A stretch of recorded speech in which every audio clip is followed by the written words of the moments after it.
Hi, this is Jay for SimplyMaya, and welcome to this UV mapping and texturing tutorial. The texturing being done in ZBrush, of course, as you can see here. This is another volume that we're bringing to you in our series of the modelling for quadrupeds and surface anatomy detail in ZBrush, were the previous two exercises, if you like, to this one. So the idea of this is to get this model over into Maya, create some UV maps, and then export the model back into ZBrush, and then create some really nice textures, and then again back into Maya, do a nice render of the creature and see what we get. So what we're going to do, we need to get this guy over into Maya first, and that's going to mean we're going to need to drop the resolution of the model way back down to the base mesh that we had originally when we made this model in Maya for the quadrupeds for production. So let's just jump back into Maya, and there's the original model. And what we want to do is bring the model from ZBrush now over into Maya, because we want to keep it consistent to and from the softwares.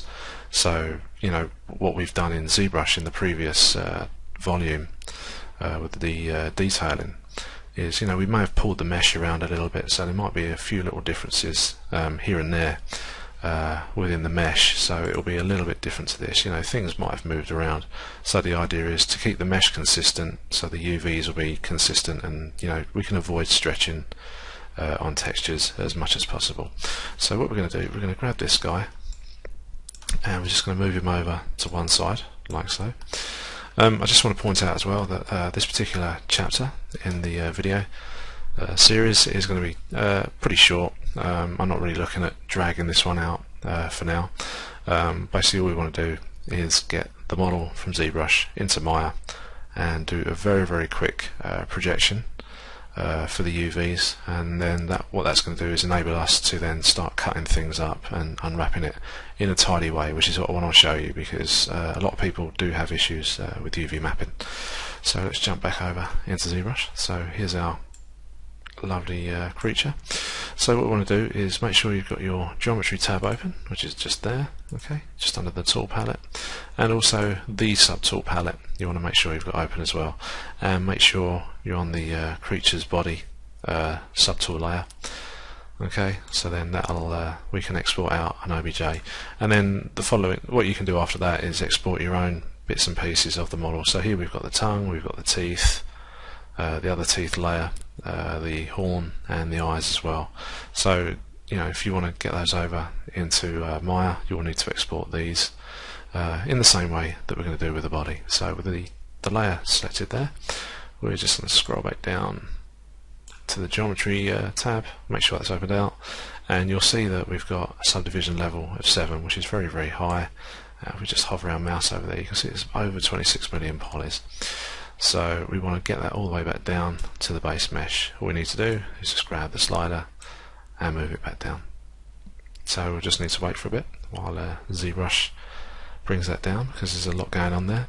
And what we've got here is an error here for memory because of what it's trying to do. You know, it's very labour intensive on the RAM. So just hit OK and just hit OK again, and hopefully we should be OK. And the resolution should drop right back down to the base mesh without ZBrush crashing on us. So fingers crossed, we should be okay. And there we go, fantastic. So that's what we need. So obviously the more RAM you have in your machine, the more chance you got of not getting memory errors and stuff like that. So okay, so we're good to go. Before we do get this across into Maya, I just want to make you aware of something that a lot of people forget about in ZBrush. And what we've got here is this little export palette, and really this is a rule of thumb that I tend to stick to. If you have a model that you've brought over from Maya or whatever software that you're using, and it does actually have UVs on it, and you do a bit of sculpting, bit of painting, whatever, and you want to send that back to your chosen software for rendering, do make sure you turn group off, yeah, but do make sure you keep merge on, because if you've got UVs on your model and that's not turned on, what will happen is you'll send it back to your software, have a look at the UVs, and they've all separated out on the export. So it's something just to be very, very aware of. Although, we haven't got to worry about it in this particular instance, but it's just something that I feel the need to point out, because I'm not too sure how many people are aware of that. So with that done, let's go and export our model out, and we're just going to overwrite one that I've already saved out, and I've called it creature underscore UV underscore part 1 underscore body, and it's an OBJ file. Okay, so just hit save, overwrite that one, and that's all done. So we're ready to go and back over into Maya. So here we are.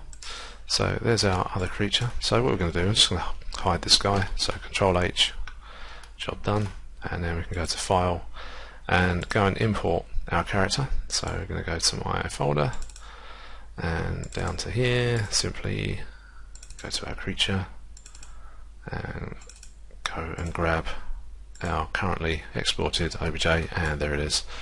So we're all good to go. So going to jump over, not into the UV view, we want to go to my layouts tab, and in fact no we don't, we'll go there instead. Just go to the full view that we have in Maya, and all we're going to do is right click, go to face mode, and then just simply marquee drag over the model to the halfway point.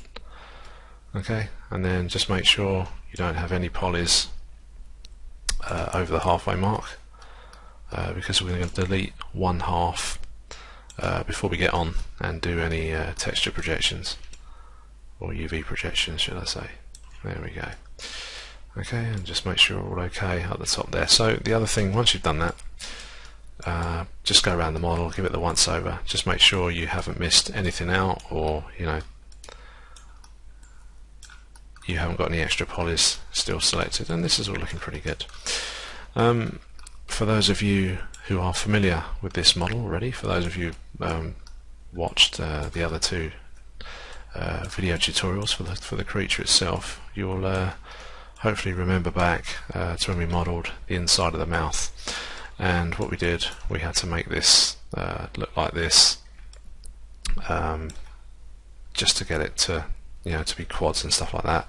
And what we have is we have the edge here going through the middle, but for this particular one it doesn't. So what I would advise is to keep that one deselected and then just delete the rest of that, and then when we come to duplicate that across again and join everything up, we'll just get rid of that poly and rejoin it up with the original one. But we'll go through that when we come to do it. So just give this once more, just to make sure everything's all okay. So that's all fine there. Yep. And we'll just jump around here, that's all good. Yep. And then also in the top there where the horn is, because we've got the lip coming over, and just make sure that everything's all balanced out there as well, and just double check this end, and we're good to go. We're golden. Great stuff. Okay, so all we need to do now is just hit delete, and there we go. So that's all done. So what we want to do now is we're going to jump over into our UV layout, and as you can see here, what started out as a sort of a poly cube with some pretty UVs, if you like, for a standard poly cube, has now turned into a real sort of spider's web of UVs since we've done all the extruding and cutting and merging and everything else, and so it's become this horrendous mess. So what we do need to do, just go back to object mode, there we go. So what we need to do is get some proper UVs on this. All we're going to do now, this is pretty much coming to the end of this part. As I said, it's going to be very, very short, and all we're going to do is one planar projection across the x-axis here, and then that's done. And then what that's done, it's given us a guideline to go with to start cutting our limbs out, and separating segments of the body, the head, and all sorts of pieces there, and make life a bit easier. So this is the way I would do it if I was in a production environment, as long as just to make tidy UVs, but also to keep my job very easy going. Don't make life hard for yourself. So I'm going to try and show you one of the quickest and easiest ways to do it without the use of auto mapping, or these like pelt mappers and stuff like that, which sometimes aren't really very good. So we're going to go to the planar mapping, make sure you're projecting from the x-axis, and just hit project, and there we go. So as you can see, the projection has placed everything in the square there, 0 to 1 square in the UV editor, and clearly that's not, you know, spot on, because it doesn't look like the same shape as our creature. So for now, what we're going to do is just simply grab the manipulator there and scale that down, okay, like so. The other way you can do it, let's just deselect that. What you can do is you can select the UVs in here, hit R on the keyboard for the scale tool, and just do something similar to that as well. So what we're going to do now, let's just have a quick look at what we've got. So as you can see, we've got the underside of the belly, stuff like that. We've got the interior of the mouth, and we've got the inner eyes, the nostrils, the teeth cavities, stuff like that, the horn there, and then we've got things like toenails that we want to cut out and stuff like that. So we've got a fair bit to do, and it's really easy. You know, we've got possible cylindrical shapes that we need to flatten, so the best thing to do is just use the planar projection, and then once it's all cut up into bits, we can relax and unfold bits and pieces, and we should be good to go, start stitching stuff up, and then sort of lay it out in the UV space. So we're good to go. So we're going to jump back over, we're just going to hit F8, and yeah, we'll call it a day on that. We can delete some history while we're here, just get rid of that. So we're going to call it a day here, and in the following chapters we'll get down to some nitty-gritty UV mapping and relaxing and unfolding and stuff like that. We'll try and make it really easy, save you the pain. So I'll see you in part 2. Cheers for now.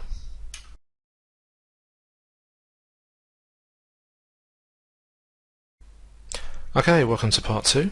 In the last chapter we exported the model out from ZBrush and into Maya, where we created a planar projection, well, our first UV planar projection across the x-axis, and given us this result here that we can see in the UV texture editor. Let me just turn off the colour there for the flipped faces. Okay, so there we go. So that's our basic shell that we have at the moment. What I want to do is just really go through this in a very simple yet effective way to help those of you who absolutely detest doing UVs, and just try and show you that it doesn't have to be as painful as, you know, as sometimes it can be made out to be. I mean, myself, I usually just use 2 of the UV tools. It's usually planar mapping or cylindrical mapping. I don't use any more than that. The other thing you can do is go to bonus tools, and if you go down to modeling, and you should have as well, let's see if we can find it, you should have auto unwrap UV tools, and what that enables you to do is to highlight edges or where you want to cut from in the UV editor, and it does a really good job as well. So we might have a look at that a little bit later on too. But first of all, I just want to run you through, you know, just doing certain even cylindrical objects like the leg with the planar projection tool, like we've already done. So first here we've got our sort of basic layout where we can begin to unwrap the UVs on the creature. So let's jump back over into the Maya interface here, and first of all, what we want to do is just have a quick look at the model in the leg area in particular, because that's going to be the first part we're going to unwrap. What I'm looking at is sort of deciding where to cut, make cuts for the seams. One of the ideal places is going to be the pad of the foot under here. We're going to separate that out, and then we're going to try and do the back of the leg, because that's the sort of an area that's really not going to face the camera. And also what we'll do, we'll use this one here. We just select the edge itself, we just grab that, double click it, and the edge loop should go all the way around, which is great, and that's going to enable us to make a cut there as well. So we're going to leave that one there as it is. Now I'm just going to nip round, let's just turn off the grid, going to nip round to the bottom of the foot, and we're going to double click a few of these edges as well. Okay, like so.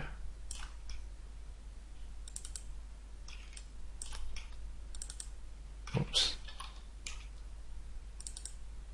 we go. So that's done as well. And the others we want to do are the toenails. So we're going to grab that. Hopefully it should swing all the way around. Yep. And then the next one. Okay, like so. And the last one there. Okay, so we have one more to do, and that's going to be this guy here, which is going to be the back of the leg.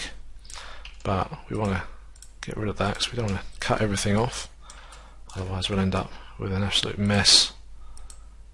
Oops, grab that, deselect it. Okay, that as well. So we don't want a mess of UVs, we just want to make this as tidy as possible. So that's on the body, so I'm just going to deselect all of these. Okay, and I'm just going to deselect those guys because we don't need those as well. Okay, so hopefully just hit 4 on the keyboard. So there's our edges. So we've got this one here to detach it from the body, and then we've got the seam running down there to open that out, and then we've got the pad of the foot, and we've got the 3 toenails, which is really, really easy. Okay, so we're going to jump back into the UV texture editor, and we've got our tools here, and this one here is the cut UV icon, which can also be found as a command down here. So cut UV edges, and that hopefully should have cut. And a good way to see if you've cut your edges is turning on the UV border edges, and hopefully these red areas should go quite thick. And there we go, and you can see the edge of the model there that isn't attached to anything else, so that will go thick as well. So what I'm going to do is going to right click on my mouse, select UV, marquee select the UVs here, hit the control key and right click, and then to shell like so. Grab the move tool, and hopefully we should be able to detach or move the leg away from the body. What I'm going to do, I'm going to drop it down here into the other UV space, just down here. Okay, so we can work in there nice and neatly, nice and tidy. And the other thing I'm going to do is just going to grab that to shell. Now I'm just going to start separating all the pieces out that we've just cut away from each other. So there's the pad, there's the back toenail, there's the other toenail, and there's the other one as well. Now first thing you want to do is have a look to see if we've got any reversed shells and stuff like that. So just hit that little button up there, and that will give you the display. We have already, so this one's back to front. So what we can do, we can highlight that, and we can go polygons and unfold that. Okay, and hopefully that should put it the right way around. It's a very simple object, so it should do it straight away. Okay, let's make sure that's the right way up, which I think it is now. And we're going to do unfold on this guy. There we go. And we're going to do unfold on this guy. Okay, like so. And we'll just keep those all together, very close by for now. And we're going to hit unfold for the pad of the foot. Now the main aim as well with your model is to keep the UVs, the UV shells, looking like what they do in 3D space, but unwrapped into 2D space. So it probably sounds a bit weird, but if we look at the base of the foot here, as you can see, you can see that base of the foot shape is represented pretty well by this 2D version in the UV editor. And the same goes with the toenails and stuff as well. Probably do a little bit of tweaking on these, as I think they're going to need it, but for now we'll leave those like that. So the first thing we want to do is unwrap this guy on the leg here. So I'm going to go polygons, I'm going to hit unfold. Okay, there we go. It's not looking great at the moment because things are a bit of an odd size, but that's all okay because it's all fixable. And then again, I'm going to select the top half and hit unfold. Okay. Right, and before we go any further, I'm going to hit F8, go back to object mode, and I'm going to assign a new material, which is going to be a blin. If I can find it, there it is. You can be anything you want as long as you can see the UV texture map that you're about to apply. So I'm going to go and grab that. I'm going to go to File, and I'm going to go and pick up my map. There it is, my checker map. I'm going to hit 6 on the keyboard, and that should apply to the model. Now, the first thing you notice is that, why you're probably thinking, why do we need to do UVs? Because everything's looking pretty good. Well, actually, it isn't. This is one of the mistakes that people tend to make when they do UVs and stuff. They tend to think, yep, these are all square, no problem. But I'm afraid that's not the case. So first of all, you can have stretching going through the actual plane itself in the X direction. As you can see, there's some issues under the jaw. We've already unwrapped that pad of the foot, so that's fine. But as you can see on the rear leg, it's all stretching through because we've done that projection down the X-axis.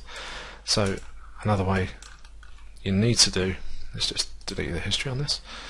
Another thing you need to do is select your shader, go to the color channel, open the little tab at the end, and go all the way down to UV coordinates, okay, and go to the repeat UV and set that to 10 or 15. I usually find 15 is probably the best. Okay, now what that's going to do, it's going to repeat the texture over and over on the body, and because the squares are smaller, it's going to pick out all the little issues. So we've got some nasty stretching going on there.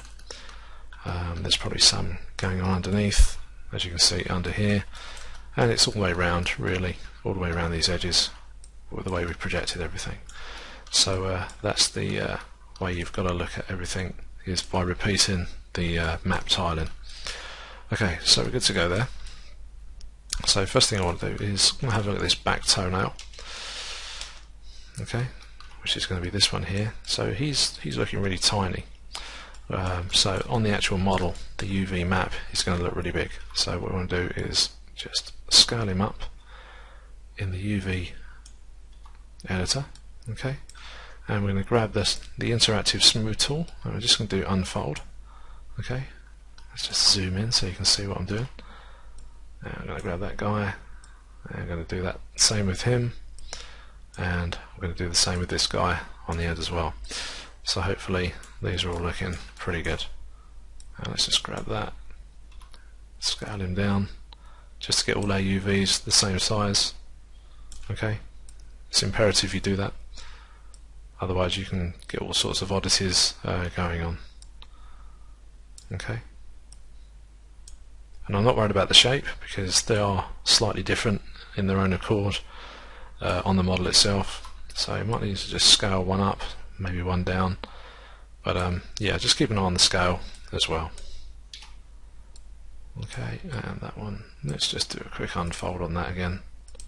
There we go, that's probably better. And what we'll do, we'll just nip around the back, just have a quick look. So about there, I think.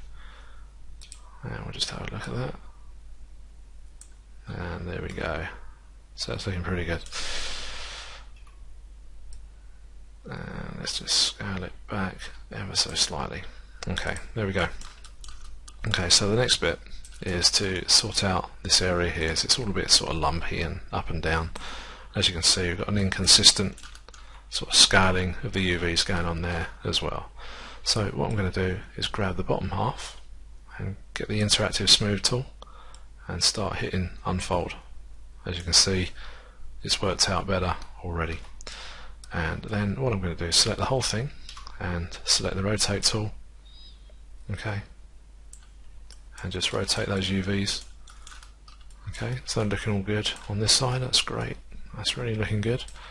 As you can see, it doesn't take any time at all to do this. Okay, so what I'm going to do now is grab the smudge tool, and using the B key you can scale it up and down. It's just a bit like a soft mod but for UVs. And I'm just going to move these around a little bit as well, just to sort of straighten it out.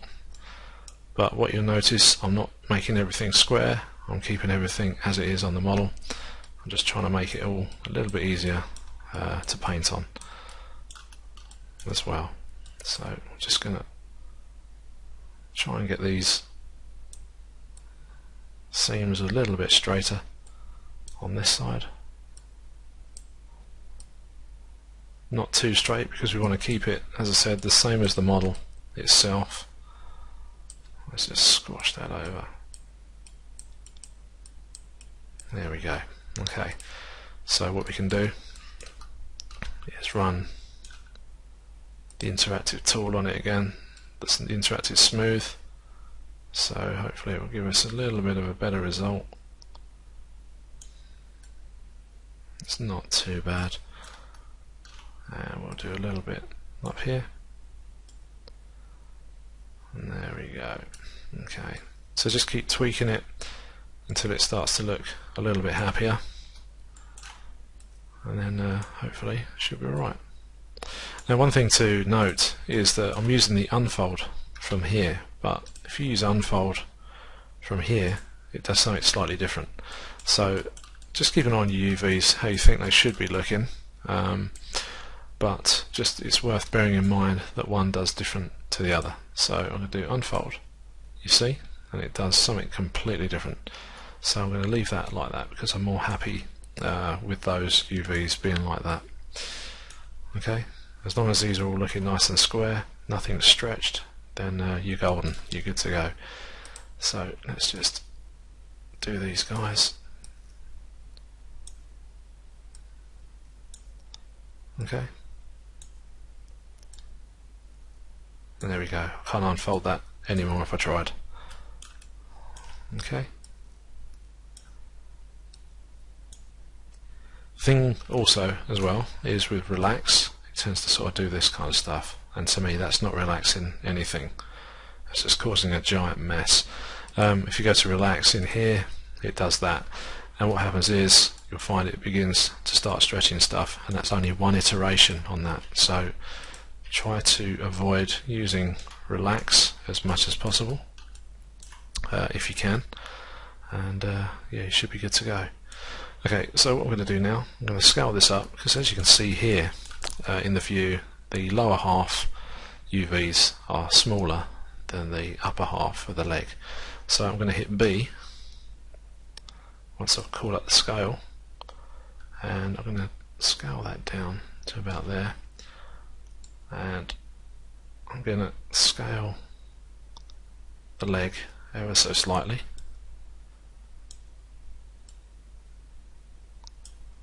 Okay, and then we'll grab that. So all I'm doing is just trying to make the UVs as square as possible. Okay, like so. And then just grab the smoothing again. Just make sure we're getting everything as we need it. There we go, that's a lot better, I think. Let's just see where we're at down here, and in the middle.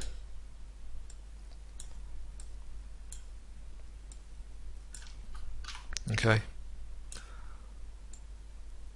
and there we go. So that's looking pretty good. So if I hit 3 on the keyboard, okay, we're good. There's a little bit of an issue there. Okay, so let's grab those, and this side as well. So as you can see, by doing it in pieces, you're going to get a different result every time, but it's more significant and it will help you out.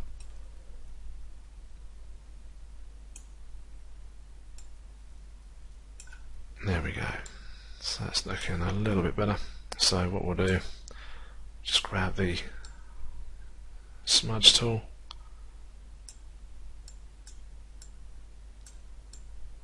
just move that across.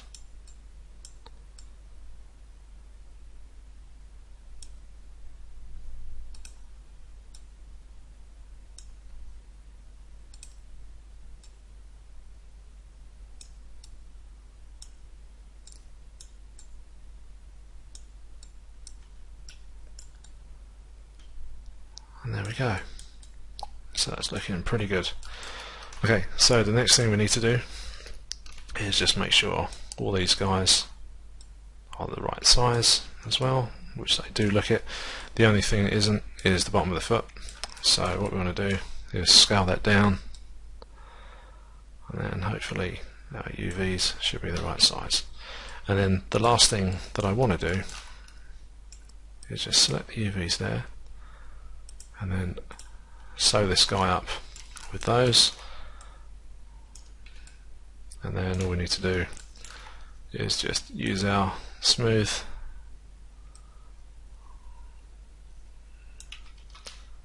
Let's get that off of there. Let's undo.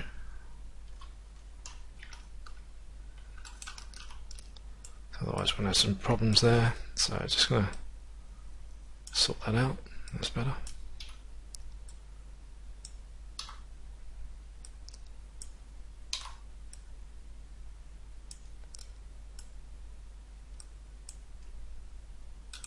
And I'm just going to grab the edge,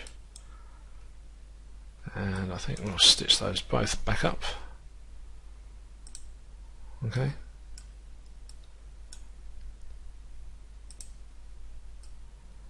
And hopefully, no, it's still doing it.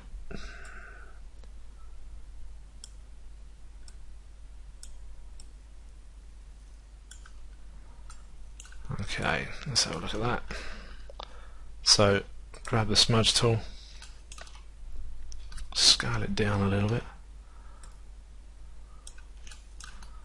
just deselect the UVs on that. Okay, so we can move this nice and smooth.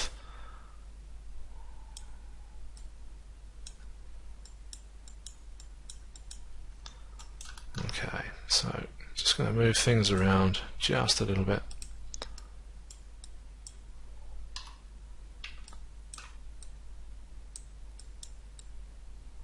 Okay, and then we're going to grab that.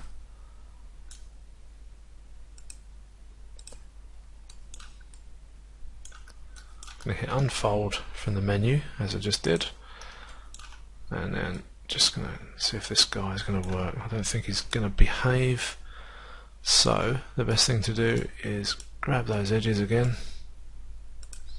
Yes, small word of warning here. If you've got this selected, you can't grab any component, so you need to come out of it, deselect it, and then do it.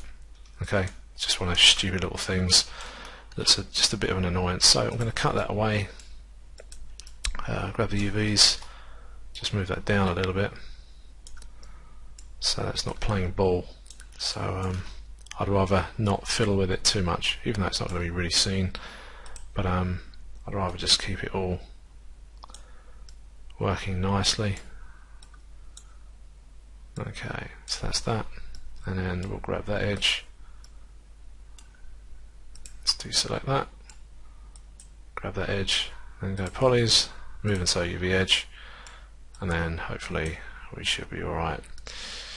In fact, let's, before I do any more, let's see if we can grab that and that one. Oops. And sew those up. And hopefully it should be right this time.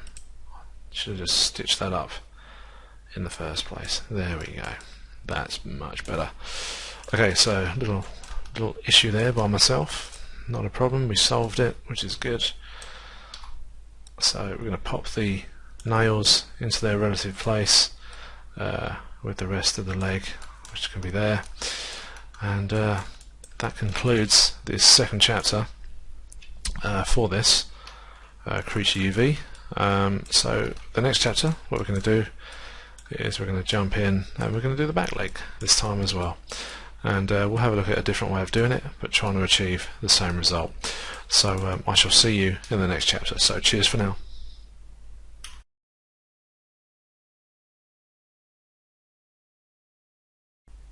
Okay, welcome back. In the last chapter, what we did, we unwrapped the front leg using the planar projection tool. In this chapter, what we're going to be looking at is just another way of doing the same job, really. So it gives you another option how to unwrap objects within Maya. So first of all, I'm going to hit 5 on the keyboard just to go back to our normal OpenGL boring grey mode. And what we're going to do, we're going to select the inside of the leg once again, and before I do that, let's just go ahead and display our border edges for our UVs. And I just want to double check where I've got my cuts made, and so we're going to go around here, I think. Okay, for now, that's pretty good. so we'll use that. And what we'll do, we'll just come in here and select the rest, and we'll run that one up there as well. So we're good to go. Okay, so from there we're going to jump back over to our UV editor, and we're going to get the small icon this time for the cutting tool, and just hit cut, and then just right click UV, select an area, control click down, right click on the mouse button, and then hit to shell, and just move that across, and we're good. Okay, so with that done, it's going to give us a couple of options on how to unwrap this guy.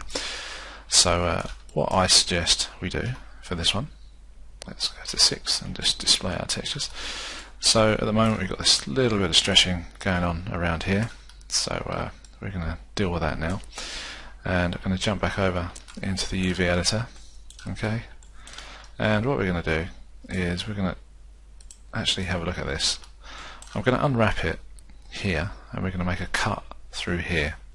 Okay, so we're going to go back into Maya, into the 3D space rather. We're already in Maya, and what we're going to do, we're going to go grab the verts.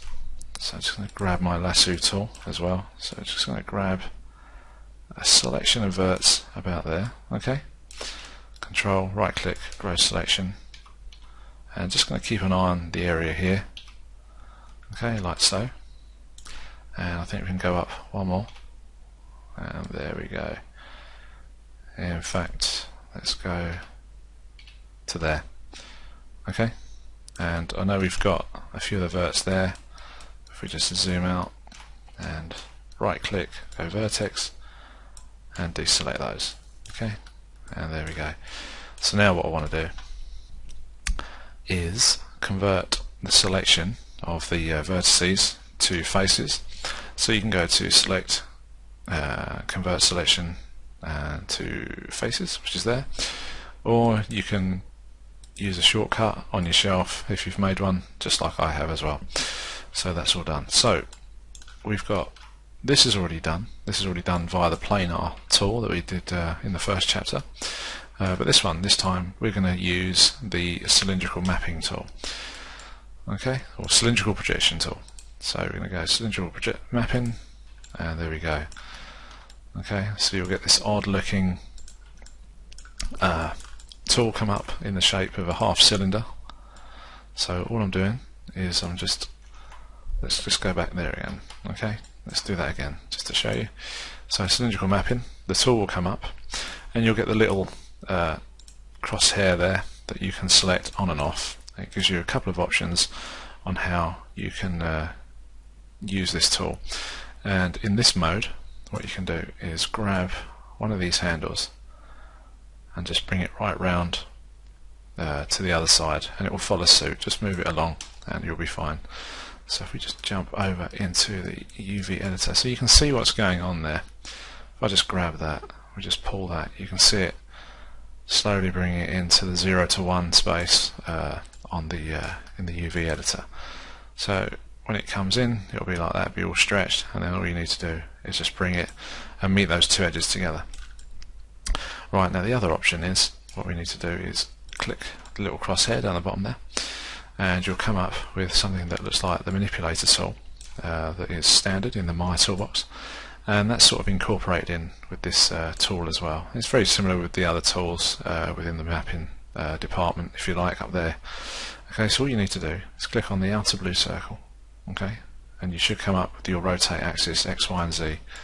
Okay, and what we want to do is rotate this around the Y axis, okay, like so. And as you can see, you can watch all the UVs popping in the UV editor as we move around this shell itself of the leg, okay, like so. So it's pretty good. Okay, now the aim is we want to get that seam down this part here, just like we did with this guy. Okay, let's just make a little bit more room on my desktop. There we go. So I'm going to bring that round. Okay, there we go, like so. Okay, Let's just have a look in texture mode. So we've already got this standard projection shader of the checker, and what we're going to do, we're going to hit F8, and as always the shell gets put into the 0 to 1, so we're going to right click, select UVs, control click down, right click mouse to shell, and bring that down just out of the way so everything's all nice and tidy.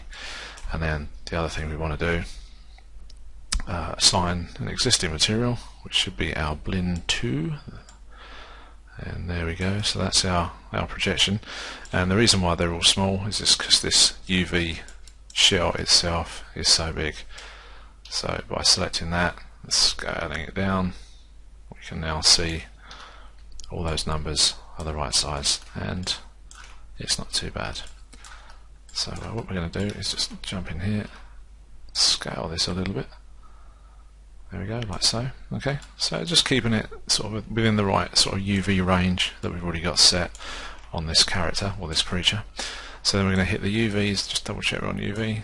Okay, and all I'm going to do is just relax this guy, or unfold rather. So we've got a nice set of UVs there, and this is from the planar projection, so that's all good.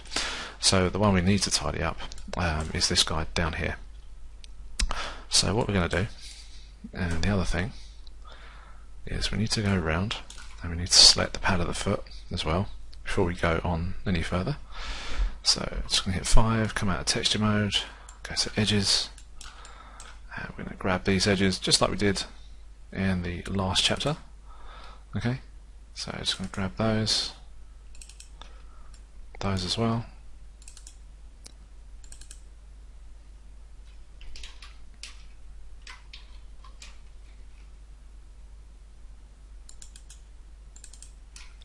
Let's just jump over here, a bit of trouble selecting.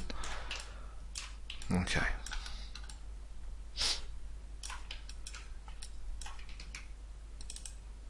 Okay, and there as well.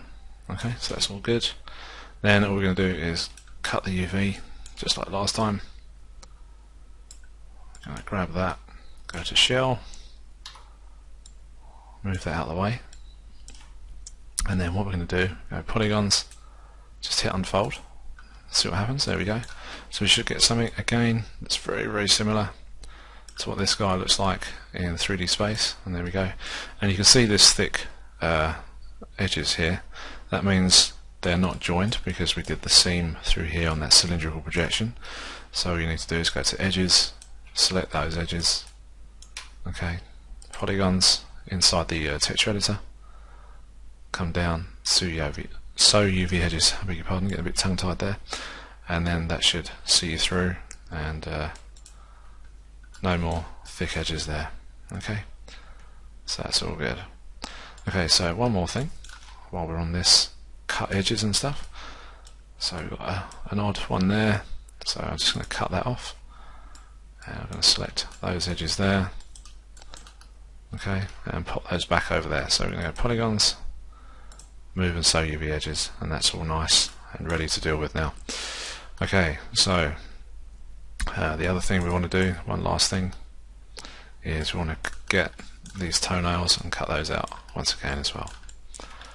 Okay, so we're going to, let's just double check where we cut these from. So that one, 1, 2, and on the third one. So I'm going to grab that guy, that guy, and that guy as well. Just double check we've got everything selected under there. That's great. Just going to hit F, frame that back up, and hit cut. Okay, grab those UVs on the ends there, go to shell, and just pull those away from the leg itself. Okay, so we're all good to go. Right, the other thing, what we need to do is grab the UVs up here, go to polygons, and hit unfold. Alright, so you should have something that's resembling that for now. Something very similar anyway. Okay, then the other thing, I want to grab these edges all the way along here. As you can see, as I grab those, you can see the opposite edge selecting automatically on the other shell. There we go, and all we want to do is go polygons, move and sew UV edges. So we've now got that all joined up. So it's all looking pretty good. So it's getting there, very similar shape. And yeah, a few more tweaks and we should be good. Okay, so I'm just going to use the unfold here. And there we go, it's starting to go a bit dodgy. Just keep using that until it comes out about right. There we go. And do the same with the top. Okay. Just do that center part again. Select the shell. Hit R for scale. And bear in mind this is the back leg, so it's not going to be exactly the same as the front one. Okay. So let's just scale that down.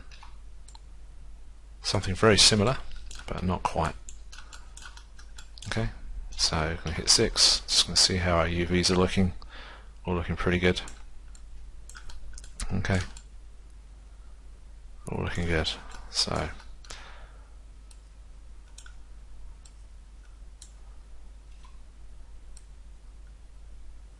let's just stretch those out just a tiny bit.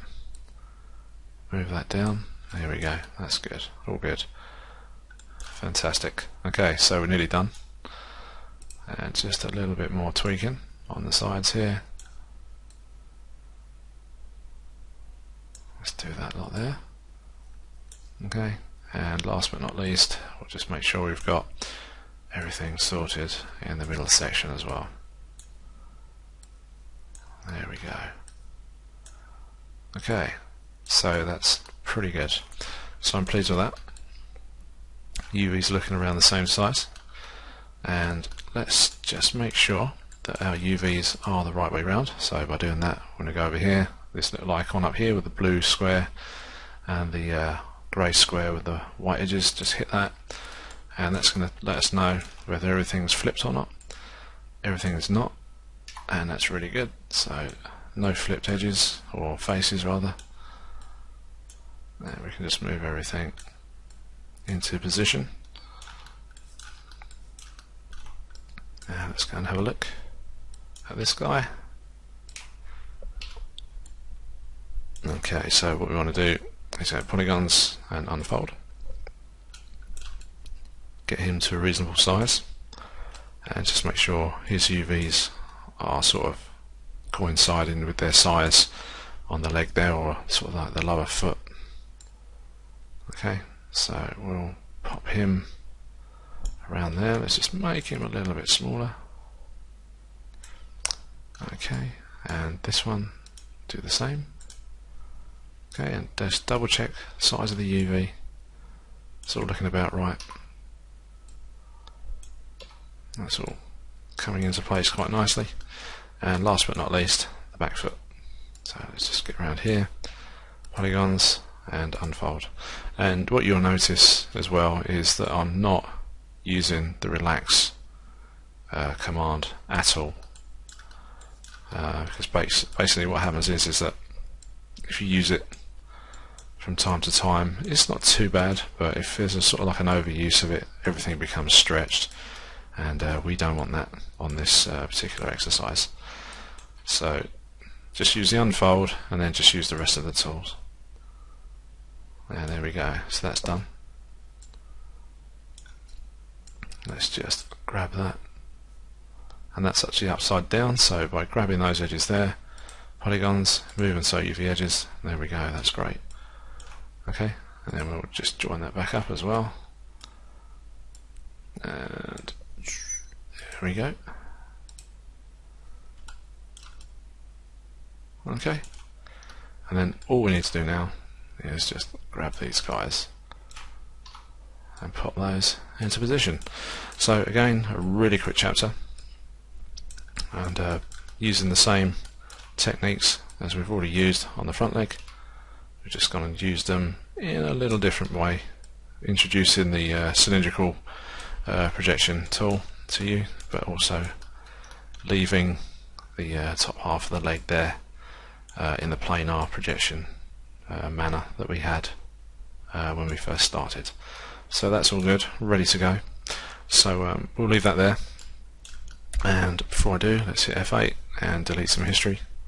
So that's all good. So we can now go in, just have a look at our UVs. They're all looking pretty good.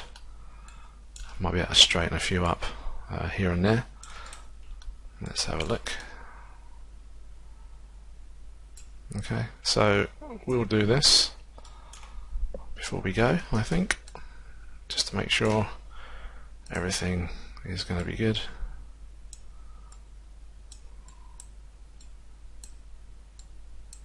But again, a very short chapter, and let's just grab those like that.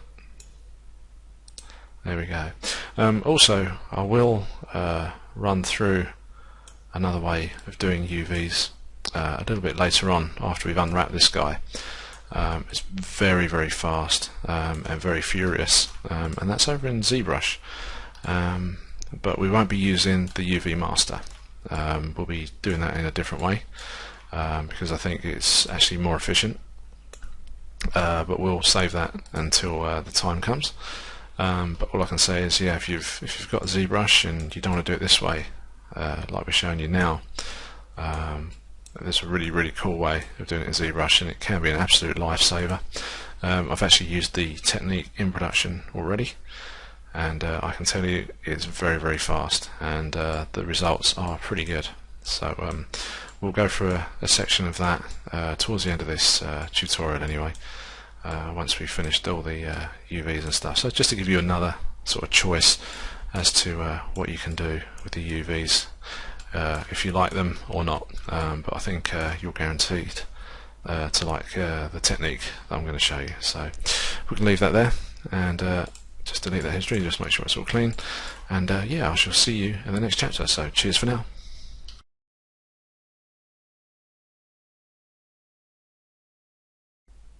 Okay, welcome to part 4. In the previous 2 chapters we unwrapped the legs using a couple of different methods on both occasions, and in this chapter what I'm looking at is doing something a little bit more easier. So let's go in and have a look now.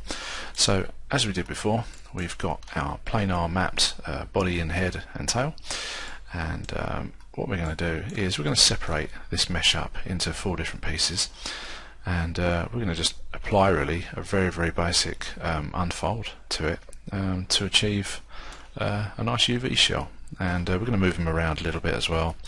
That's going to enable us to stitch 2 halves of the model together and then stitch the UVs together, so we've got a nice balanced out model in the end. So we're not just going to be using this sort of 1 half, you know, because we've got 4 legs and 2 sides to the character as such.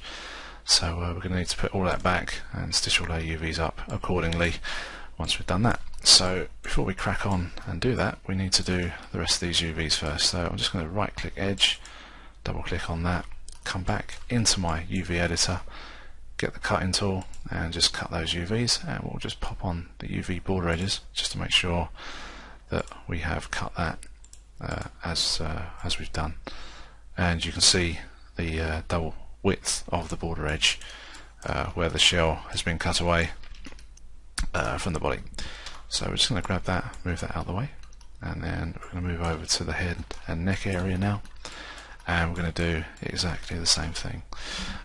This part of the video is going to be very, very quick. It's not going to be too taxing for anybody, so this is going to be a really, really nice and easy bit as well. So let's just crack on to 6 and just have a look at our model. So what I'm going to do, I'm going to put the seam for this next piece here behind the in the crease, if you like, where the back of the head meets the neck, and whoops, let's just grab the correct edge rather, so we can move the UVs around. So there we go. So we're going to grab the cut tool, and that's all done. So I'm just going to grab the face to shell like so, and to shell with the neck. Okay, so we're all ready to get these all tidied up. And as I said, very, very quick on this one, nothing too drastic at all. Okay, so the first thing I'm doing, I'm just rotating the tail, and we're just going to give this a bit of a balance out. So let's just jump back over.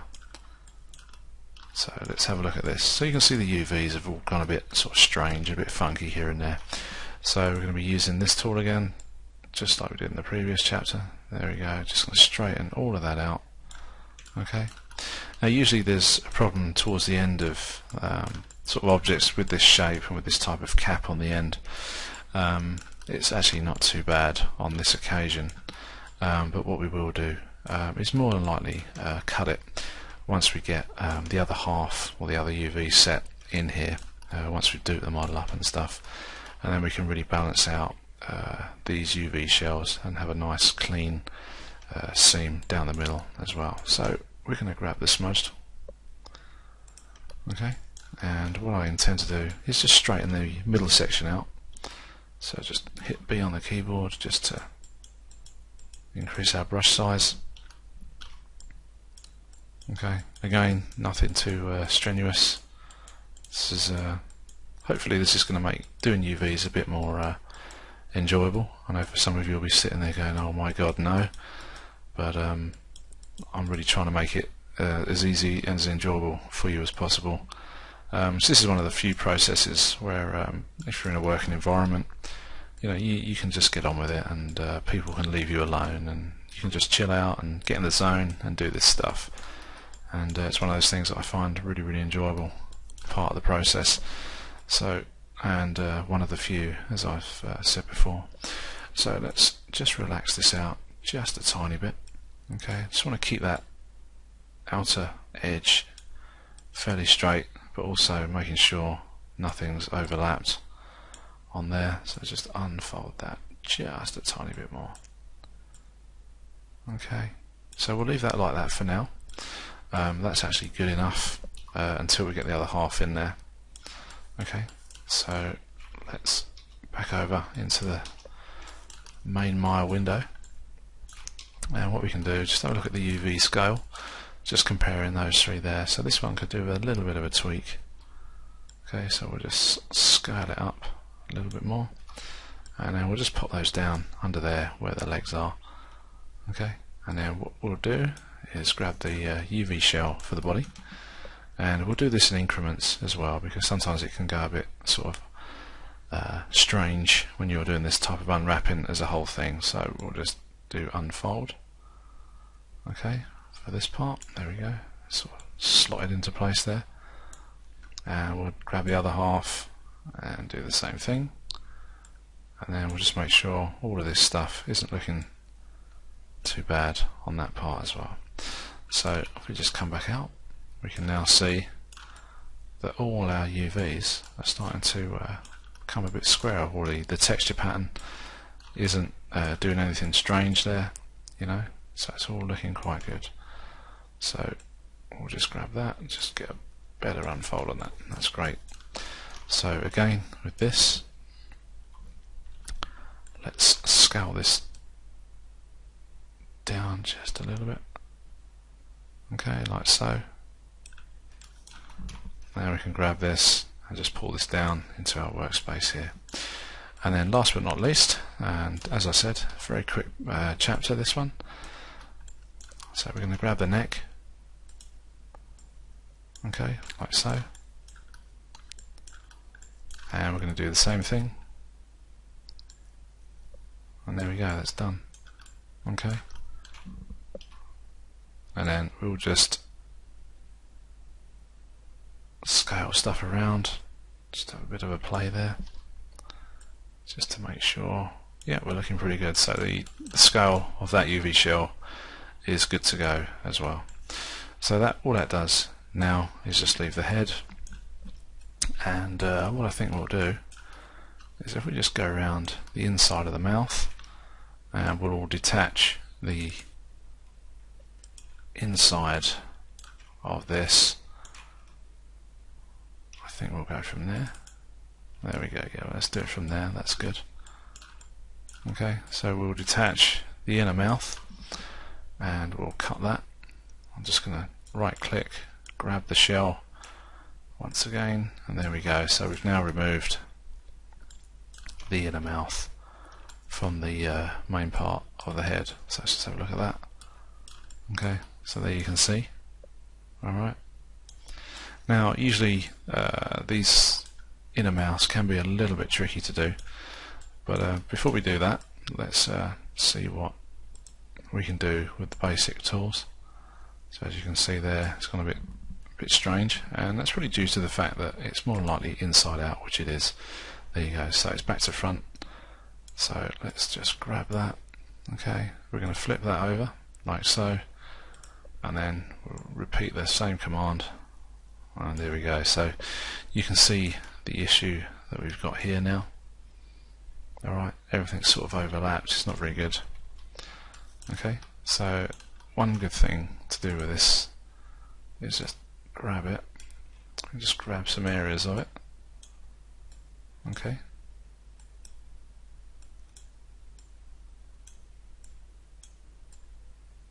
Okay, so I'm just going to be very rough with this.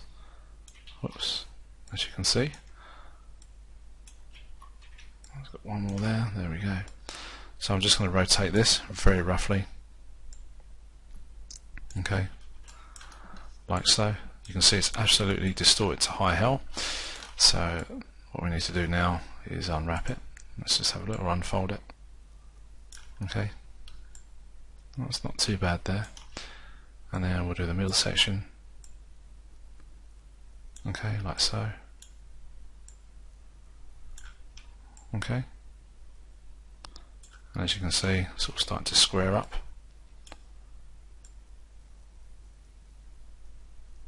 There we go. Just shows you that just by moving those things around very roughly, you know, and then you can just get them all nice and tidy and back to business. I mean, shapes like this don't really matter because at the end of the day it is an organic model, so not everything's going to be super square and in line and stuff like that. So, and there we go. So I'm just dragging that all out completely.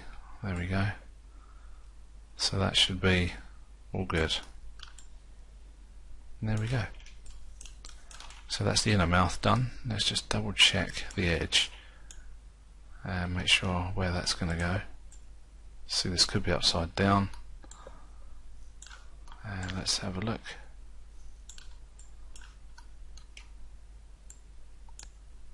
So that's the top, so that's all fine. Okay. Okay, so again, it's another one of those pieces that we're going to need to duplicate once again, once we've gotten both halves of our model stitched together. Okay, so there's the head. So we've got a few things to unwrap in here, but we'll leave this chapter for now. As I said, it'll be a quick chapter. So we've done the majority of the work on this, and for some reason my creature is up in space, so let's zero that guy back out. So yeah, so we've got the neck, the legs, the body and the tail all sorted, and the next chapter will see us get the head underway, and we'll have a look, see how we go with the unwrap on that. We've already started with the inner mouth, but it's just these top areas here, like so, you know, areas around the nose and underneath the chin there, so it's going to be a few little issues we'll need to sort out, but we'll do that in the next chapter. So I'll see you then. Cheers for now.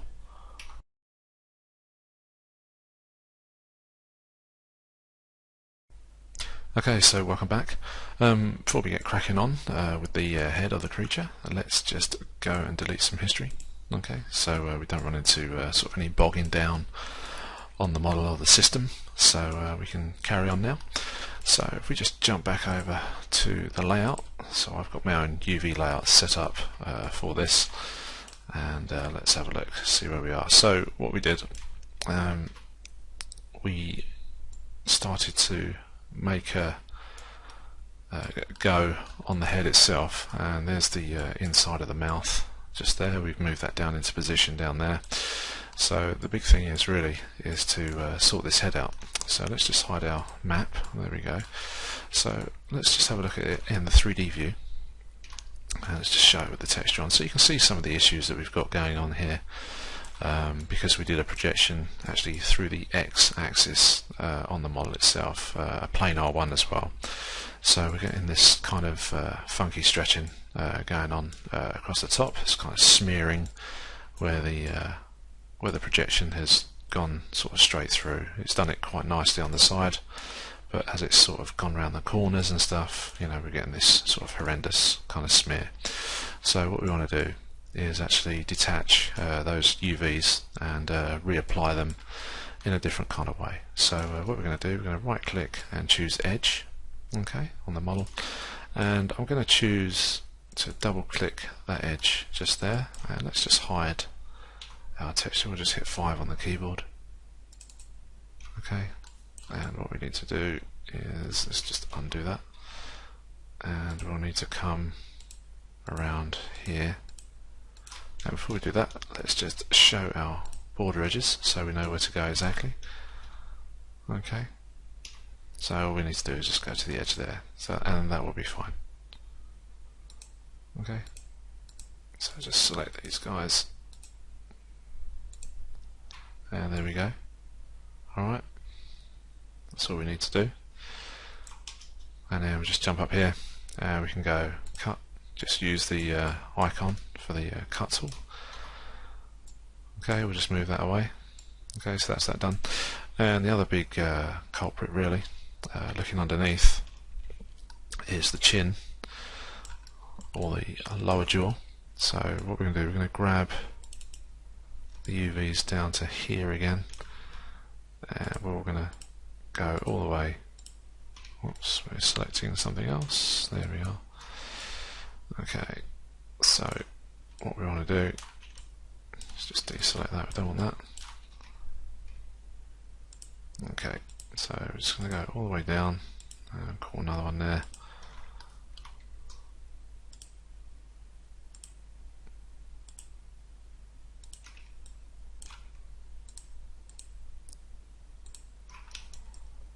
Okay, so that's done. Deselect that. Okay, back over to the UV editor. Cut that out. Grab our shell. Okay, and we can just pull that down. Okay, so that's all good. So what we need to do now is the inside of the eye.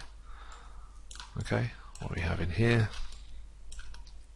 So what I think the best way to cut this is going to be actually around the inside on the back there, and we'll do the same again, just cut that.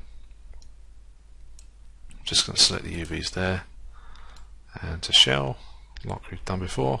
There we go, that's that done. And now we want to come around to the front, and we're going to grab the nostril, and what we'll do, we're going to cut that just on the inside there. Okay, same again, grab that, and let's just zoom in. Grab that part of the mesh. Okay, there we go, that's that bit done as well. And what else have we got? We've got the ear, and again, same approach. Just going to grab that, let's just zoom out, let's just zoom into the actual UV, we'll cut that. Okay, like so. Okay, move that out of the way. Stick that there for now. Okay, and last but not least, the inside where the horn is sitting. So we'll just grab that through there, okay, and there, and we'll just move all that into position, okay, and there we go. So that's really the kind of basic layout that we're going to want for the creature's head. So the other thing now is to decipher how we're going to put all this back together and unwrap it and stuff like that. So we've cut everything, but now we need to just unwrap it and make sure everything's sort of got a nice balance. So I'm just going to select the front of the face, okay, like so, and I'm going to grab our unfold and just have a look to see what it's going to look like. I'm just dragging this and dragging it until it's all unraveled. Obviously we've got a little bit of a problem there, okay, and let's just have a look at the UVs here. We've got a little bit of an issue there. Okay, but again, it's not anything we can't deal with. Okay, so what we'll do, we'll cut that out up in there. Okay, so just double click on that, and let's detach that. Okay, just move it over. There we go. for now. That's fine, that's absolutely fine. And the reason behind that is because that one goes quite deep in there, whereas these ones aren't so bad, so we haven't really got to worry about those. Okay, that's all that is. So what we need to do is have a look at this, and I'm going to use the unfold from the actual menu itself just to help us along, because sometimes it can improve it ever so slightly. So what we'll do, we'll grab an even greater area, okay, and again use that unfold. There we go. So that's going to help us out a reasonable part of that. That's not too bad.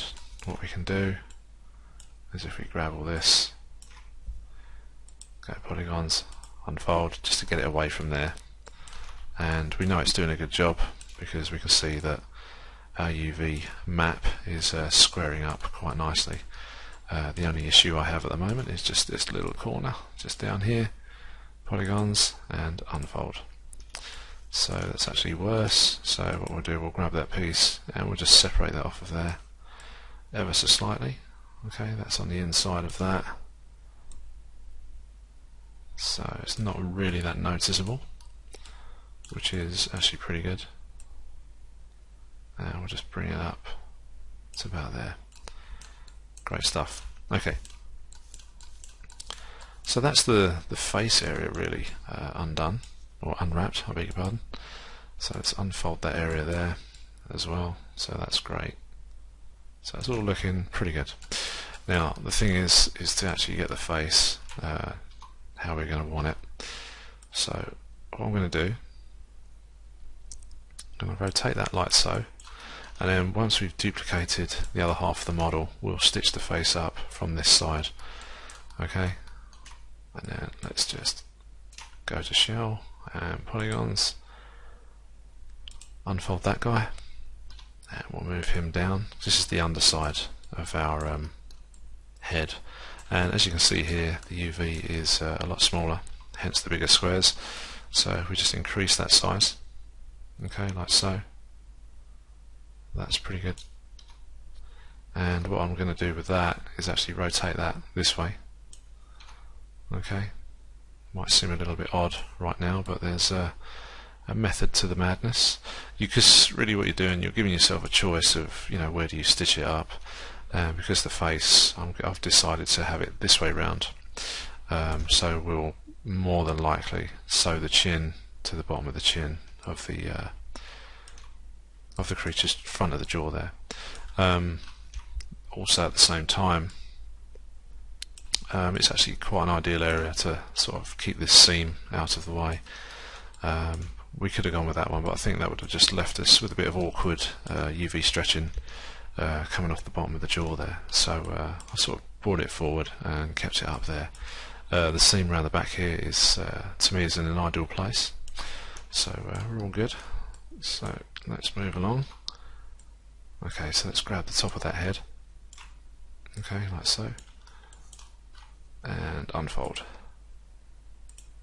And there we go. So that's kind of done what we've wanted it to do. Let's just undo that and do it by half. That's better.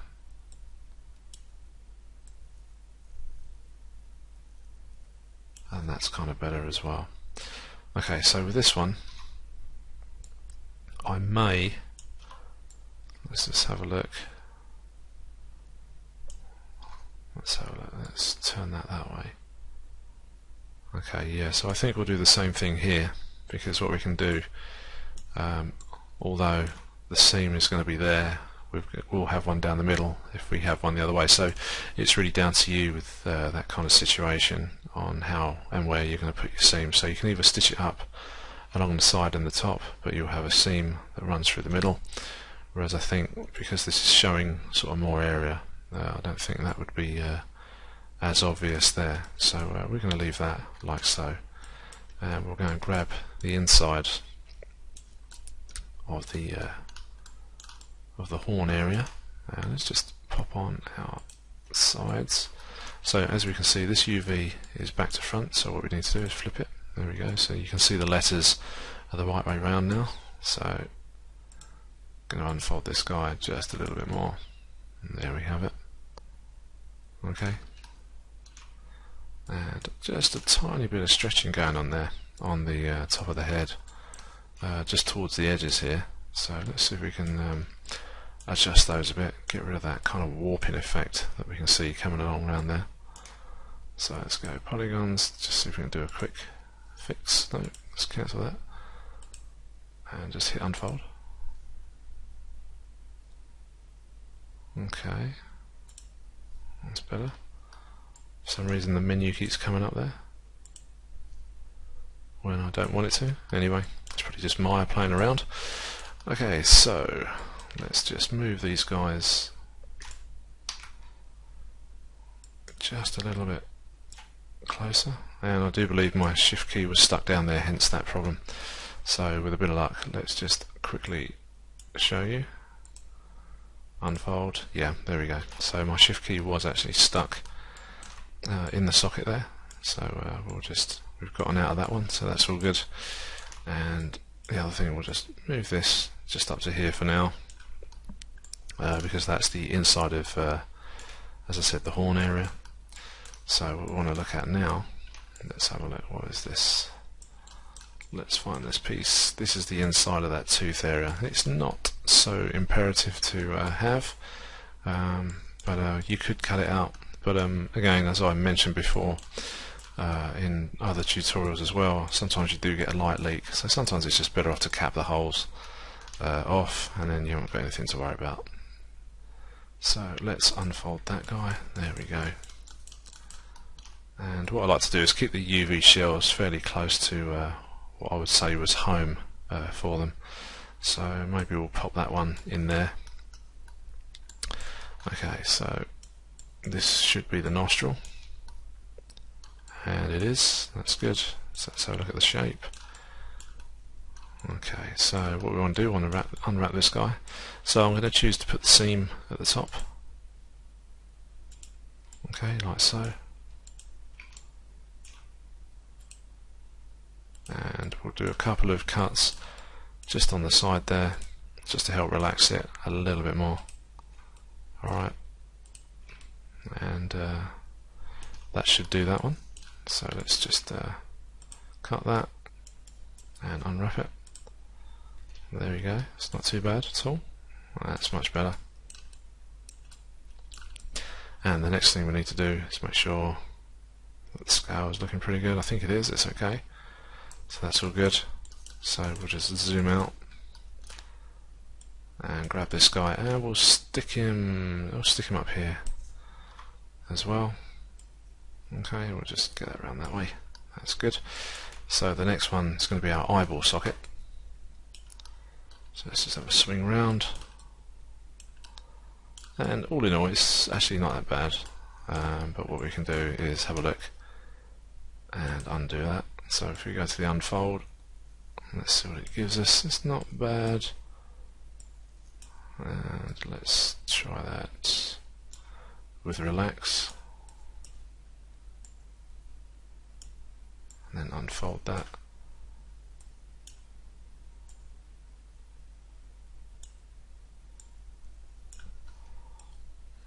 Okay, let's have a look at this guy.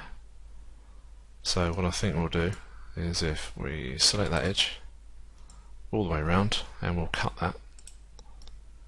Okay, grab the UV shell, okay, like so, and just move that to one side, and then unwrap that, okay, like that. And then hopefully you should have a fairly sort of planar kind of look for that. It's just a case of scaling your UVs and getting them to look right. And then what we need to do, I'm going to put another cut on the edges around this area, and then we'll unwrap that almost as a planar projection, and then we'll just stick two edges together up on here, and let's just do that, and then we'll just grab our UVs and then hopefully hit unfold if it's going to want to work. Let's go polygons, unfold. There we go. So that's kind of halfway there for us. And what we want to do is just make it a little bit better. And there we go. and it's got that shape. This is the other thing as well, you don't want to make all your shapes nice and easy on themselves, because you won't be getting the right sort of shape, if you like, on the UV. So if you go around making everything looking nice and square, it's not actually going to match up the model, and you're going to end up with lots of stretching. So it's just one thing to bear in mind when you're doing this. Okay, so we want that guy there, so I'm going to go polys, move and sew UV edges. So that's all done for that guy, and we'll just rotate that around.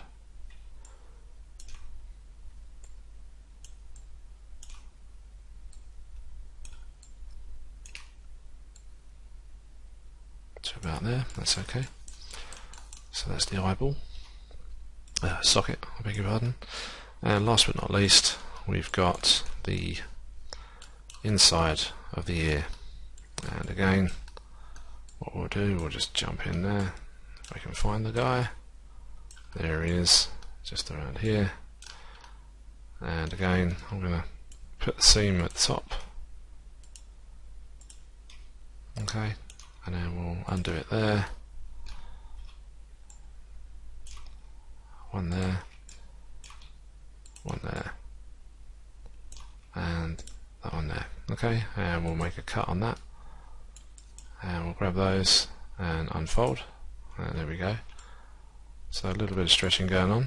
It's a bit of an oddball shape. Let's just grab those polys. What's going on there?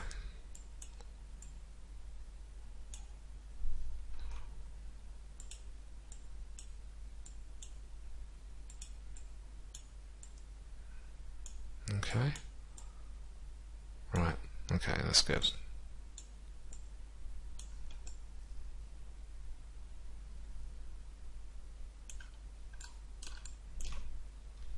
Let's just see where that is. That's over there.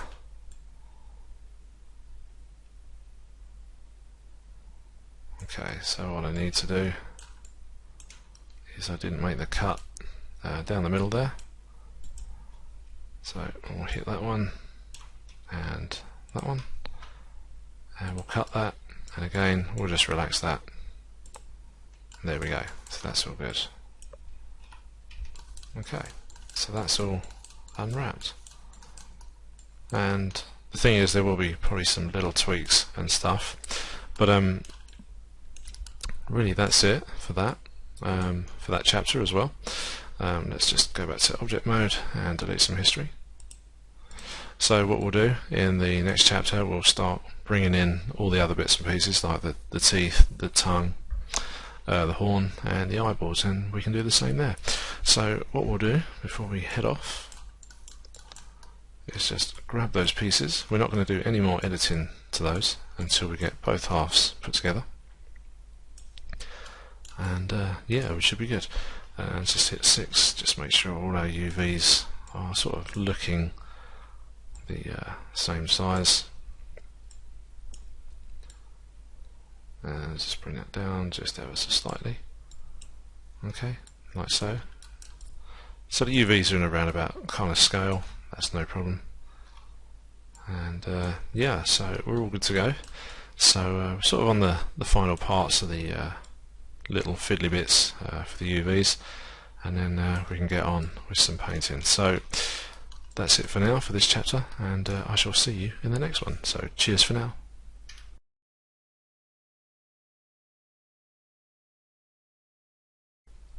Okay, welcome back. In the last chapter we sort of finalised all the head bits and pieces, stuff like that. Just gave them a sort of a rough layout just down here below the main tile. Let's just call that up on our grid, and there we go. So just below our usual tile space and everything, so these are all out of range at the moment, but not to worry, we'll soon get those all back and go from there. So for this chapter we're going to start finalising all the smaller stuff. As you can see, the tongue there, the UVs are pretty nondescript. Same with the teeth as well. We may only have to UV one of the teeth, because as far as I can remember, when we did the modelling DVD, it was all the same mesh, and all we did was just squeeze them around a little bit. So that's should all be good. And we've also got the horn and the outer eye and the inner eye to do as well. So let's get cracking. So first of all, what we're going to do, we'll start off with these top teeth. So let's just maximize our space and go to our standard OpenGL. So what I'm going to do, I'm going to separate these teeth out. You go to Edit Mesh Mesh Separate. Okay. I've got a shortcut on my shelf as always, and there it is, just there. So that's all good. And also we'll do the same with the lower jaw as well.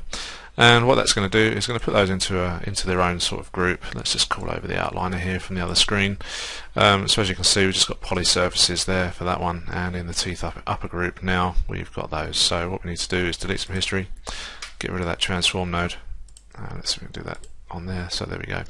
So everything is now in its own little group, and also separated out. So we're just going to do one of these teeth and see if we can transfer everything across. Okay, so I'm just going to pop that outliner back on the other screen and let's get cracking. So let's zoom in on this guy.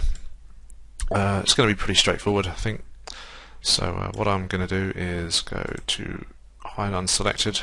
Okay, like so. That's all we got. There's our tooth. Okay, all pretty straightforward. And again, planar map. Not too worried about the position at the moment. All you can do is just grab the manipulator handles and just rotate that about. Let's just do that at -90. Okay, there we go. So if we just jump back into our UV editor, you can see there what the damage is, and what we're going to do is just try and make this as straight as possible. So we're going to match the angle of the actual object itself, so then it gives us a nice straight looking object or mesh within the UV editor. Okay, so I'm just going to squeeze that up just a tiny bit, and we're just going to go to F8 back into object mode, and I'm going to select the edges, okay, all the way around like so. Okay, and then what I'm going to do is cut those edges, and let's just highlight our border edges using the little icon here, so you can see where it's been cut, and where there aren't any faces filling that hole, you will get these thicker edges by displaying your UV border edges as well. These can also be done on the actual poly object as well, so you can check in your 3D space to see if you've got any non-merged verts or separated objects, so that's always useful to have. Okay, so we're going to grab this guy and we're going to go right, control click, and to shell, move him across. There we go. Okay, so I'm just going to hit F8 and we're going to apply an existing material that we already have. Let's just check, and there it is. So you can see all those tiny little squares. Obviously these are all out of scale range, so what we're going to do is scale these down so we've got something a bit more visible in our space here. And as you can see already, we've got a couple of little issues with stretching going on there, so we'll need to fix that right now. So let's just jump back over here, and what I'm going to do is I'm going to select that edge there. Let's just zoom in and shift select that edge, and we'll do the same with that one and the same with that one, and we'll cut those, okay, like so. And what this is going to help do is to relax this area in particular. So I'm just going to grab the whole thing, just move it across. There we go. We'll just select this one edge at the moment, and we'll go to polygons and we'll hit unfold, and let's just have a look, and there we go. So you can see those have leveled out. So if I just press Ctrl Z and then we'll go there again, and as you can see that levels those out quite nicely. They're still all pretty square, and we'll do the same with these ones as well. Okay, let's have a look at those, looking pretty good. And these, just going to hit G key, and as you can see there, now this is an issue caused by the shell position, and if we just undo that, and if we just hit this little button up here, this is going to show us which way round our shell faces are, and the red is basically showing us that we're backwards. So just grab those and flip that. As you can see, we're all the right way round now. Okay, so now if we select that edge that was on the opposite side, go to poly, unfold, and there you go. So there's no flipping this time because it's not looking for the correct way round. And again, just go polygons, unfold. So there you go. So the shell here is no longer looking for the position it really needs to be in. So by just checking which way round your shells are. It makes life a little bit easier. So let's grab that, go poly, just unfold that, just make sure everything's good. And there we go. So we've got a slight angle there, but that's going to be up and hidden in the gums, so I really am not very concerned at all with that. And let's go on this front edge here. Okay, so that'll be that edge there. We're going to go to polygons, move, and sew UV edges. Okay, and we'll just go to shell, and we'll just straighten this guy up. Okay, like so, and there we go.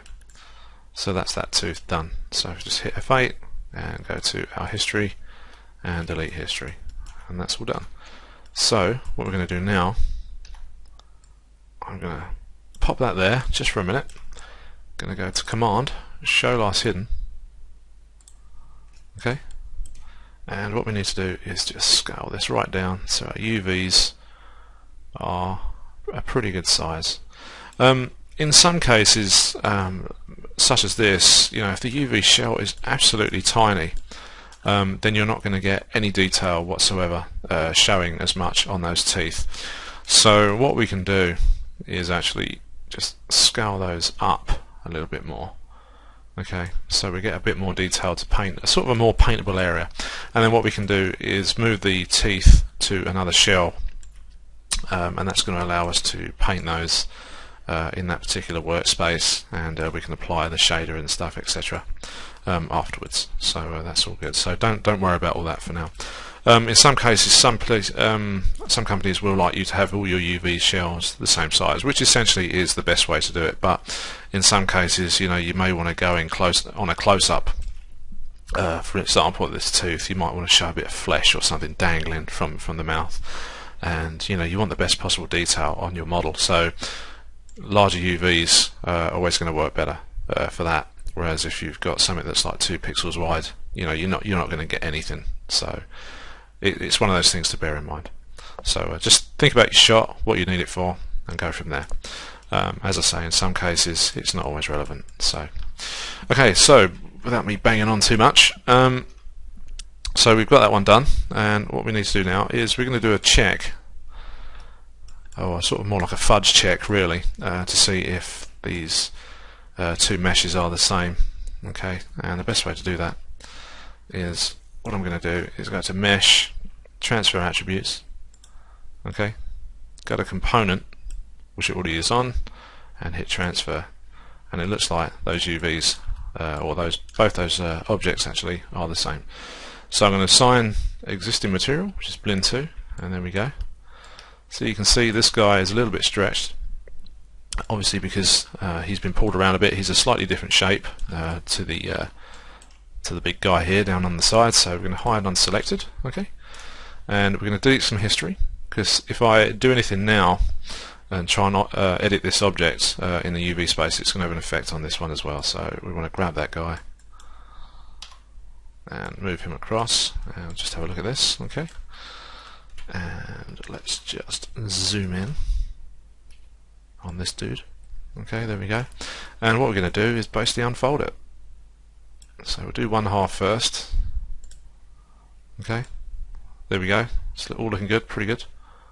May want to have a little bit of a tweak just down there, but apart from that, that's all good. And we'll just hit G, do that again, and there we go. Okay, and that's pretty much it. It's pretty straightforward. And what we'll do, we'll just show our border edges so we know what's what. Okay, so first thing I notice on this one is that the border edge is right down the middle on the actual front of the tooth. So we go to Command, Show Last Hidden, which is our actual creature object. You can see the seam is right down there. So what we need to do is grab it. Grab this seams on here, okay? Because what's happened is I've obviously, when we've moved this into position, I've moved this around, twirled it around a little bit. I've not kept it in the same profile as the big tooth down here. So what we're going to do is grab that, split that object, and then just re-stitch that on that side, like so.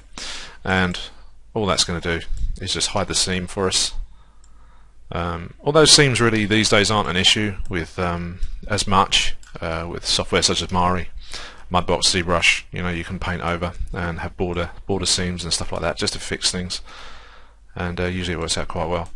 But again, you know, if you're going in close up, you know, you don't want to see a big seam all the way down there. So again, other stuff to consider when you're doing your shots, or you know, just still renders, whatever you want them for.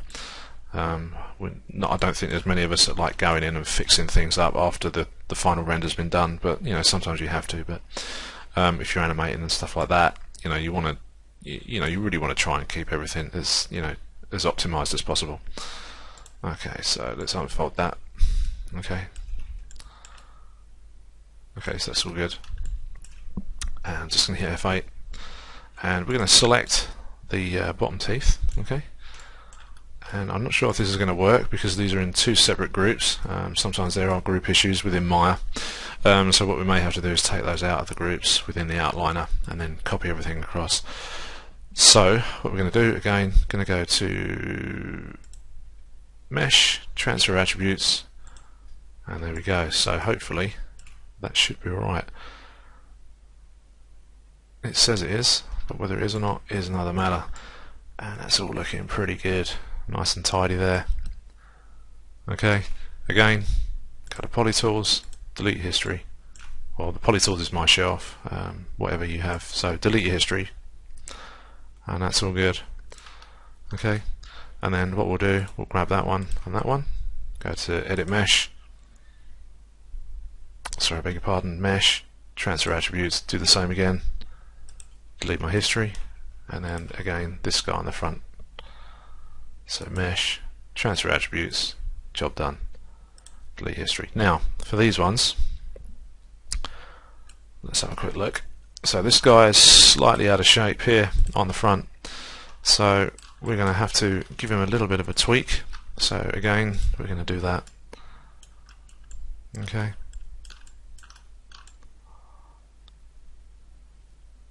Okay, so let's just go and hide.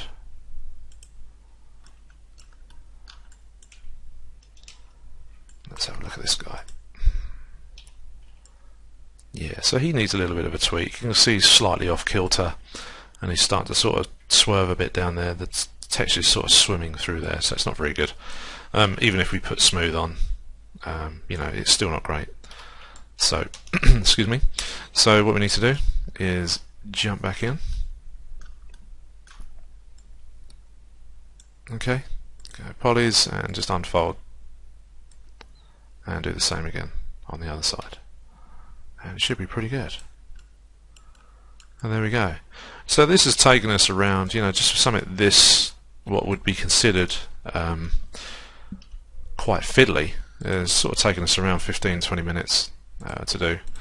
And actually looking at my clock here, it's taken us about 14.5 minutes. So we're doing pretty good so far. So, you know, it doesn't have to be, you know, as painful as a lot of people tend to think with UVs. And it's one of those things that, as I've said before in the previous chapters, it's something that I do actually enjoy. So, you know, do try and persevere with it, because it can be one of the most relaxing parts of doing CG work. So yeah, so let's just grab these guys. Okay, and hide the unselected stuff. So what have we got? So we've got this guy, so he's all good, so let's just move him out of the way. Okay, and then that guy, and then that guy. Okay, so we've got 3 there, so let's go to UV and we'll grab that guy. Okay, so those are the bottom row there. So let's put them into an order. This is just rough for now. And let's just move him. I'm just going to put these in the order that they're actually sitting in on the model as well. So that always helps, so you can sort of go backwards and forwards with what you're dealing with. Okay, so that's the bottom row left. And this is going to be top row left. as well. So we've got all of these and they're all done. Okay, and once we get the model sort of all put back together, then we'll be good to go. And what we'll do is we'll dupe those objects and then flip the UVs across as well. So that's all good. So those haven't taken that long. Okay, so what we're going to do, we're going to jump up and we're going to go and do the horn, okay, of our beast. And again, it's going to be same sort of process. So let's do that, and it should be pretty quick. So we're going to go to create UVs, and we're going to go planar mapping. We're going to open it up this time. I'm just going to do the projection through the X because that's going to be a lot easier than doing it the other way, just by keep turning things around. Okay, so that's all done, and I'm going to assign the blin. Okay, so we can see what kind of a mess it is. Okay, and there's our object in our UV editor. So again, all the same principles are applying here as to what we've done before. I'm not going to do anything different, and I'm not really going to explain too much now as I go along on this particular part. Let's just close that up. So if you can just bear with me, I shall try and get this done as painlessly as possible. And again, we're going to split the UV. So just going to cut that like so. Show the border edges. So you should be pretty well versed by now with sort of basic UV setup and stuff. I mean, doing a creature such as this, it couldn't really get much more difficult, you know, with strange shapes and stuff like that. Obviously, you, depending on what you are making, you are going to get more and more complicated models and stuff like that. But at the end of the day, if you can just break it down in your mind as to what sort of shape the actual things are, you know, whether to project from the top, from the bottom, and then just decide where to put your, you know, make your cuts and where to hide your seams and stuff like that. So, you know, it doesn't bog you down at the end of the day, and it doesn't have to be, like I say, it doesn't have to be a painful job to do. It really doesn't. So let's just grab those, and all I'm using is the unfold again. Okay, there we go. So let's just grab that, just move that across, and again, you know, you can use unfold from there, or you can use the little gizmo up there, the unfold, the interactive unfold. Okay, like so. But what we have here is a case of odd size UVs. So what we need to do is scale those down. Okay. Just go in and double check everything. Yeah, it's not looking too bad. And we'll grab the front edge, because these are the ones we're going to stitch up. And we may get a little bit of a seam going on there, but we're going to just go move and sew. And we're going to grab these and straighten those up as well. Okay, and let's just see what we can get away with for the stitching. Okay, let's have a look at that.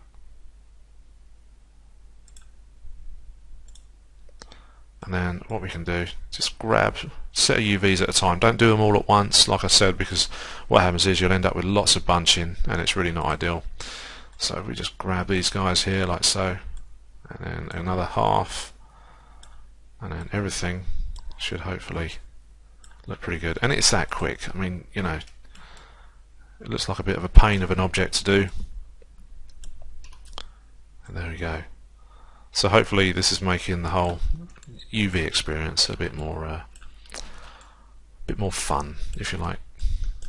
Okay, so let's go and grab the teeth as well. Okay, let's just jump into our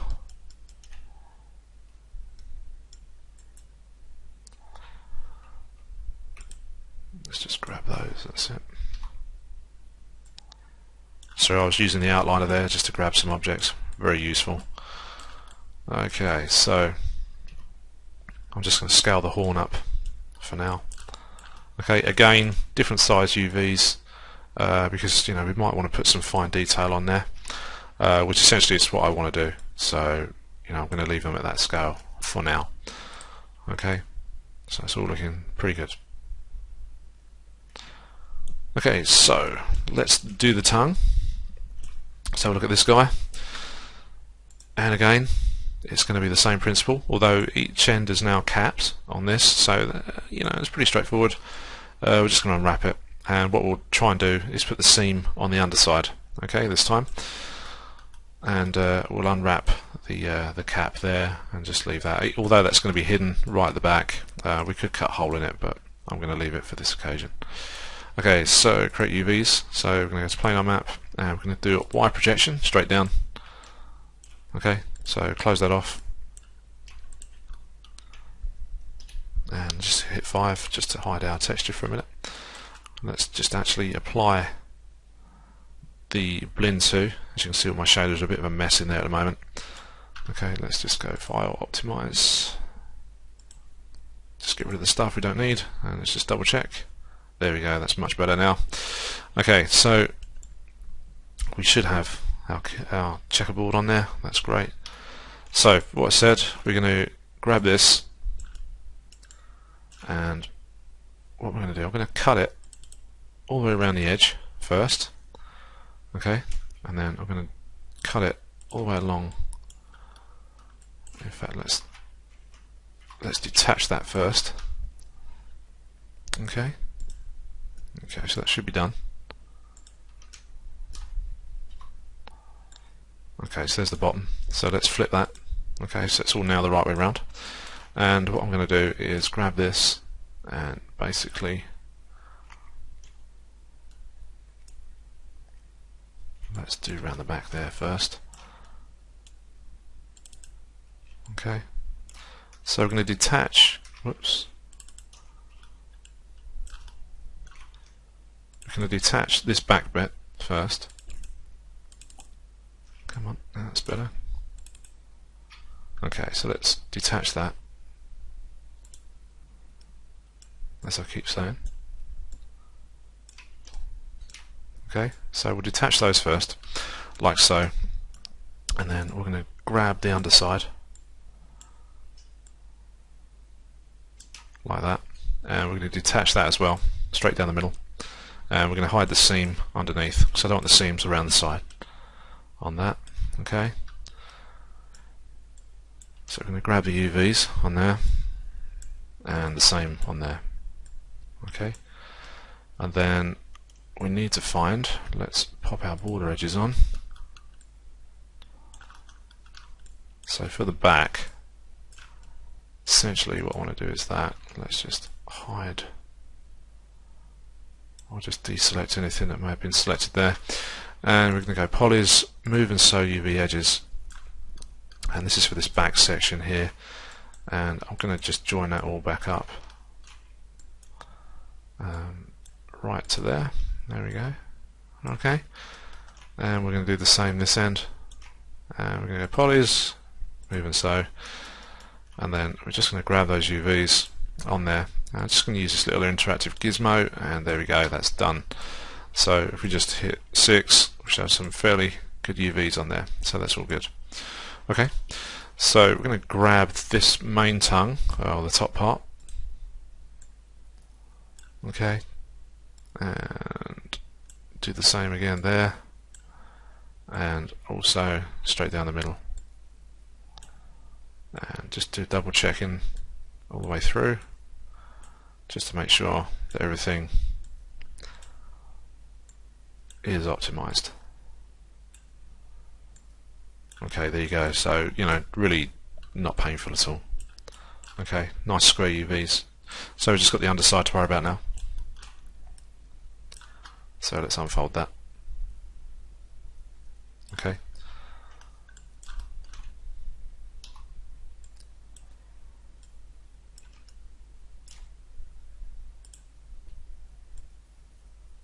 Okay, there we go. So then all we need to do is switch these sides.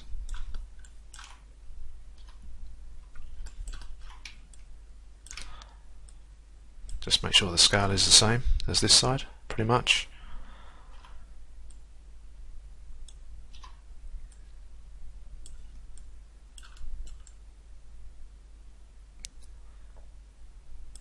Okay.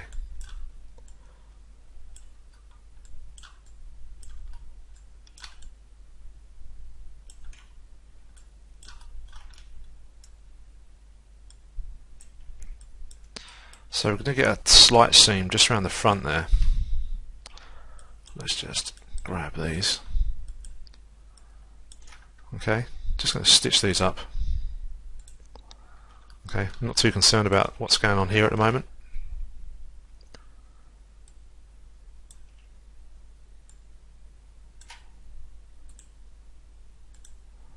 Okay, like so. And then, actually what I'm going to do is cut that from there.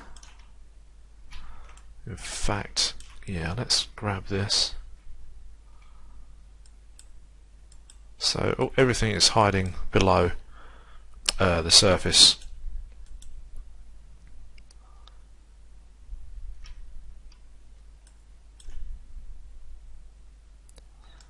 Let's just unfold these first. Let's get these all tidy. Okay.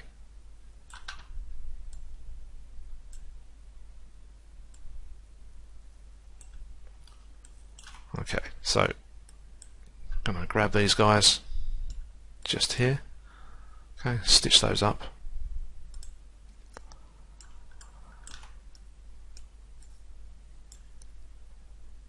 Unfold these. Okay.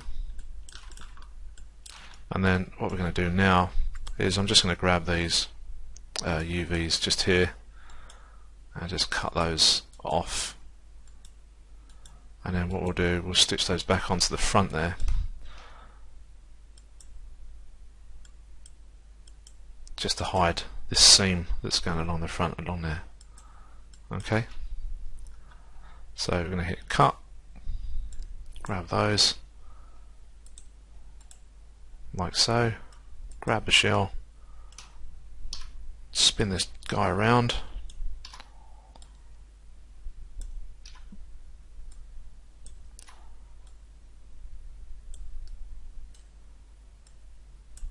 okay,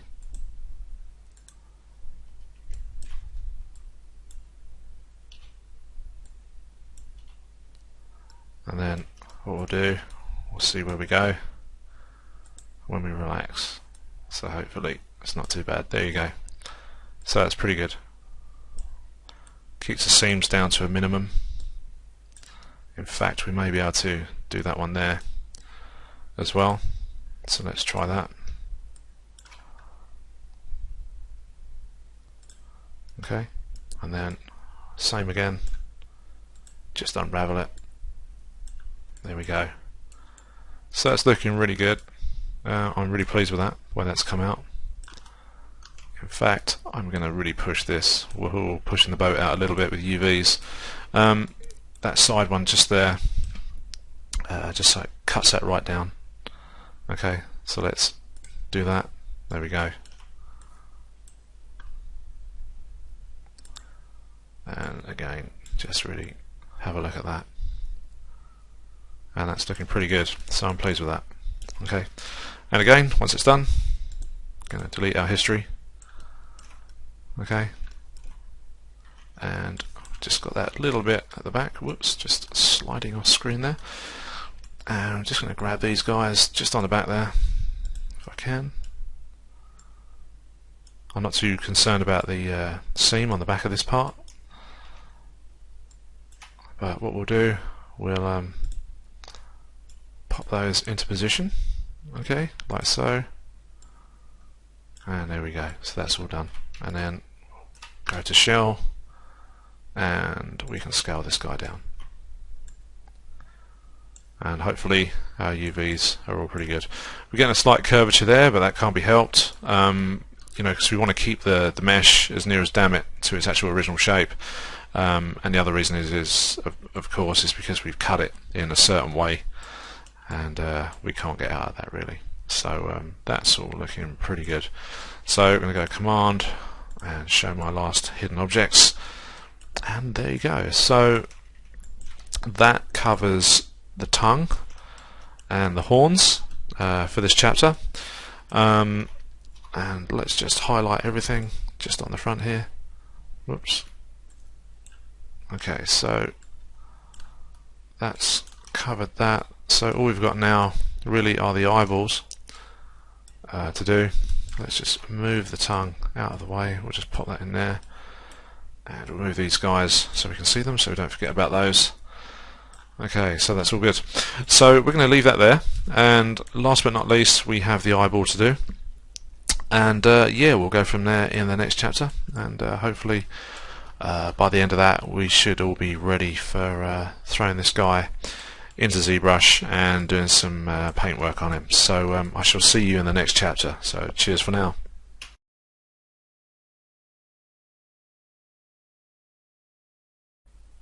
Okay, so moving along, as we said in the last chapter, we're going to look at the eyeball in this one.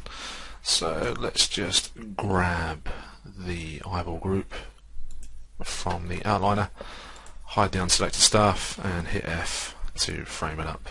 So as you can see, there are a few little tweaks and stuff actually done onto the eye itself. So we've got the inner and outer eye, as we've already labelled, and also the modification we did to the actual pupil and iris area. So it's a bit more reptilian looking. So how would I conquer the UVs on a spherical object like this? Well, certainly one thing is I wouldn't ever use the spherical mapping, because I kind of feel it makes a bit of a mess when it comes to this kind of thing. Let's just have a look at it. I mean, it can give you a head start, as always. You know, you can do all this stuff and everything else, but I just don't feel that this kind of thing it's doing it any justice, in my honest opinion.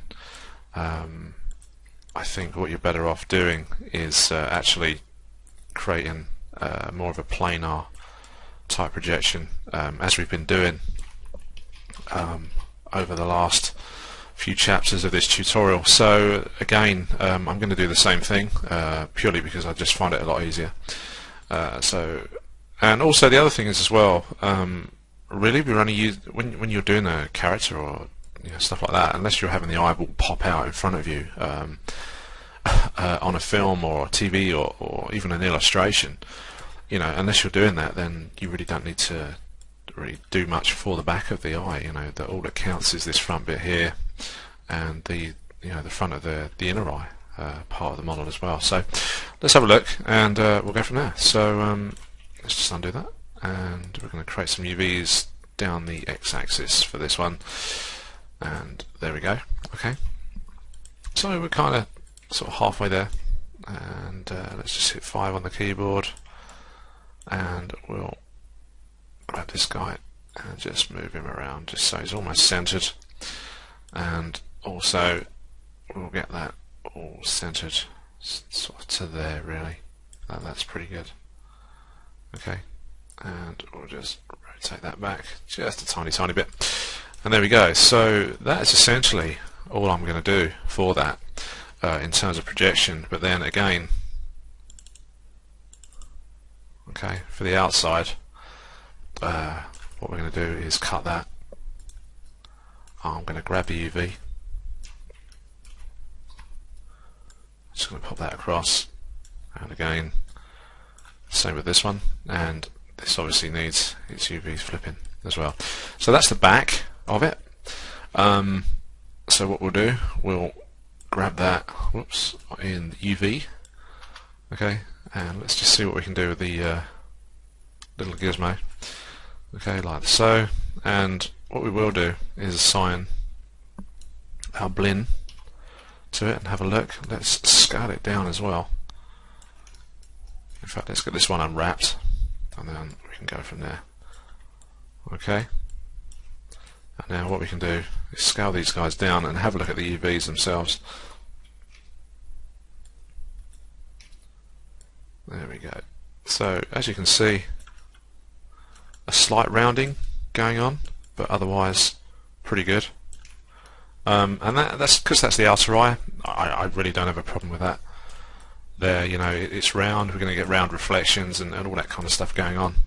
So unless you really want to tweak it and add other bits to it, then that's up to you. but as far as the UV goes, for myself, I'm happy with that. Let's just get that into a tile.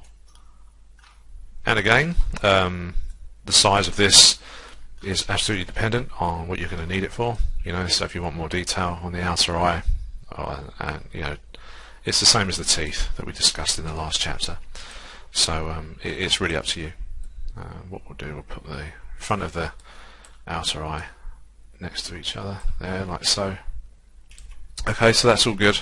So we're going to delete the history there, and I'm going to hide this guy, and now we've got the actual inner workings to deal with as well now. And we're going to do exactly the same thing. This time though, I think our planar map will be a lot more, well, it'll be utilised a lot more, and we can stick our UVs, well, cut our UVs to about there, I would say, for now, and then the back we'll go from there after. So let's do that again. So create UVs, planar map, and we'll just rotate this guy around like so. Let's just see if we can keep that in line with the center line there, and just rotate that up and just bring that around a little bit as well. There we go. Okay, so it's not too bad. And again, we're going to assign our blin. So if we go a little bit closer, you can see it's a bit messy.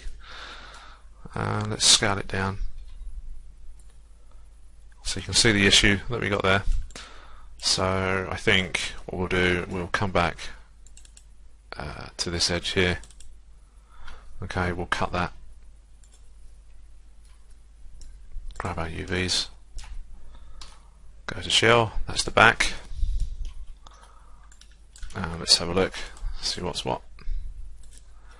So the back just needs to be flipped. There we go. Pretty straightforward stuff. Okay, and then just unfold that. Everything's looking pretty good. We're going to get this sort of distortion here. There are ways around that as well. Actually, what we can do is we can have a quick look at that. And also, let's go to the front, and we can do that as well. So again, our UVs are looking pretty good. This is the main sort of area that we're going to concentrate on. Okay. Once we get over into painting. Okay. So that's all good. Yep. Okay. So one thing you can do to sort of eliminate this kind of strangeness going on here, essentially what you would call distortion or stretching, one thing you can do is actually grab a couple of edges, so we can grab some. Okay, so you could go around either every, whoops, let's go back, either every edge or every other edge, and you can do this if we can grab them. A little bit of trouble there. Okay, let's go a bit closer. So you could do this, you could go around every other one. Okay, and you could cut it. And let's just display our border edges so you can see the cuts we've made. Okay, there. And then what you can do is just grab those edges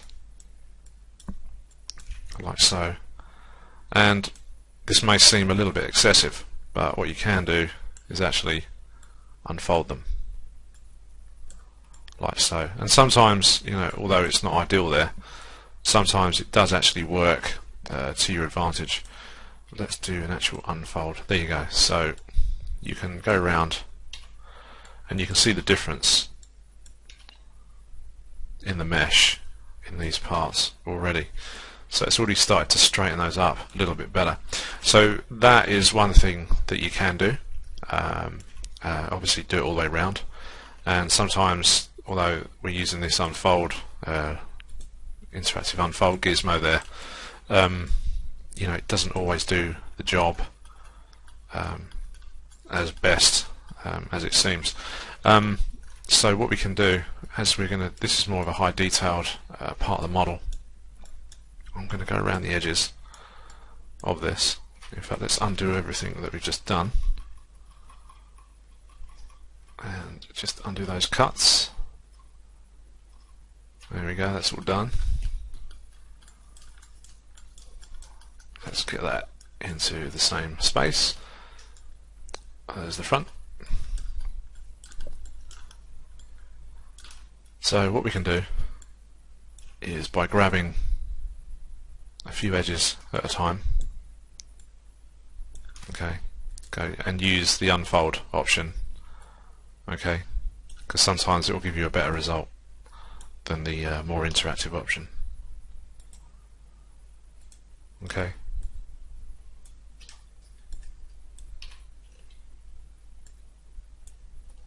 But not necessarily. So it's swings and roundabouts. Also, what we can look at as well. Okay. So you've got that option to do as well. The other one that I can suggest, which is also a pretty cool way of doing this. Okay, so we've got this seam already done around the edge here. Depending on how quick and how much time you want to spend on doing this. So I'm giving you a couple of options here to do for the UV for the eye on the spherical part of it. So what you can do as well is you can cut the UV away from there. And if we just grab the shell, okay, like so. And again, we're doing it on the most important area where all the detail is going to be on the front. I'm not concerned about this back bit, although we could extend this cut all the way across. So just as an exercise, I'm going to show you. Okay. Right, so we'll cut that one as well. Okay, and we'll grab that shell. Okay, like so. And then what we'll do, we'll go to face mode. Yeah, so we've got those two guys together. We're going to go to create UVs and we're going to go to cylindrical mapping. Okay. And then we're going to rotate this all into position like so. And we'll just get all this absolutely spot on if we can. Let's just hide everything and we'll just pop that into that shape there. Okay, and then we can move that across so that's more level.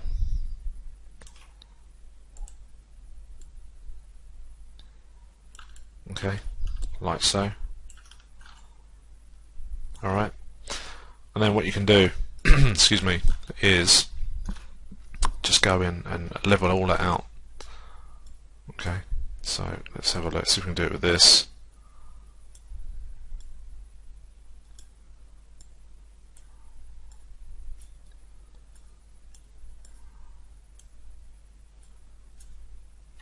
Let's go to shell, we'll just move that guy down just so we can do it, see if we can get it done in one go. So it's not too bad. And then we can just put on the UV lattice just to squeeze it about a little bit. And grab that, let's try the actual command itself, no. Okay, so, and then just go assign existing material, which is blend 2, hit 6, and then what we can do is grab the UVs and bring the scale right back so everything is looking pretty good there. And then again, it's just a case of getting these on the outside edges to work for you. So there's a couple of ways of doing this, and depending on how detailed you want to do everything, whatever's visible, whatever isn't visible, this is going to give you another option as well. So let's just do this. And sometimes you do get a little bit of funkiness going on there. Okay, there we go. So everything's looking pretty square now from the front. We've got a separate UV for the actual center part or the back part there, and what we're going to do is scale that back so our UVs are the same sort of size. Okay, And as you can see, you know, you've got this curvature going on there, so you could even take it right up to the very edge on there as well. So that's entirely up to you. So what we'll do, we're going to leave that there for now, and we're just going to bring this right down.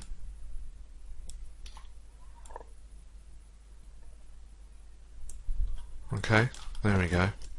And then we're going to grab those UVs and we're going to go poly, move and sew, and we're going to do the same again with that one as well. Okay, there you go. So you can end up with your eyeball looking like that as well. So I'm just going to rotate that back round so everything's the right way, and then obviously again it's up to you how you do the scale and of everything as well. So let's grab the outer eye and we can make everything, whoops, sort of like the same size. And again, you know, with stuff like this, it's really going to be dependent on the size of your UVs that you want to do as well. So with the outer eye, we can squeeze that down because essentially they're only for the wetness and, you know, reflection and you know, specular and all that kind of stuff. So, but for this exercise, we'll just leave everything the same size on that. So this is all kind of subject to change with, as far as I'm concerned, on doing this, but I'm quite happy with the way that is for now. What I might do, I might actually change it back and go back to the initial sort of way to do it that we did the outer eye, because sometimes, you know, you're creating these veins that are going back into the head, so you just want almost like a planar kind of feel to do it, and this may also be a bit confusing if you're only using Photoshop to do your paint overs and your textures and stuff like that. But if you're working in a 3D paint package, or you know, a bit of software that has got that capability, then this sort of layout isn't a problem. But if you're just doing it purely from a 2D point of view in Photoshop, Painter, whatever you're using, then it might cause you some issues. So again, it's just a way of doing it, and it's just dependent on how and what your model scene is for. So yeah, so let's call everything back. Let's just hide that, we don't want that. So there we go. So our creature has had all these UVs done. And let's grab everything. So that's the eye. So we've got the eye, the horns, the teeth, and the body, and that's all ready to go. So what I'm going to do is we're going to mirror across everything and get that all set up, and then hopefully for the next chapter we're going to be all ready to go over into ZBrush and do a little bit of painting. So first of all, I'm just going to go back to my standard view. Okay, so first of all, I'm just going to select the body and hide the rest. Okay, now if you remember, back in previous chapter we mentioned this lovely little polygon here. You know, it's not really an issue, but what we want to do is eliminate it and just keep the other one, so otherwise when we do a flip we'll have two versions. So we're going to eliminate one, keep the other, then stitch everything back up. So first of all, with that done, I'm going to go Control D to duplicate, and we're going to scale X, going to hit -1 in the channel box, so it flips our creature across like so. And then first of all, before I do anything else, I'm going to go in and get rid of one of these. Okay, like so. I'm going to get rid of that guy. He's all done, he's gone. Okay, so that's the inner mouth for our creature. And what we need to do as well, okay, go back to F8. What we need to do is freeze the transformations on this so all the normals become the right way around as well. So first of all, I'm going to use my poly tools. You can go out to here, modify, and freeze transformations. Okay, I'm just going to use the command on the shelf, and as you can see there, I've come up with a small error. It's saying that the faces are going to be back to front. So what we need to do is display the face normals like so. Okay, as you can see, everything's backwards, they're all facing in the other way, and we're just going to reverse those. Okay, so they're all good, I'm just going to turn off the face normals command. Now the first thing you see, the original side that we UV'd, everything's nice and blue, everything's the right way around, but on this flip version they're all red. So all I can suggest is you grab those and you can flip them up here like so. Okay, you can use that command within Maya, but sometimes it does cause issues if you've got fairly large groups like this of UVs. So what you can do is go, I think it's on creativecrash.com, and is look for this, and it's called Xform UV, and I absolutely adore this little plugin or this little script, and it's free of course to download, so do go and find it. It's called Xform UV, and it has all these little tabs where you can move things per tile, rotate, it gives you all these little things that you can do. And what we want to do is we want to flip this across, so all I'm going to do is hit mirror U and it will do it all nicely, and it keeps everything really clean. So that is one neat little script that I really do suggest you go and buy for your armory. I'm not going to go through all the details right now. I do know most of them. You can set different pivots to how you want to flip everything and all that kind of stuff. It is so cool. You can center your UVs, align your UVs. Let me just show you centering the UVs. So if you're sort of halfway across a line or something, or here like so, if you hit center UVs, it will pop them straight back into the center. Saves you having to pick them up and move them. Excuse me. But do be warned, if you've got a lot of UV shells and you do hit these automated commands, it does take a little while to do, because it's got to find each UV point and it's got to move every single one, but it will do it. You just have to sort of go away, make a cup of tea and come back, and hopefully it will do it. I mean, I use this particular script actually at work to do stuff, and sometimes we've got so many UV tiles and you don't want to sit there all day moving them by hand. So what I usually do is orient them, or just select them and do it automatically, and while it's doing that I'll go away, take a break, whatever. So anyway, yeah, worth getting. So with that done, instead of me banging on, I'm trying to get you to use a plugin. So there's our original UVs there, so that's all good. So what we need to do now is get everything joined together, okay, and also make sure that our UVs are all the right scale and everything else. So first of all, we want to get our model and get that all joined up. Okay, so let's just grab that. I'm just going to go and use absolute. Let's do that to 0, and this one as well. Okay, like so. Okay, so I'm just going to go around, just check the rest of the model first, just to make sure we haven't got any sort of strange looking bits of geometry going on. I think we are okay. Again, it was just that one area, and also the inside of the mouth there. Okay, so let's grab that, and all we're going to do is combine the two objects together. Again, mesh, combine, again as well, I've got a shortcut on my desktop, and I'm just going to delete the history. Okay, and the other thing, I'm going to show border edges. So when we come to merge all these points and verts together, we can see which is and which isn't joined properly, and hopefully we shouldn't have too much trouble. So we're just going to hit over into a front view. There we go, so you can see our border edge there for the two object shells that aren't joined. So we're going to grab those. Okay, I'm going to do these a bit at a time, just so you can see.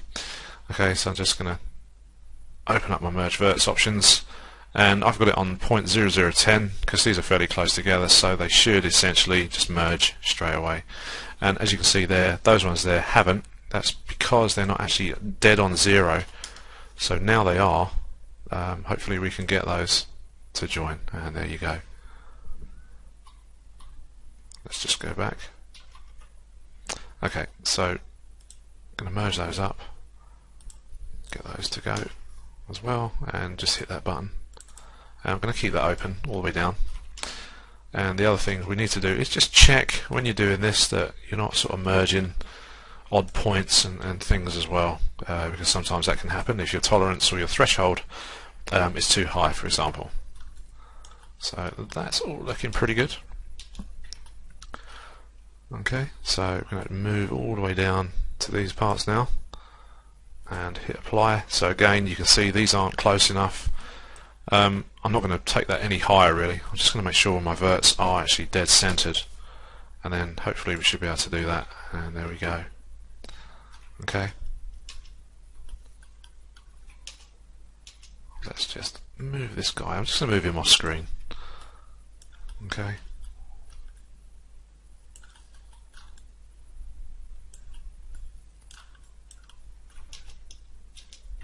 okay, so let's just zoom in here.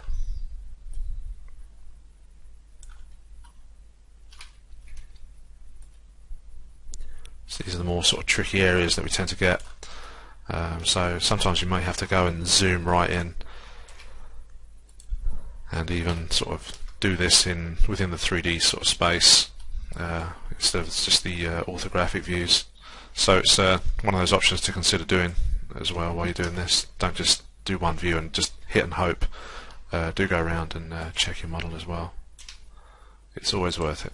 Otherwise you just got to go back and redo everything. So let's just hit that one, and 0 as well.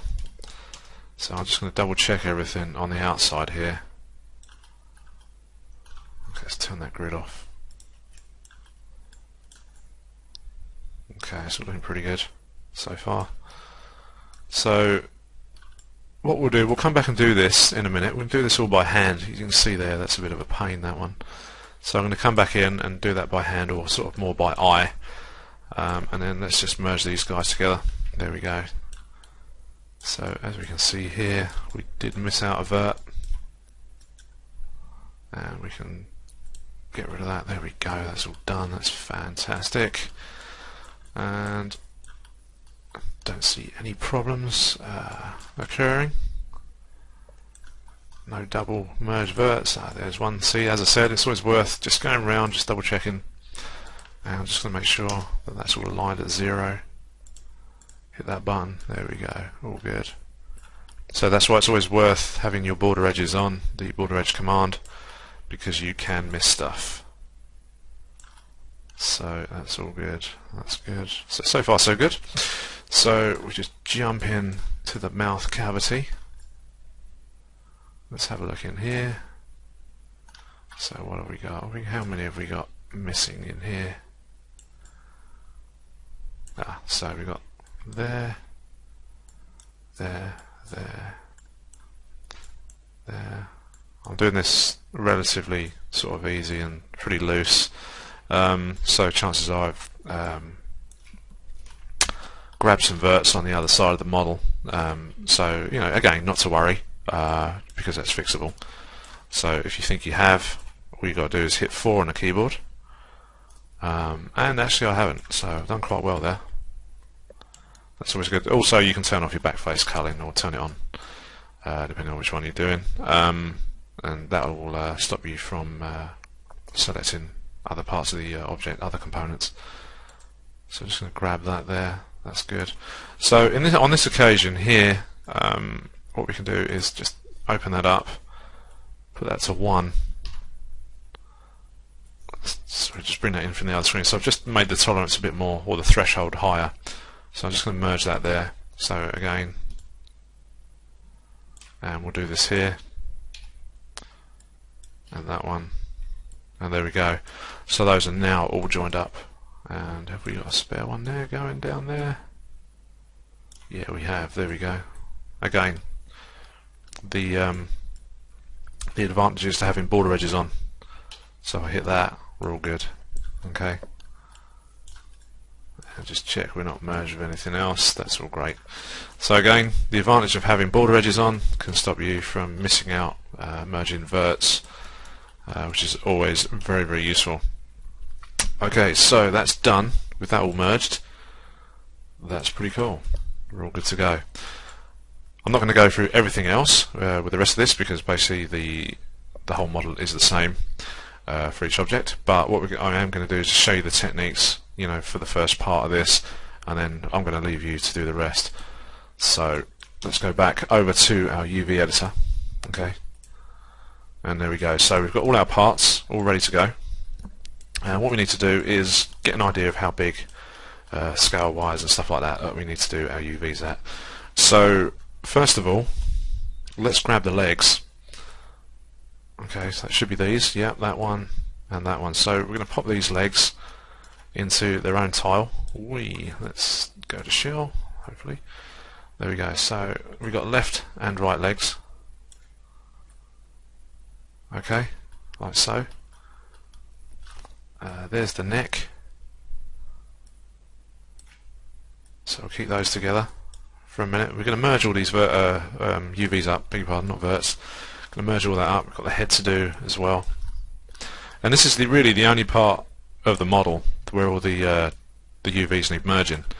All the edges need stitching together, because we have two separate sort of objects that have been joined together and combined. Whereas things like the eyeballs and the teeth, all they need doing is just the model, the object parts of those models need to be flipped across, the transformation's frozen, and then all you need to do is reverse the UVs, make sure that's all done.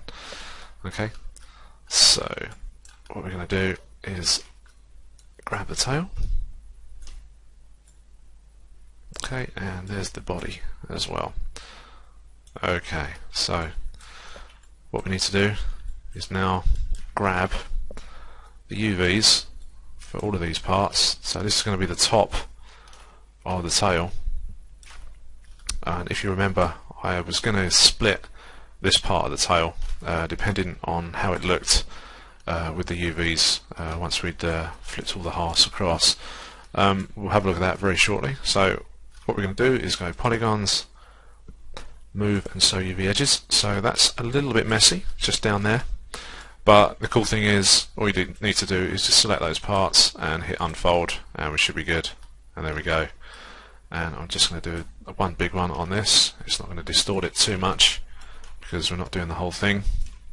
So I'm going to hit 6, and we're just going to have a quick look at how we stand with our UVs. So that's all actually good. That's not bad at all. I'm going to leave that separate at the end there. It doesn't need to be any more than what it is. Okay, so that's really cool. And what we're going to do, I'm just going to let's grab the whole shell, not half the shell, and I'm going to scale that up into and give that as much room as possible in a tile. Okay, like so. Okay, and now we're going to do the body. Now this one's going to be a little bit more tricky because this has got an arch going over the top. So I'm going to select just the top few like so, and we're going to go move and sew UV edges like that.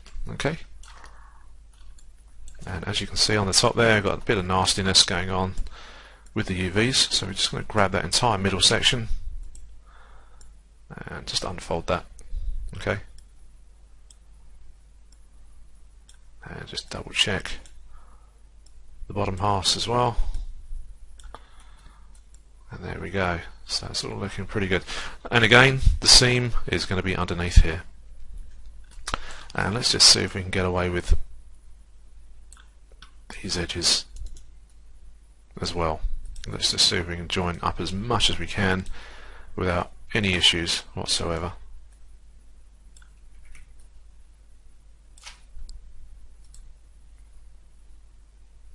Okay, like so. Again, we're going to get some stretching. It's going to look pretty shabby, as you can see there.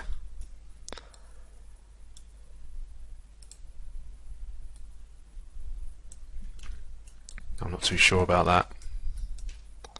Let's have a look anyway.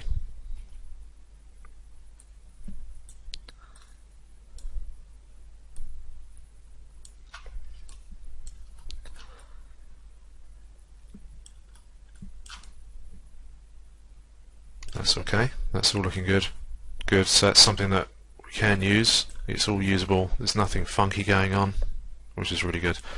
The only weirdness we'll get is where these aren't joined on either side, because obviously we can't. There's no such thing as a 3D UV just yet. I'm sure somebody will come up with it. Where you can join your UVs in a 3D style. So, but there you go.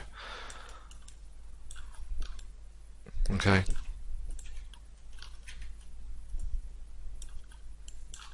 And so that's all pretty good. So what we need to do now is grab that and scale this guy up as well. And what we're attempting to do is keep the UVs the same scale as the tail now. So I'm just going to pop this down here. We may have to sort of tweak a few bits and pieces, and looks like we will. So these are going to go a little bit smaller. There you go, like so. Okay, and let's just quickly try something.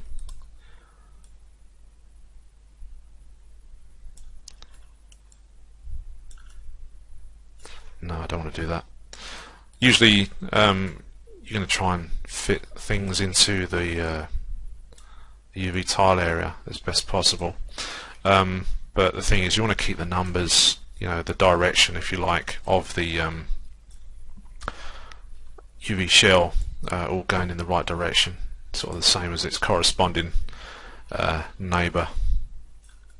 Okay, so where's that going? That's the right way round, so that's all good. So what I'm going to do is flip that.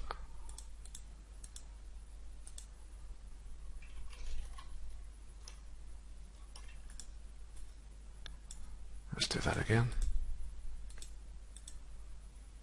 Okay. And do this one. Okay. So I'm just sort of going to do these in the order that they would be on the actual creature itself. Okay.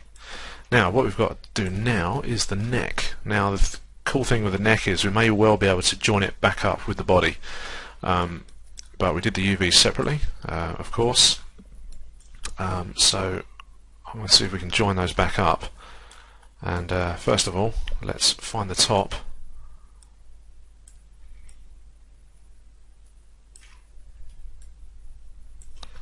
Okay, going to go polys, move and so, grab those, and let's take these all the way around, like that. Okay, and we're going to take them back up here. Let's just zoom out a little bit. There we go. Going to scale these guys up, and we're just going to double check. Okay. Okay, right. So let's see if we can unravel these guys and get them to fit this along here somewhere. And again, we're trying to just eliminate as many seams as possible.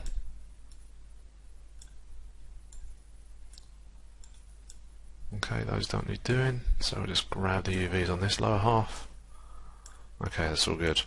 So I'm going to grab some edges, some polys, move and so those UV edges, and let's see what we can do all the way down here. Let's see if we can get away with it. Hopefully we will. Okay, like so. So again, going to get some strangeness going on there, and what I'm going to do is grab those just on there alone, and let's hit unfold and see what we get. Okay, so we've got some weirdness going on down here which we don't want at all, so let's try this in half instead.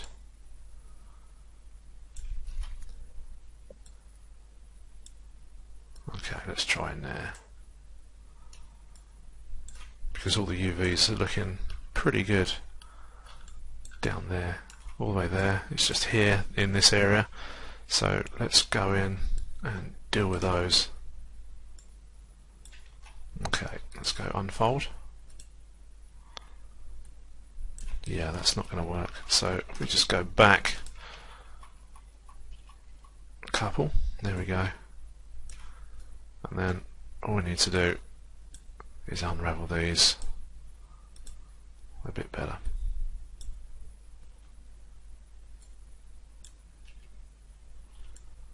Okay, and then we're going to hit B on the keyboard, so we're going to do a soft selection. Okay,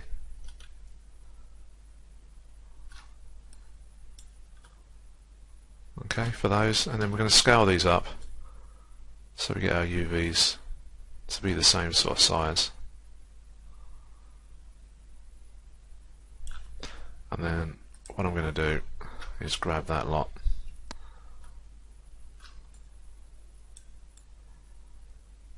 and we're going to slowly start moving these around. Okay, so I'm just going to grab those, going to get the magnet or the smudge UVs, whatever you want to call it. So these are the sort of areas that start to become a little bit more tricky, but if we can eliminate these seams, then that's going to be even better for when we come to do texturing and stuff. So I'm just going to pop these into a more roundabout, sensible kind of area. Okay, like so. So we can eliminate that problem that we were getting there, just around the neck. Okay, and then what we can do now is then go back and try and stitch these guys up. So what we're going to do is we're going to finish this episode once we've done this, and then the next chapter we'll actually look at the head and stuff, and then hopefully move on from there, because time's getting a bit short for this episode. So okay, so we've got an outside edge there which we don't want.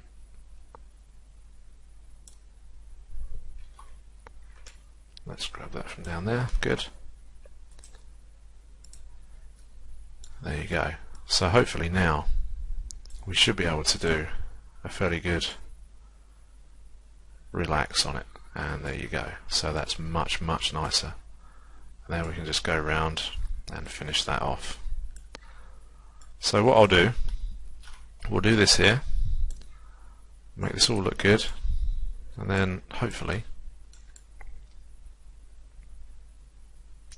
we should be able to get the head popped on in the next chapter, because there's a few little bits and pieces to tweak on that.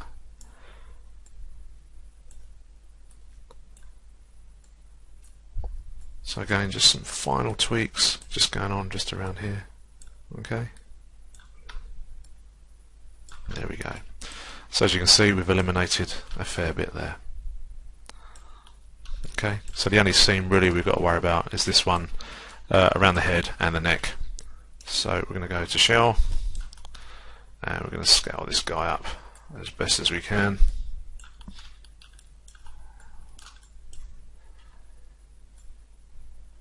And it's going to have to be like there, very similar to the tail. Okay, so what we'll do, we'll call it a day there for this, and then we can come back, we'll pop all the head together, sort the scale of the legs and stuff out, and then we can go from there. I was planning to get the whole thing done in this particular chapter, but here at Simply we like to keep our chapters to a minimum. So yeah, we'll call it a day on that, and then we can come back, and as I said, we'll fix the rest of it up, and yeah, we'll be golden, hopefully. So I shall see you in the next one. Cheers for now.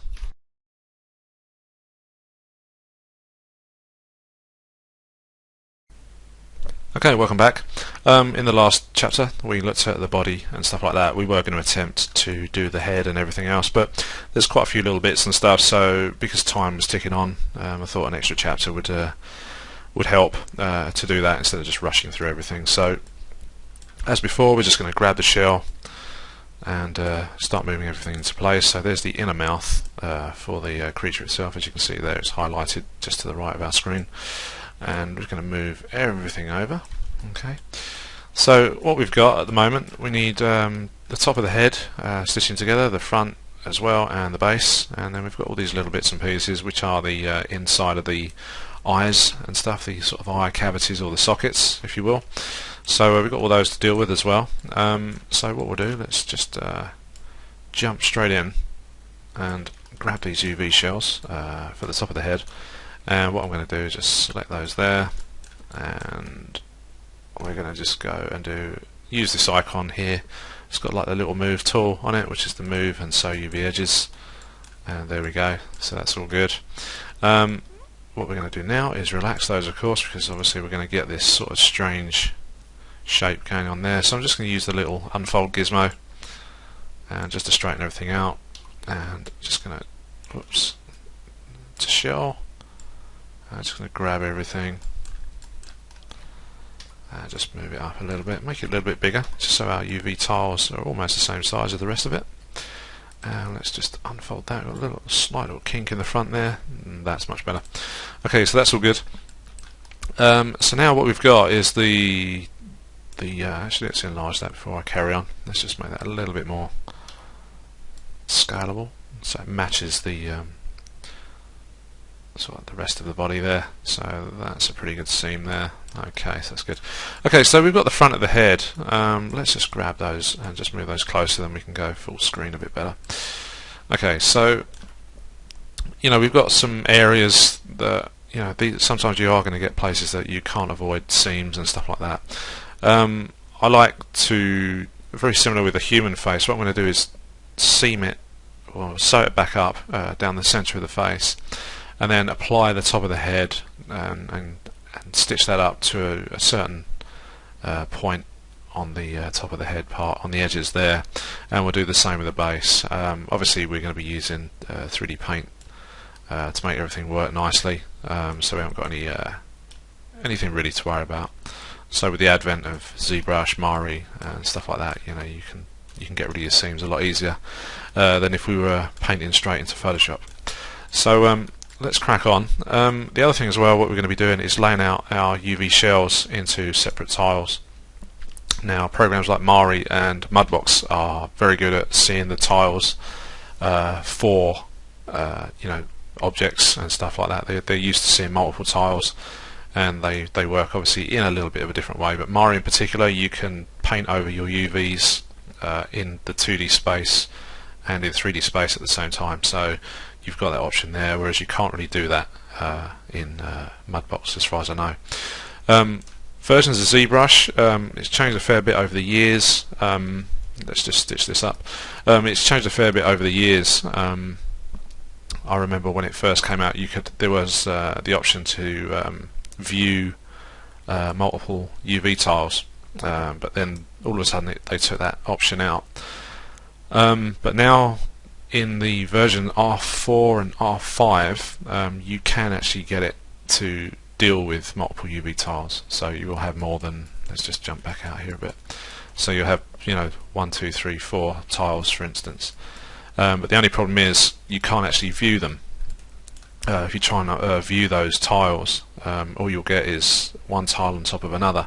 But the good thing is there's a plugin on it called the multiple map exporter, and that gives you the option to put your settings for Maya, and it will export every single map from the UVs within that model. So it's all very good. Anyway, we're gonna go and do that once we've done all this, and I can go through it and show you how to do that and explain it a little bit further. So that one's done, that's stitched up. So what we need to do is grab this guy, just move him to one side. I'm rambling on there about UV space and all that stuff. So let's relax this guy. Okay, there we go. So that's pretty good. Got a couple of little hangovers just there in the corner, but that's the sort of thing I would expect anyway in that area. So just go in and tweak that as best as you can. I'm just going to do that for now. It's not an area that's going to really stand out and someone's going to go, hey, you got stretching. But let's just keep it clean as you can. Let's have a quick zoom in on that side. So as you can see, it's it's neither here nor there really. The outside is fine, and once it up-reses a bit as well, we're not really going to see much going on. So that's all good as well. Okay, so we've now got that one done. So the thing to do is scale this guy up and get the resolution around about in a roundabout kind of way, the same size as the top of the head, and what we'll do, we'll stitch all that together. So I'm just going to drop him down there. We're going to select that guy, bring him down, okay, and as I was saying, I'm going to do this very similar to how I would do a human head. So that's going to be move and sew, okay, like that. And then just for good measure, just check all your stretching. Again, you can either use the unfold from here or from the drop down menu as well, so which will give you a different sort of layout there. As you can see, it's just enlarged that bit, but I think what that's done is keep it to scale, so that's all pretty good. And I'm just going to tweak the edges on that one as well, and there we go. So that's all good. Okay, so with that done, so we need to deal with the bottom of the mouth as well, the jaw. Okay, and it's all pretty straightforward. Again, all laid out as we've already done. And move and sew those together. And what we're going to do is just unfold that. I'm just going to use the unfold from in here, and there we go. That's all that was needed. So we're going to grab that, go all the way onto the jaw there.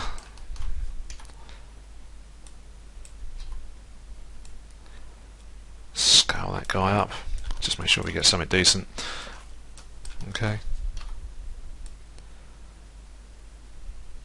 there we go. And what we'll do, we'll stitch this up as best we can.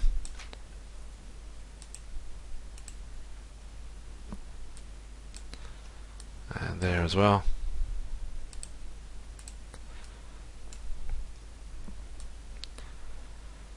Okay, and then we'll just relax that, or beg your pardon, unfold it, just so it all works. There we go. So, right. Okay, so that's all good, looking pretty good. A little bit long there, I think, just around this area. So let's just have a quick look.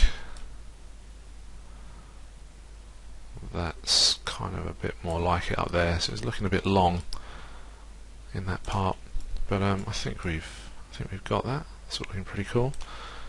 Let's just do a quick unfold from the menu set. There we go. So that really does need to come down and be adjusted, and all I'm going to do is grab those from there. Let's get rid of those, unfold that so they go back into place. Same with that, that's all good. And then we can do the same with this whole area here as well. So we get everything back to how it was looking. So just hit unfold. Okay, that's all good. So again, just a little bit of tweaking. It's always going to be necessary. Sometimes as well, what might happen, you may lay out all the UVs as you think looking good. The other thing as well, it's always worth talking to the texture artists as well. They have certain things that they like done, things done in a particular order, so it's always worth talking to the people that you're on the team with, so it avoids any problems. Of course, with any production there will be problems. It's pretty much inevitable, but the more you can eliminate in the beginning, then obviously it's going to serve you better in the long run. So and it's the same even if you're even if you're just a hobbyist. We're here at Simply, we're well aware that a lot of the boys and girls that, or you guys that come and visit the site and hang out on the forums and stuff, we know you're sometimes just hobby guys, but even then it's always just worth taking on little nuggets to help yourselves out. That little bit of knowledge can go a long way. So it's always worth even taking that stuff in, even if you aren't in a lucky position of being in a production environment. So I'm just unfolding these because these little areas here on this is the inside of the nostrils, so these are going to look a bit sort of strange in the unfold. So we're just going to move those around a little bit more. Okay, we're not really going to see those. It's all going to be really dark in there. So as long as they're clean, I don't mind. As long as nothing's overlapped, fantastic. Then we're really good to go. So those corners there again, just need to tweak that a little bit more. So we'll just do that to the minimum. And let's just check the other side. Yeah, we've got the same again. So where I did that unfold and pulled that jaw down slightly so we had a bit more room, it's gotten a bit out of place. Okay, so that's all looking good. Looks a bit like a strange looking turtle sort of features there. Okay, so we've got the inside of the mouth, and what we need to do is join that up. Let's just see where we are. Okay, so what I'll do, I'll join the top, I think, for that, and let's do a move, and so there we go. And then all we'll do, we'll just do a simple unwrap or an unfold on that just to keep it all pretty good, and just check our UVs aren't overlapping, which they are, which is unfortunate. So what I'll do, let's see if we can do these a bit at a time just to save us any hassle. Okay, so that's all good.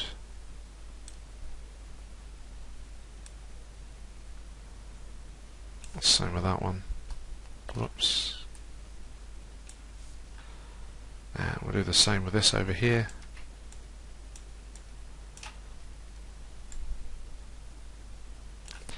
There we go, that's much better now. Again, it's something that I've mentioned before in the past on other tutorials as well as this one. Just do your unfolding in pieces. I made the mistake there of doing the whole thing, hence the overlap and all the problems just going on just there. So just do it a bit at a time, go in and check it as well, just make sure it's all working for you, because otherwise what it does, it just takes it all into account and not actually where it sits in world space, which is the way I look at it. So it will just try and match what's going on with the object as opposed to being unwrapped. So let's grab that and just double check the UVs and just get a sort of size going on there. Okay, so there's a good view there, just to so you've got some sort of form of scale, and we'll just scale that up to about there. I think that's probably a little bit too big.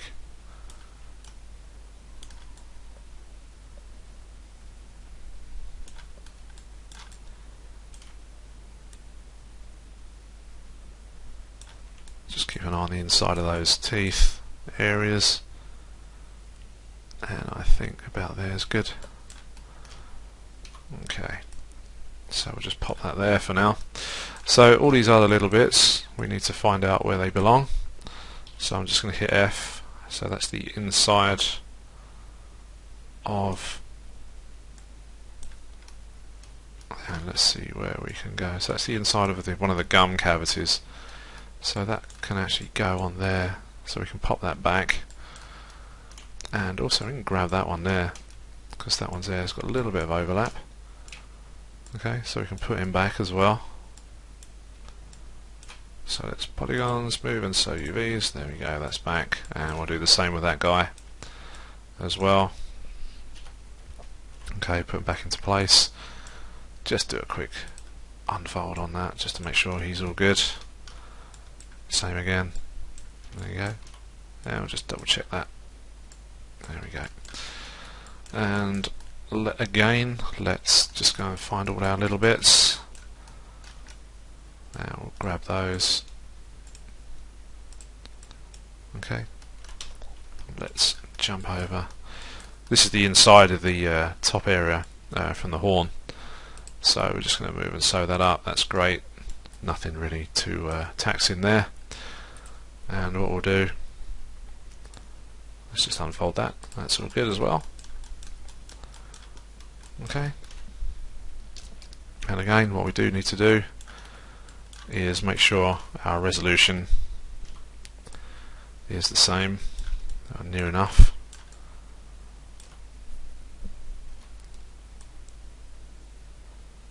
So a little bit bigger.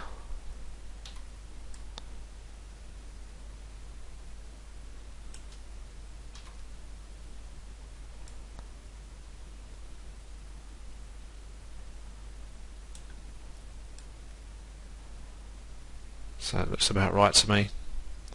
So we'll pop that there above the top of the head, just so we know the kind of area that we're looking at. And these pieces here, let's have a look, see where all these belong. So edge, let's select the edges there. So that's the inside of the back of the ear there. Let's just stitch that up and go in there, because basically it's going to be dark. We're not going to be going in there unless you really want to. So small things like that you can get away with. It's really not a problem at all. All you need to do is just make sure that everything's unfolded correctly. I'm really not overly concerned about what's going on in there. So if I go in there, that's really sort of that part. It's a nondescript area. It's just that we've done it in a way where it's, you know, gone out of sight. So again, you know, it's not a problem. And we'll do the same with the other one as well. So edge, and then polygons, move and sew UV edges, and we'll unfold that. Okay. So again, that really needs to be sorted out. Okay, let's get that back because that's not working for that part.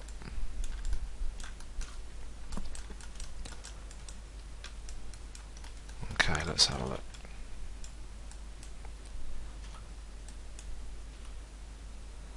Okay, so let's stitch all that back up. Okay, so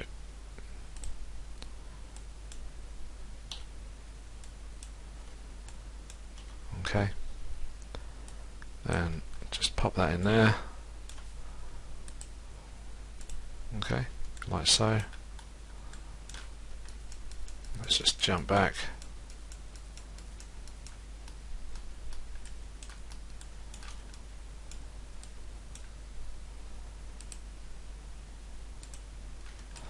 And I think what we need to do is grab the edges just in there and just stitch those all together, and hopefully we should be able to unfold that. There we go, that's better. Okay, so it's a little bit of a fudge, but it's the inside of the ear. It's just basically a dark cavity, which really I'm not going to pay any attention to. So things like that you can get away with, and I'm sure with what I know, you know, you can get away with that in a production environment. So that's as far as I can take that. It won't zoom in anymore. So let's unfold from that perspective there. But the one thing is, as I've said before, don't want any overlapping UVs as such. So what I'm going to do is separate those out. As tedious as this little bit probably looks, we can get it done.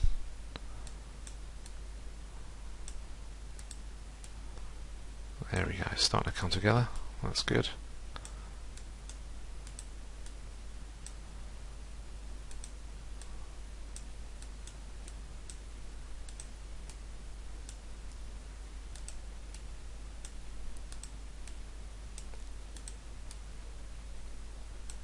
Okay, so there we go.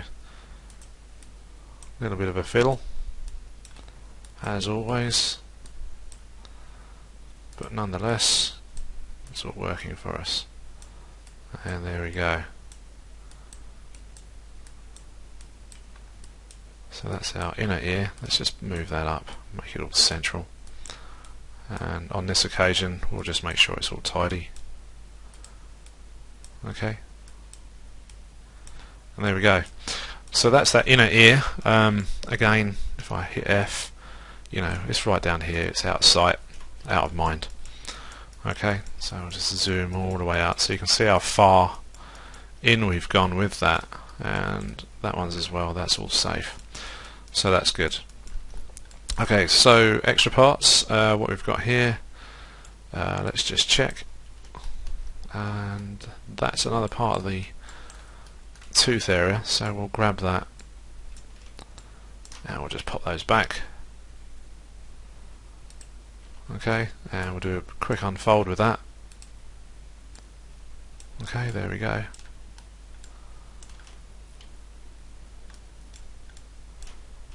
Let's just have a quick look. See, it's all the inside of that stuff, so that's all fine. And we'll do the same again with this. If we can grab the edge, if I remember to select it properly. There we go, so that one as well.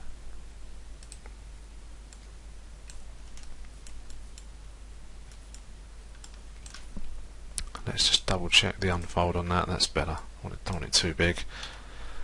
That's much better. Okay, cool. Okay.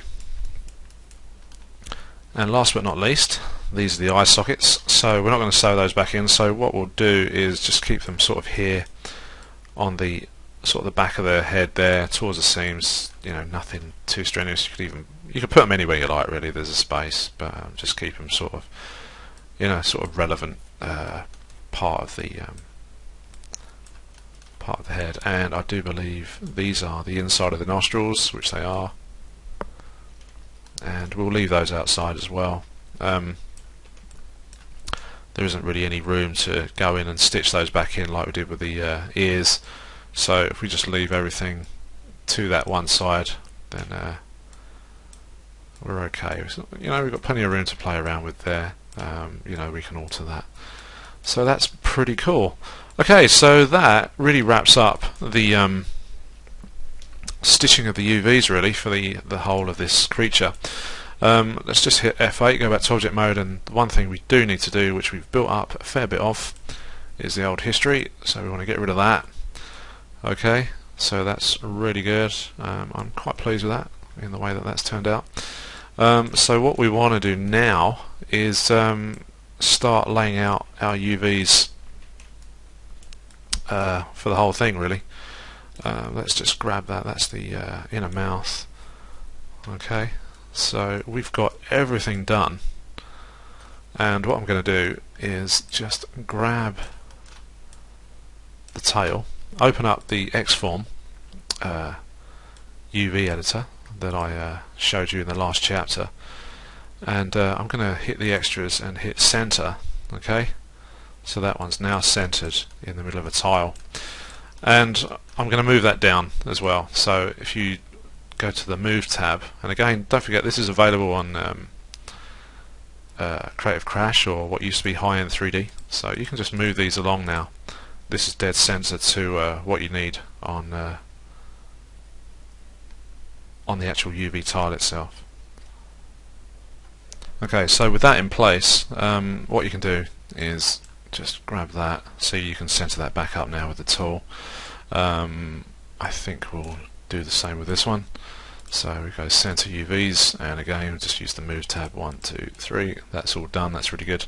I just want to go in and check that UV there. That's all fine. That's all good. Okay.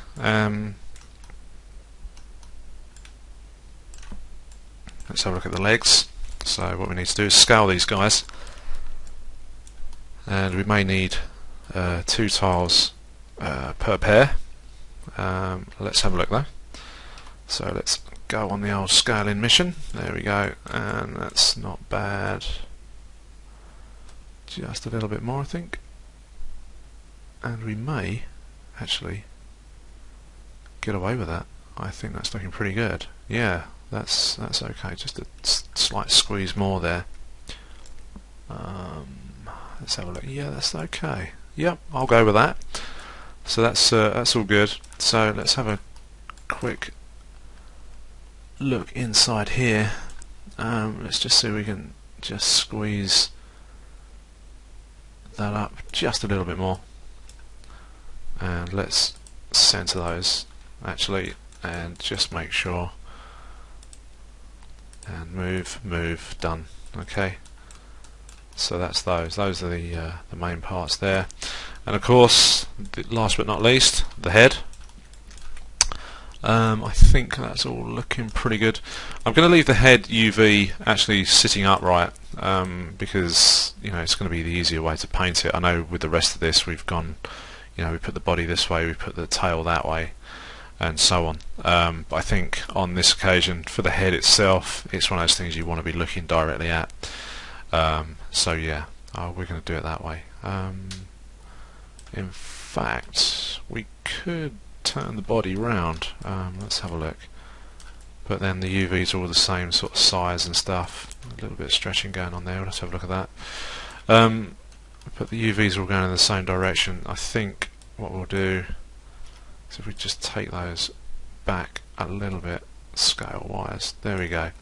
So that's good. So let's move those up, grab the body, move that up a tile, and grab the tail. So that's the main body really sorted out. I just want to have a look at that stretching there. We've got a little bit of funkiness going on just in this area, so let's just go and have a look.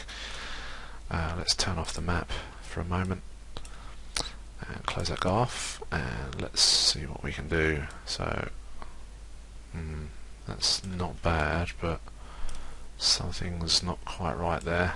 Let's have a look. That's a bit better. Let's have a look there. Let's see which face it is. So it's that one there. Okay, so let's try and move this guy about. So these are the little tiny tweaks that you will get that may make a difference. It may not, so I think what we'd just run is just run out of space a little bit there, so that's not bad there. So that's pretty good. So it's just here really.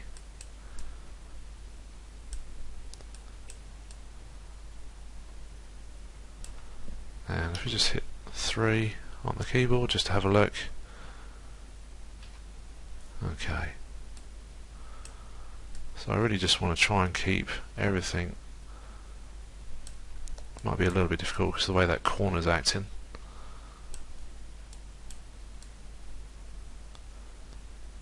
Okay. What I'll do then is we just grab that. If we just grab the little gizmo, if we go to relax, just make it the worst possible shape ever, and then just hit unfold, and let's see what that does. And that's made it worse. Okay, that's interesting. Let's do a complete unfold from there.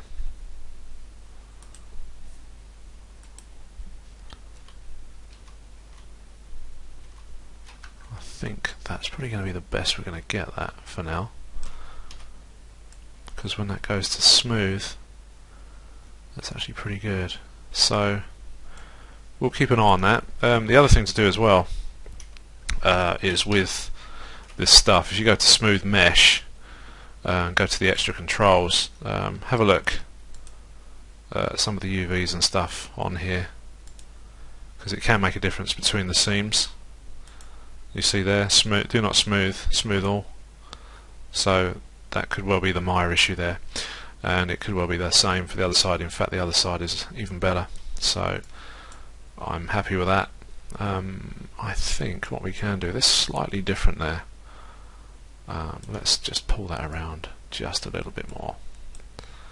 Let's just grab the old smudge tool a little bit, and then what we'll do a manual unfold from that area, and it still puts it back. So what I'm going to do, I'm going to leave that UV like that, because it obviously wants to sit like that, whereas opposed the other side doesn't. Okay, so we'll leave that there for now. I'm going to turn off the do not smooth for a bit. Okay, we'll carry on with the task in hand, but those are small little things to look out for, and small ways to correct that as well. But apart from that, I'm not really overly worried about that. That's actually okay. I'm probably being a bit too finicky for my own good, for the sake of the tutorial, but it's one of those things to look out for anyway, nonetheless.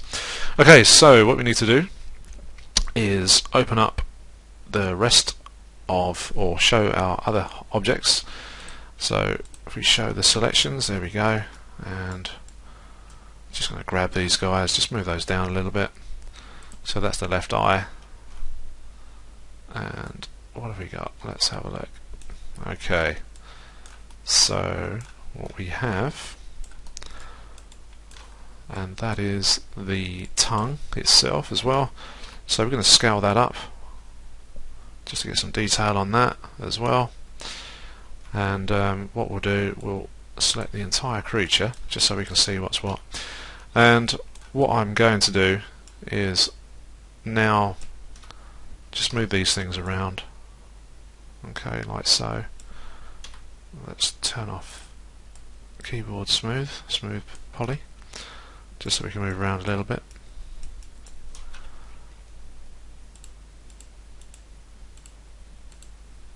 Okay, so I selected everything in the outliner, so no problem there. Okay, so we're going to grab the tongue, keep deselecting that. Okay, so I'm going to grab the tongue and we're going to stick that up in the same sort of area as the head and the inner mouth as well. Okay, like so. Just going to move it around a little bit.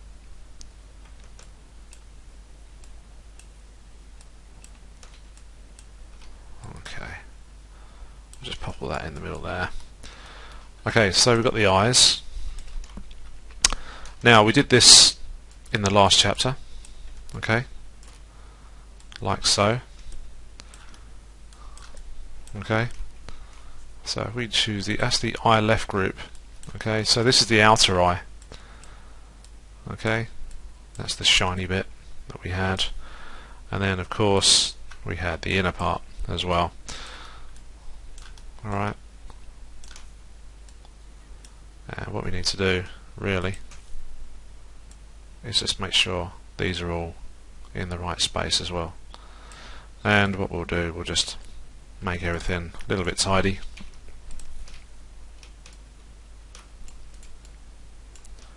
Just by grabbing these, okay.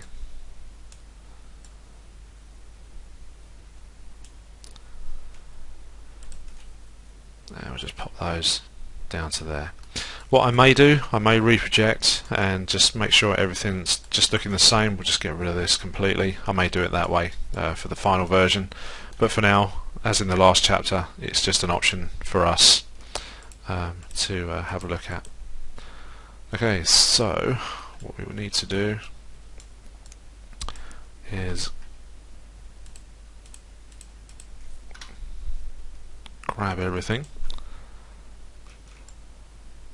and just move that up. Now things like this are going to be better with separate materials and stuff, so we'll keep those all in a different group or a different tile. Okay, so I'm going to miss out a tile, and let's go and grab our X form, grab center UVs. I'm going to move them back down. There we go. So those are the teeth for the one side, so that's the left, and then we'll put another one there in the right. And what we'll do as well, we'll duplicate the eye and the eye group, and we'll pop that across as well and rearrange the UVs. So let's do that now. So let's grab the teeth from both sides, everything's centered. Okay, just make sure we have everything selected. We do, good, no confusion there. Control D to duplicate, and then in the scale X channel hit -1. Okay, so that's all done, and then what we're going to do, we're going to freeze that out. Okay, and then we're going to flip the normals just to make sure everything's the right way around. So I'm going to call this teeth upper underscore left underscore GRP. In fact, that's right, we want the RT on that. I'll just pull that across from the other window so you can see what I'm doing. Okay, so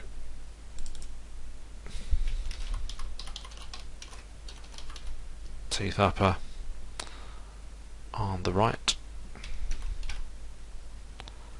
RT,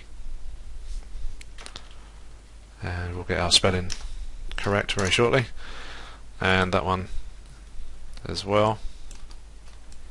In fact, those just need to be combined together because they're now the same tooth. Okay, so we'll call that teeth upper. We'll do the whole thing.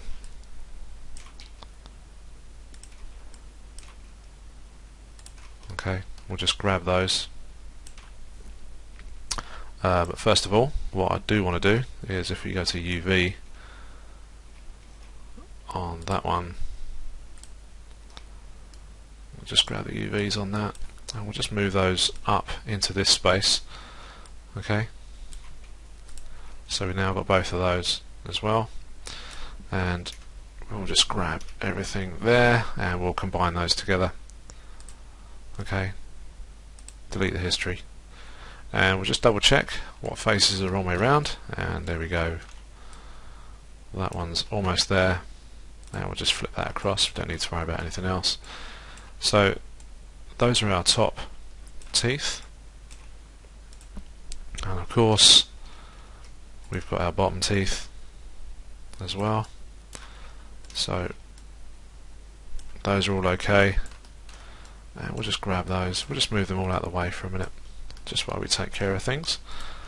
And then there's these guys that are all, of course, on the bottom row, and we'll flip those around and just make sure we're not back to front, which we are on that one there. We'll just flip the normals, okay, and same with that one. We'll just double check the normals as well. Yep, see, they're all flipped from the other side, so now that all makes sense, so that's good. And that one, let's just check that as well. Yeah, they're all the right way around, so that's all good. So that one and that one, we need to just flip the UVs around. Whatever you do, don't do this in face mode, because what will happen is you'll separate every single polygon in the UV shell, and it's not a good thing to do when you have to put it all back together or re-UV everything. So just be aware of that. It's not a pretty sight when you come to do it. Okay, so all I'm going to do now is just check the face normals on everything. Okay. Okay, so those are our top teeth. So we've got 1, 2, 3, 4. Okay, so that's all good. And then the bottom teeth, we've got 1, 2, 3, 1, 2, 3. Okay, so that's good. I'm just putting all these into an order now. Okay, so let's just jump here and make sure everything is the right way round, which I think it is. It's all looking pretty good, except for that one. So we need to flip the normals on those. Let's just grab the faces on those, not the actual ones in here, but on the actual model. That one's okay. Okay, so this one, we need to flip the normal, and let's do that. There we go. Then grab the UVs and then flip that back like so. Can be a bit of a mind teaser, that one, bit of a brain tease, but once you get your head around it, it's fine. But if I'd have flipped the normals inside the UV editor, it would have broken everything up, as I mentioned, and that's not a good thing to do.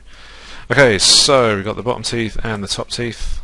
So what we'll need to do is combine all our bottom teeth together, so we can keep those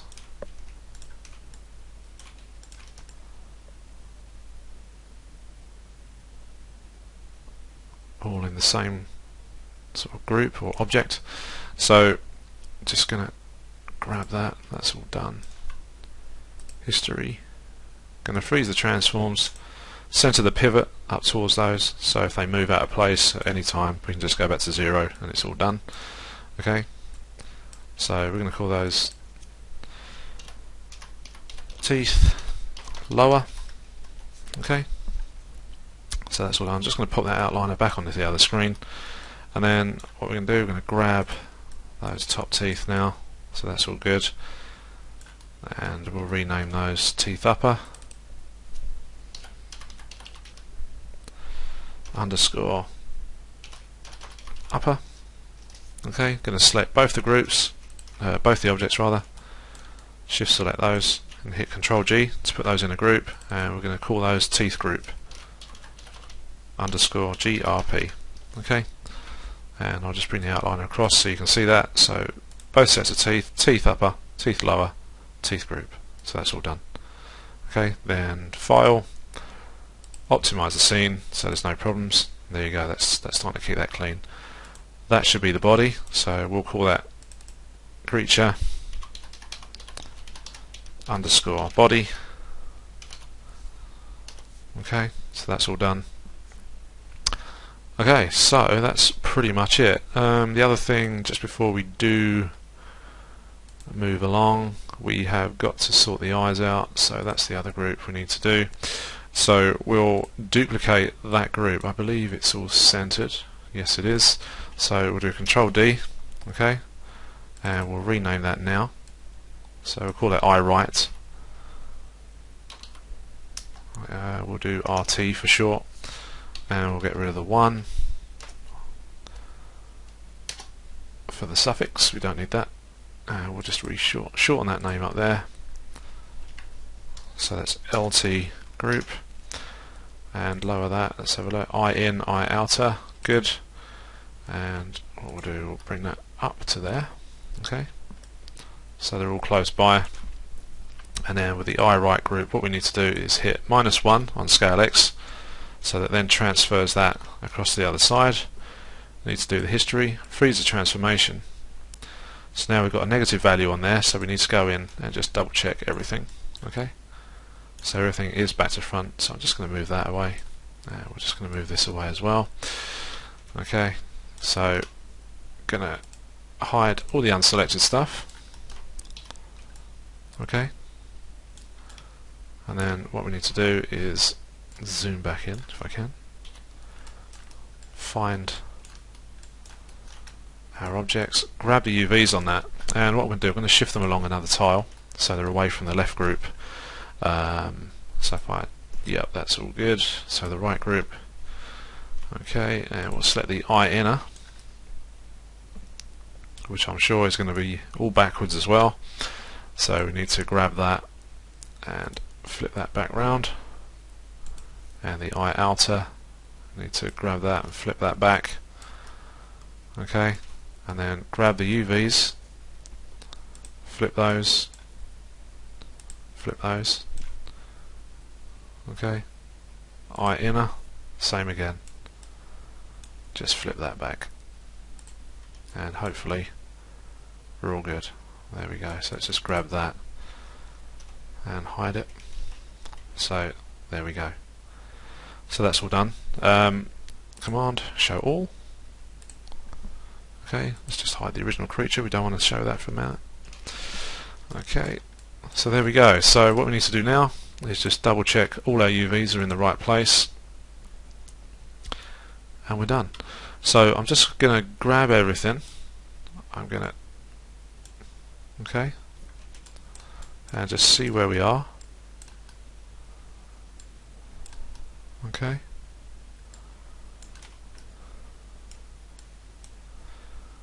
okay, so the teeth, what have we got? What's in what group? Okay, so they're the top on that side, and those are the top on that side. So what we'll do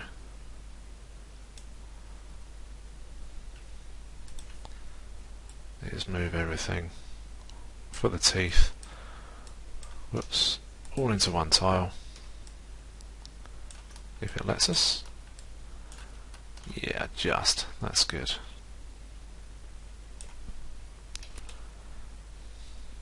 So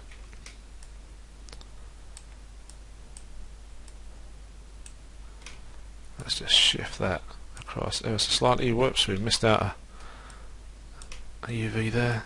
Okay, so just shift those across, deselect that, and shift those across as well, and that's all good. So let's just double check what we've got.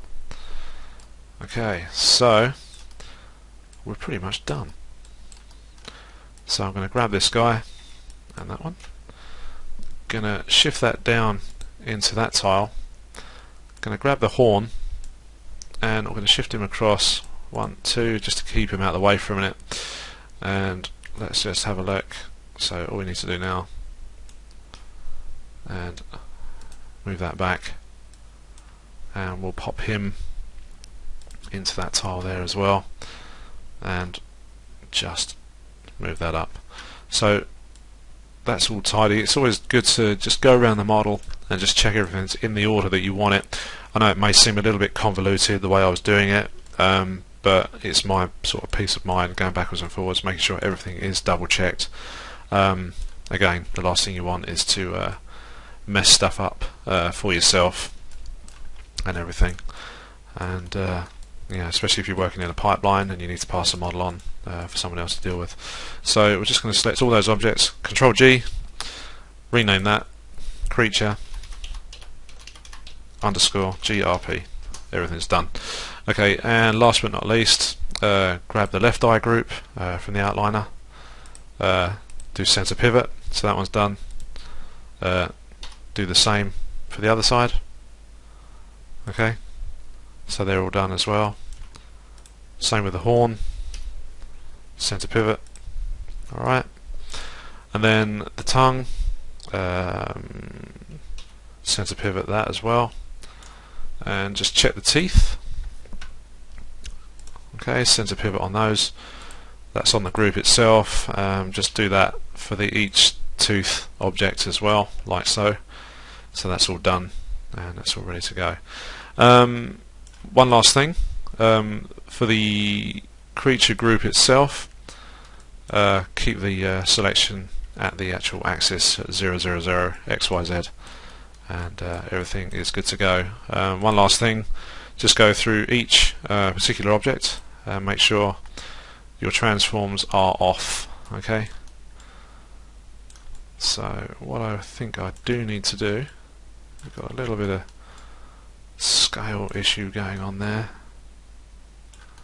but I think that's because of the way this all goes on in toward the head. So we can have a look at that before we transfer over, but it's going to be the same anyway because the whole model is tapering off, so we'll leave that as is for now anyway. So that's all looking pretty good. Okay, cool. Alright, so that's pretty much done. That's now ready to go over and do some painting and go from there. So I shall see you in the next section. So cheers for now.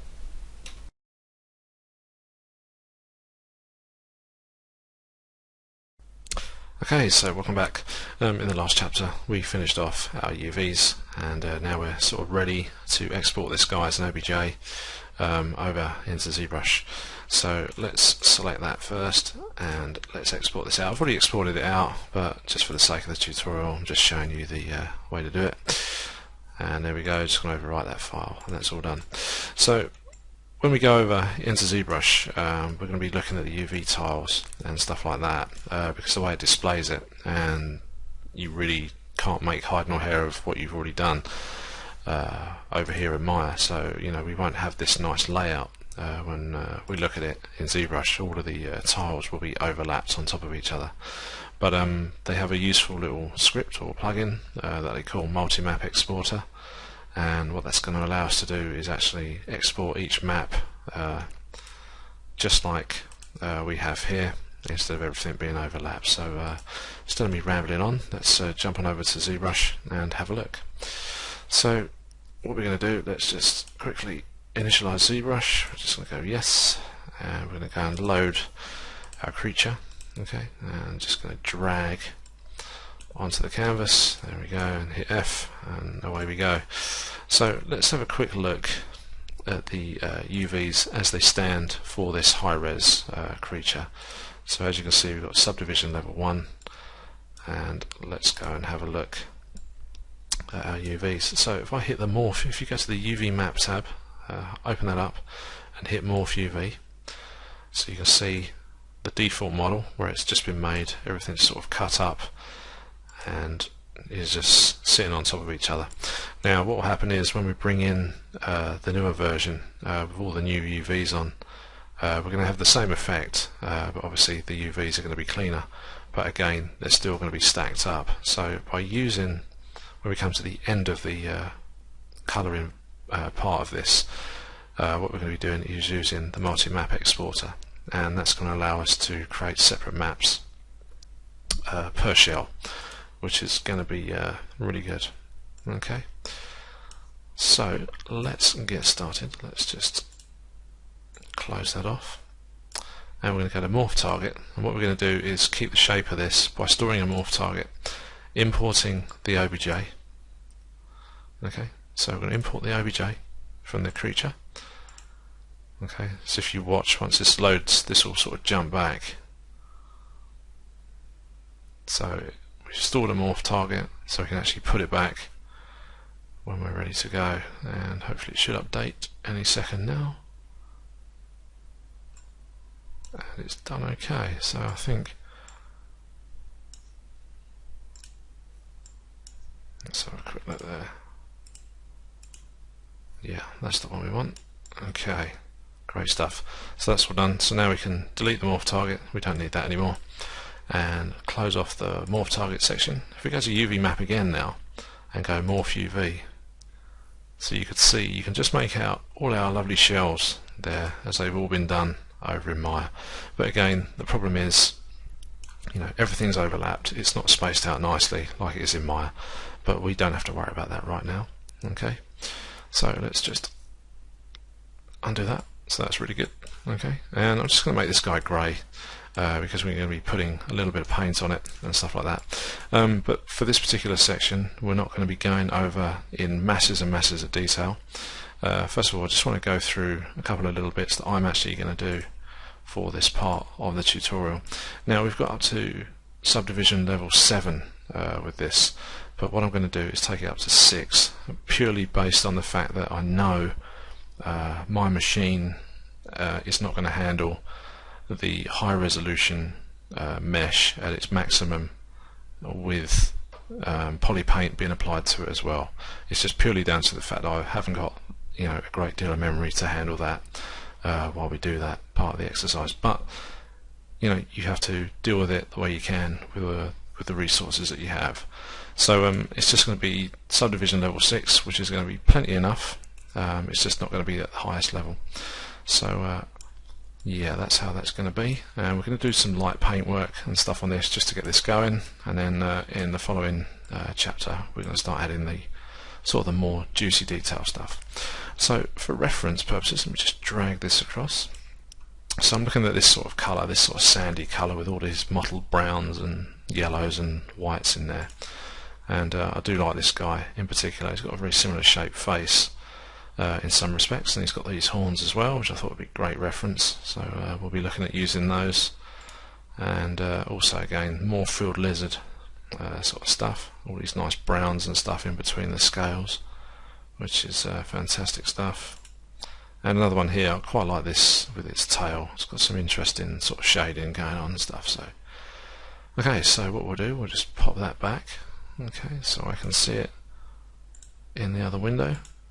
Okay, so now what we're going to do is we're going to go up to subdivision level 6 and just let this calculate this. We should be okay.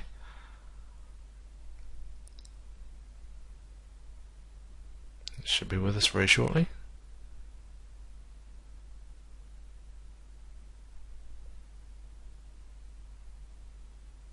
It's just updating the geometry now. So again, this is all going to be dependent on the power of your machine, and there we go. So it takes a couple of seconds to sort that out, not too long. But as I was saying, you know, depending on the power of your machine, it'll be a lot quicker. if you have more RAM and stuff like that. So that's all good. So as you can see, we've still got a fairly good bit of detail to go by. But what we need to do is delete the higher res. Okay, so just going to go delete higher, and all we've got now is subdivision up to subdivision level 6, which is going to be absolutely fine for this tutorial. So with that done, we're going to go down to geometry, close that off. I'm going to go down to polypaint now, and we're going to hit the colorize button. But first, what I want to do is actually dock the color palette, because we're going to be working purely from the color palette here. I'm not going to be bringing in textures and stuff like that, because you know, stuff isn't going to match up with what we've done with this sculpt. Okay, so we're going to leave it at that for now. Okay, so we're going to put colorize on. Okay, we're going to turn off Z add, because we're not going to be doing any sculpting at all, and just to make sure, I'm going to put the Z intensity down to 0. Okay, just so we don't make any mistakes there. And then we're going to jump over into our alphas, and I'm going to get the freehand brush with the standard alpha 01 as well. And now what we're going to be doing is we're going to find ourselves some nice colour that we can use on our creature. So let's darken this up a little bit. So this is going to take a little bit of time just to get us a sort of a base colour, things like that. Okay, so it's just worth taking your time over with this. And as you can see, our horn and stuff is taking the colours of that, but it's not a problem, not at all. So we'll be doing those again separately. So just want to keep everything looking as it does for now. Okay, so let's just take that down. And a little bit more orange, I think. That's not too bad. Okay, so what we can do, RGB intensity up to 100, and we can fill the object, and there we go. Okay, so that's all ready. And if you're not too sure about your shaders, of course there is the skin shader. Where is that, if I can find it, which should be there, skin shade 4. Okay, so you can brighten it up, and depending on the sort of look you're looking for with your creature or character or whatever, or you can just use the basic material. Again, it's just dependent on the look you want while you're painting it, to give you an idea again to how you want it to look once you jump over into your 3D package for rendering. So I think, oh, it's nice and glossy, that one. It's showing out some nice detail there. So I think what we'll do is go for the, let's have a look at the white one there. It's probably a little bit too white, so we'll go with the skin shader, I think, for now. It's probably a good one to do. Okay, so what we're going to do now is actually start to just do some rough paint and stuff just around the neck area and on the other side, and a little bit around the feet as well. I'm not going to be looking at something along these lines with this sort of darker top and the whiter belly and underside. Okay, so let's get started on that. And what we're going to do is going to go and choose a new colour. So we're just going to lighten that up ever so slightly. Okay, and I'm just going to drop the intensity of the RGB right down. Okay, and then we'll take the brush size down,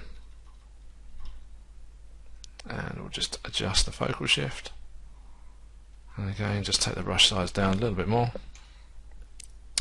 and I'm going to hit X on the keyboard so we get a little bit of symmetry going on, and just save us a little bit of time as well.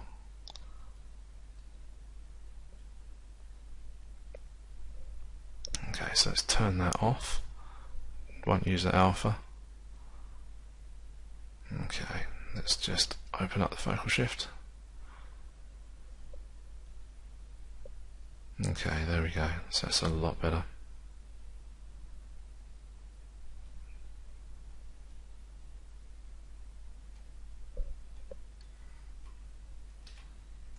And once we've done this as a paint exercise as well, what we're going to do is just go over a few more little bits and pieces with the concern toward UVs and also modelling and point order over in Maya. So it's kind of we're going to be doing a little supplemental piece as well for you on the end of this that's going to help you with this exercise.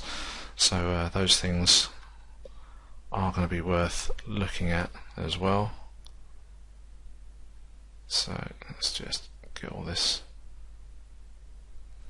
just drop the intensity down just a little bit. So it's always worth just building it up slowly but surely. Okay, keep it quite random as well.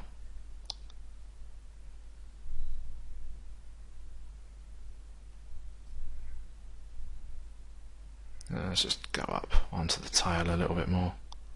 Don't want to keep it too uniform. Just bring that over. There we go. Okay.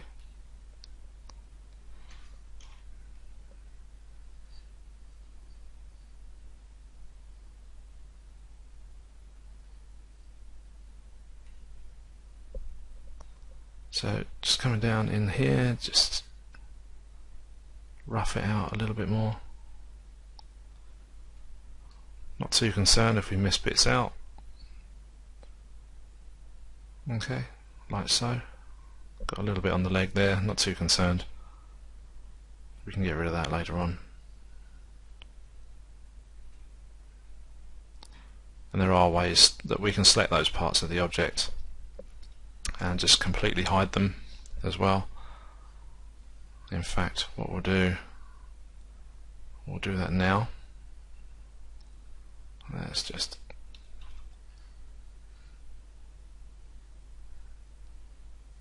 okay. So I'm not too worried about making that all nice. Let's just bring that down. Okay. Okay, so what we can do, if we want to hide pieces, come down to polygroups.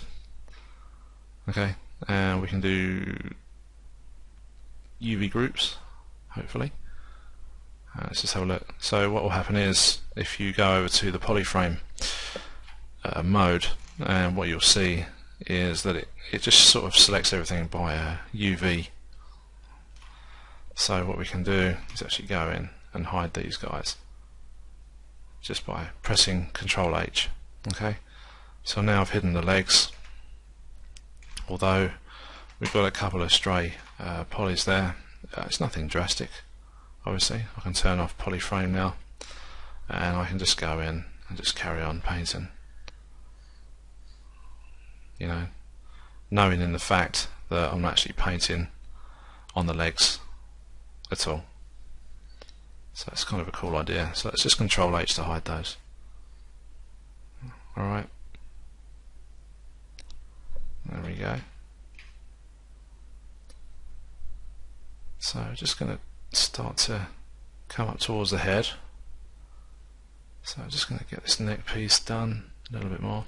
As I said, we're not going to be doing too much. I'm just going to do the base colours here, and then in the next section or so we're going to start looking at high detail, and we're going to use masking to sort of well, really mask out the crack areas and the sort of spotty areas, so we can add different colours and stuff like that, just to add a little bit of realism to our creature itself. So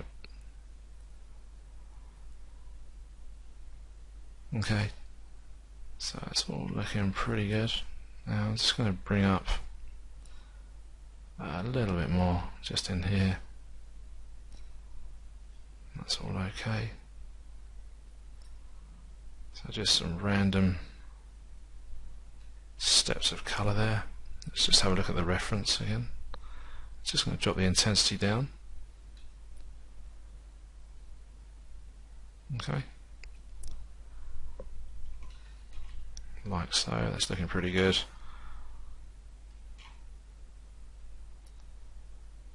Okay, so that's okay there. So just going to bring that around, just do the ears as well, just a little bit. Okay, and also we'll do some just around the eye.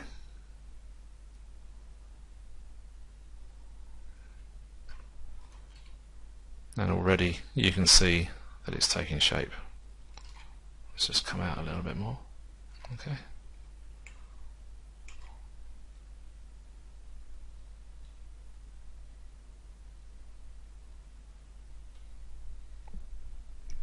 And you can turn off X so it's not too symmetrical on either side. There we go.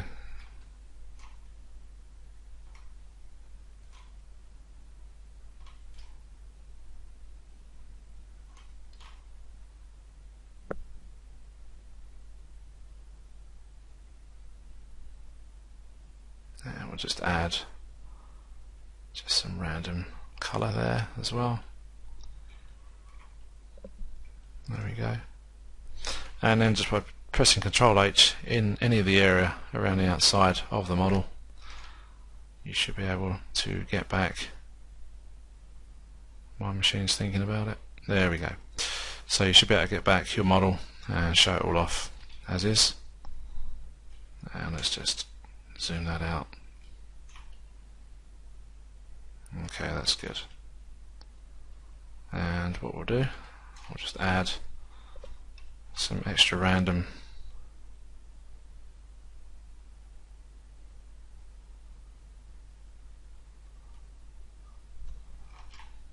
just down here and just up around there as well. And again, we can get rid of this if we're not too happy about it.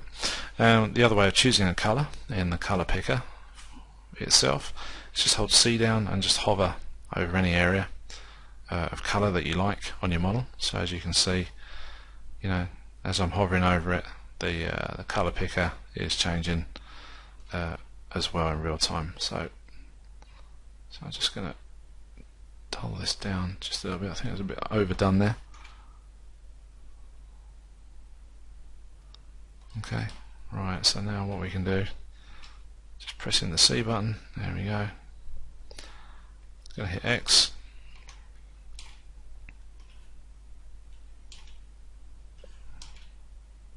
And what we're going to do is just add a little bit more, bit of colour, just in these areas.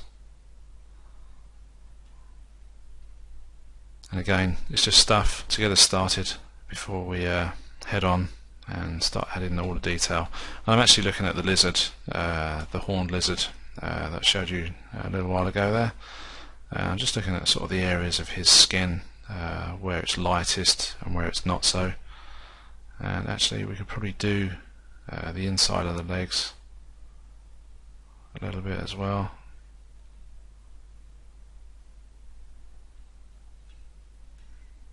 Okay. Now we just spread it just around the front a little bit. And here we go.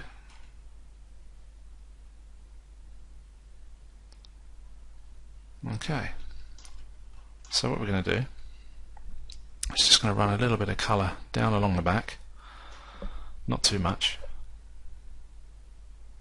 And in fact what we'll do, if we go ahead and change our brushes or our strokes,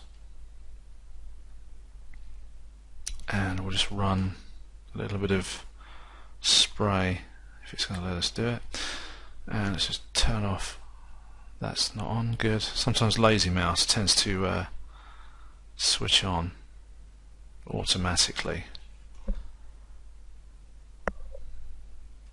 and let's just tune that on there. So again, just some random stuff just to go onto this guy.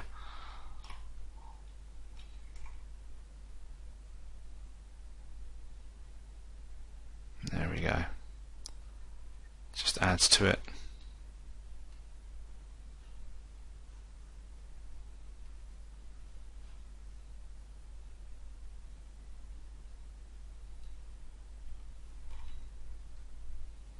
And the new ZBrush 4R5 saving my project for me automatically, which is kind of a neat little feature. And there we go. So let's just do these bits.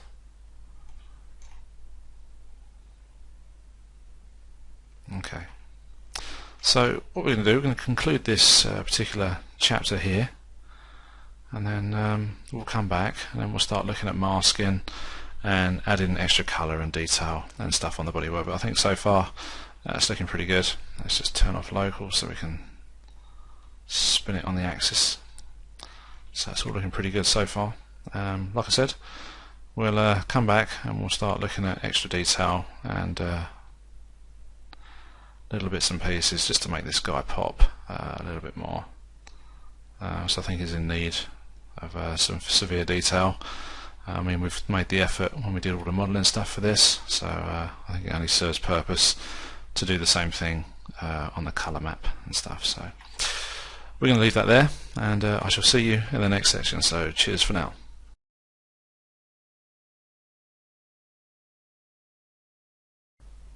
Okay, welcome back. In this chapter we're going to start masking off the creature and start to add some sort of newer detail, sort of more high resolution detail if you like, in terms of paint. So before we start doing that, let's just turn off the stuff that we're not actually doing, so we can concentrate on more of the overall creature itself. So what we're going to do is we're going to close off subtools because we don't need those now. We're going to go down to masking. Now what I usually do when I come to do this type of work is go down to this little option here in masking called mask by cavity, and if you hit that button, what will happen is it will create a mask in the cavities of the model itself, so you can see all the darker areas are now masked off. But what you can do is go inverse, and then it will do the exact opposite, so all those little in-between pieces are now exposed and ready to be painted on, and this is the area that we actually want at the moment. So what I'll do, I'll just zoom out. Okay, so you can see the whole creature's now masked off except for those really tiny areas there. Okay, now what you can do, you can turn off view mask. It's still masked, but we've just turned off its visibility. So also what we want to do is now go up to our colour palette and start sort of having a look at the sort of colours we can now play with to pull out a bit more of this detail. So what I'm looking at is I'm going to switch the colour to this sort of orangey reddy brown colour, and I'm going to make it a lot darker. Okay, and then we're just going to bring down our intensity. Okay, and what we're going to do is take the brush size down as well. I've got X on for the symmetry. You can see the cursor, just the little dot of the cursor just on the right of the screen there, and we've got our main cursor here in the center. So now if I paint over this, you can now see that the detail is being pulled out in those areas. Okay, like so. And if we zoom out, you can see what it's actually doing. Okay, so I'm going to undo that.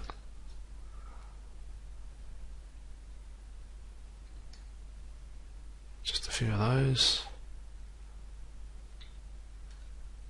And I'm going to go a little bit redder and just bring that up there just a little bit. Okay, and then I'm going to drop the intensity once again. Now what you can do is there's an option to blur the mask. Okay, so what I'm going to do is I'm going to highlight that and just bring it down to 1. Okay, and that will basically bring the sharpness up. And what you can do as well, you have got the options to blur the mask here. There you go, see it's blurred it quite a lot there, and then I can go and sharpen the mask, so you can have all these kind of random sort of things going on all at once. Okay, so I'm going to clear the mask, okay, and then go mask by cavity, Okay, there we go, like so, and I'm going to inverse that, and I'm just going to hide that mask so we can just concentrate on the surface that we're doing. But what I'm going to do is actually go up and just hit fill object and see what we get. And I think because our RGB intensity is too low, it's only done it very subtly. So I'm going to do that again with a higher intensity. So there you go. So you can go in and you can do that. So you can now see a lot of the detail is being pulled out. Okay, just by simply filling that up. Okay, there. And now what I will do is I'm going to go a bit darker. That's not bad. Let's have a look underneath. So there we go. You can see all this stuff happening just there, which is good. Okay. So I'm just looking at my reference of my lizard that I have here on my other monitor, and he's got a lot of this dark stuff going on within all these sort of cracks and stuff on his scales. So what we're going to do is we're going to sort of go around and do sort of these pieces as well, because where the corners meet, there's a more sort of darker tones and stuff where these meet and sort of crease up, a bit like sort of ambient occlusion, if you will, when you do a render in Maya of that render pass. So it's kind of having that sort of surface contact kind of look to it as well. So what I'm going to do is I'm just going to scroll down, I'm going to inverse the mask, okay, hide it, and then I'm just going to drop the intensity down to about 8, okay, and then I'm just going to go in and just start painting up these areas a bit more. So what we'll do is just darken the colour, and let's just zoom out so we get an idea of the broad strokes more than anything. Okay, so you can see there, you know, we can go around into these areas. Okay, and again, I'm sort of doing this quite quickly for the sake of the tutorial, so you can really take your time on this. I'd certainly recommend doing that. If this was for myself, I would certainly be spending a lot more time doing this type of thing, you know, just backwards and forwards and trying stuff out. Okay, and let's give a bit more sort of darkness around these areas as well. Let's just zoom in to the eye. Okay, so I'm going to give that a bit more of a darker look, like he's been up all night hard partying. So just keeping it, trying to make it look as natural as possible in these sort of areas. And again, you can, you know, flick the mask backwards and forwards. You may want to add lighter colours, you may want to add darker colours. It's entirely up to you, depending on your reference and what you want to do with your creature. And I'm just going over these few lumps and bumps as well. Let's just turn off our symmetry. There we go.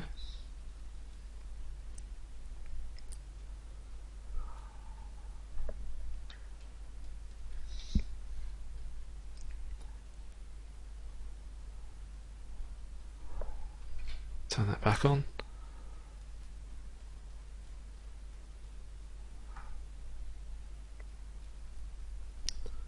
So you can see what I'm sort of aiming to do here with this particular sort of pass of paint. Just trying to get all this looking fairly natural.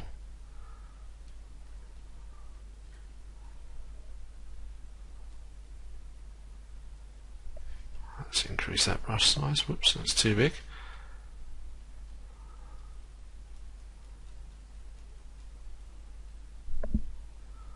Okay.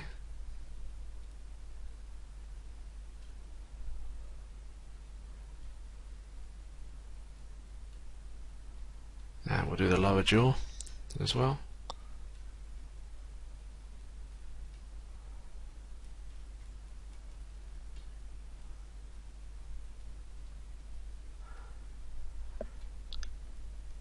And the other thing as well, with this type of sort of painting, don't forget you've got a lot of alphas as well, included in ZBrush. So you may want to sort of sprinkle some of this sort of thing across it. I'm just thinking about it actually while I was doing that. I mean, we've got some quite cool brushes. So you've got the spray here, for example. We've even got the sort of the spray type alpha as well. And you may want to, even though that's masked off. So let's clear the mask for a minute. Okay. And let's increase the intensity. So you may want to just go around and start adding sort of dot colours, where it's all sort of sprayed around as well. So this is just to give you an idea, so you can see that's going on. Well, what you can do is use the drag rectangle. Let me just show you what that can do in terms of your texture. So you can start adding spots, stuff like that. So you can just see there what I'm doing. It just kind of keeps everything random. So like the pigmentation in the skin. Okay. So anyway, let's carry on. So let's mask that. Put that back. Okay. And then what we'll do, pop that back and turn that off. Whoops, that's too much. Okay. So we can just start going around these creases again. And let's add to that on the front there.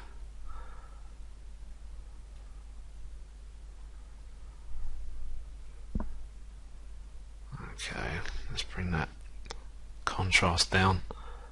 It's getting a little bit too sort of cartoony in a way, so I want to try and keep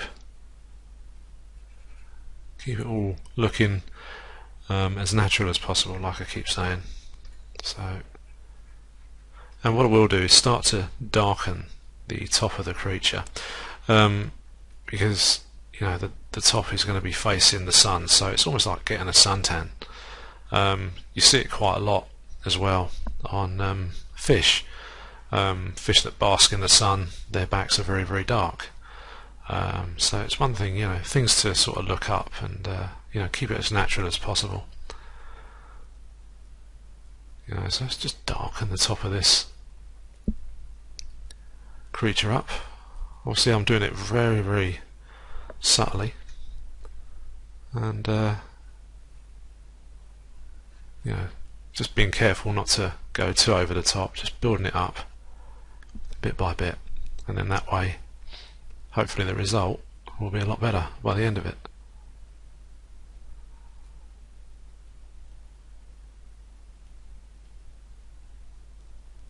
So I'm just adding some sort of dark areas just around there, just to help with the surface contact on the colour there.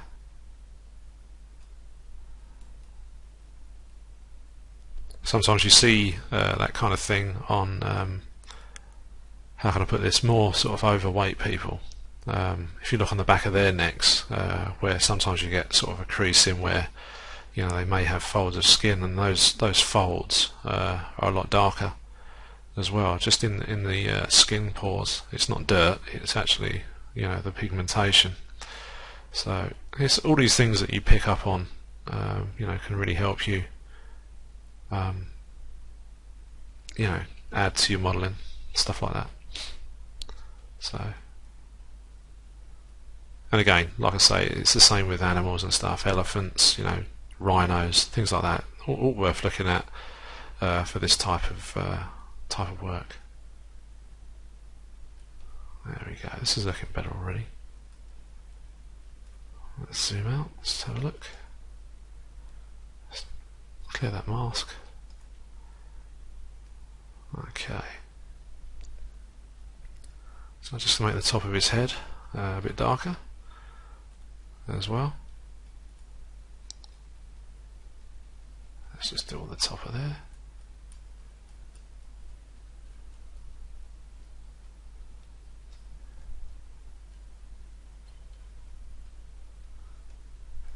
And then what we can do is just start to darken that a little bit more. Whoops, probably a bit too much on the intensity. Let's take that down. What I'll do is inverse the mask this time. Okay, and unhide. And let's have a look. That's better. That's what I wanted to do. So if we just zoom out, that's more like it.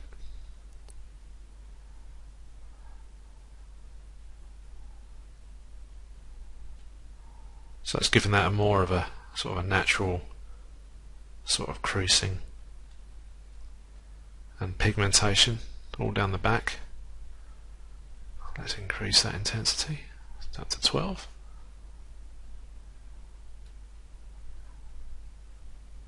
There we go, that's better.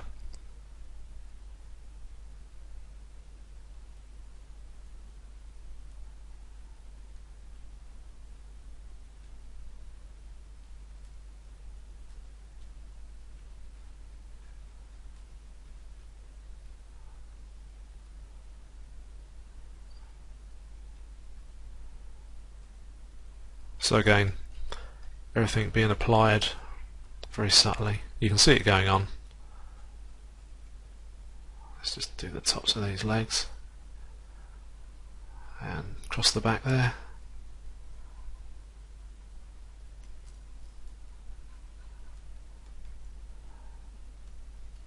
You're probably thinking, why don't I just use the fill object? Basically because I don't want to fill everything. So I'm doing it bit by bit, like I would if it was my own model. You know, I just wouldn't delve in and try and rush it out of the way. These things take time if you want to make them look half decent. So take all the time you need to, even if it takes you 2 weeks. To go backwards and forwards and do this stuff over and over.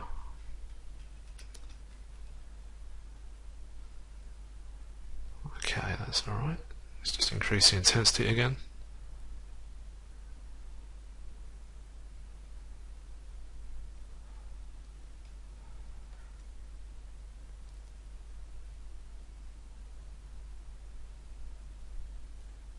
There we go, that's better.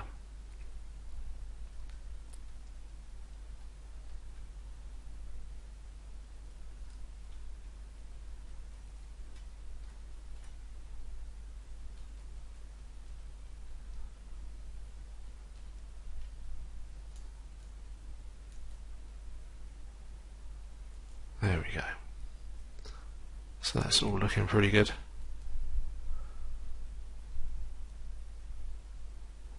Okay. Right. So what we'll do now, we'll start to come round to the front of these knees and stuff. And a little bit as well around the tops of the feet.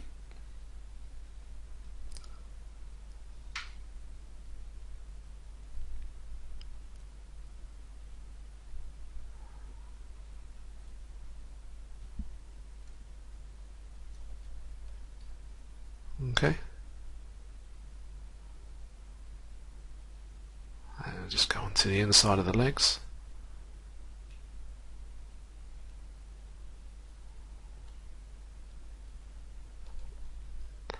It's my autosave coming on there for ZBrush. There we go.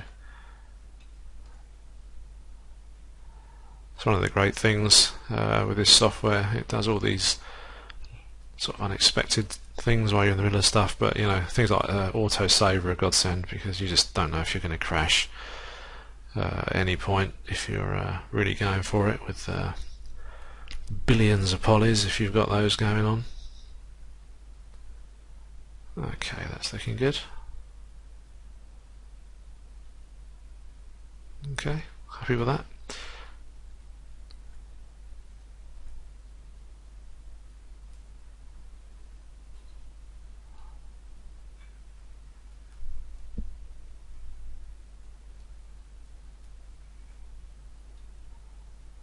Just adding to his face a bit as well now. Starting to darken him up, liven him up a bit. Okay, let's increase the intensity just a little bit more so we can pull out across the back here. That's better.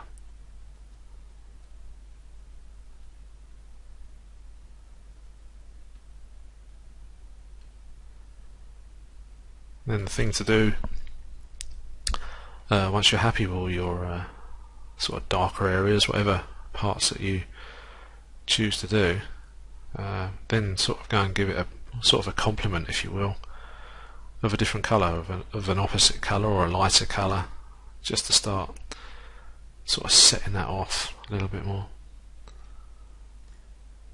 Okay, so there you go. So it's starting to look pretty neat.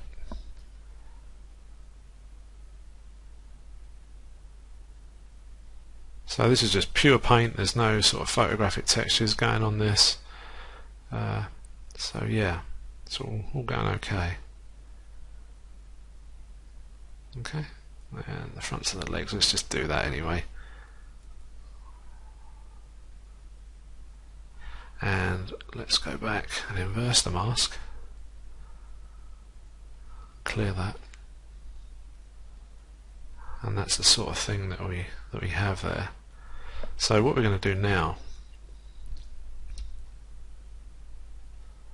is just have a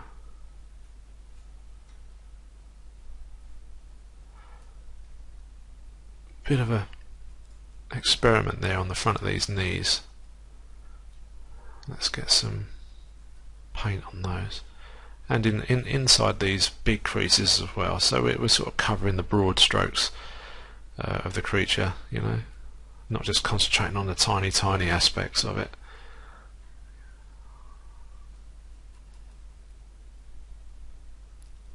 There we go, that's looking better.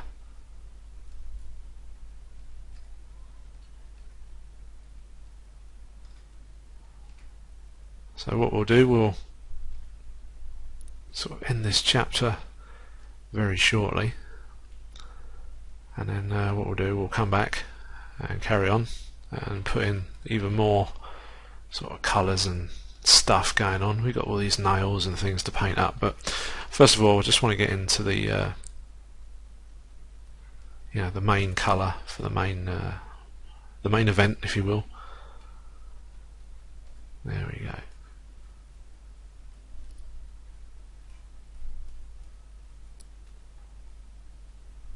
Okay, and let's just start to add a bit of contact colour, and let's scroll down, let's just pull out a darker colour.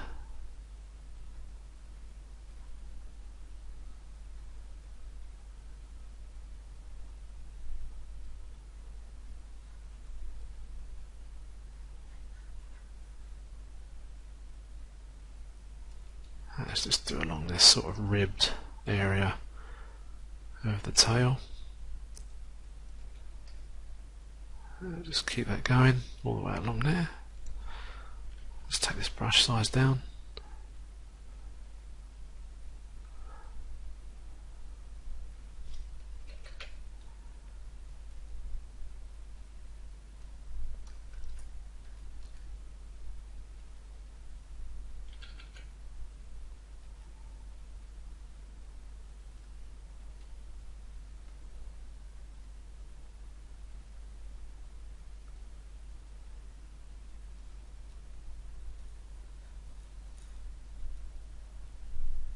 And what we'll do, we'll just zoom out of here. Let's just have a look, see how he's looking.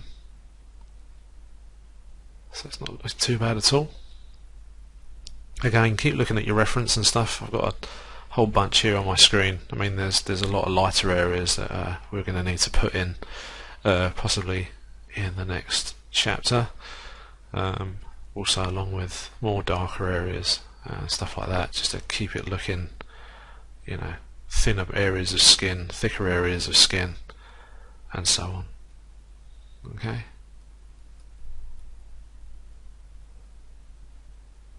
Just bring that darker a little bit more now.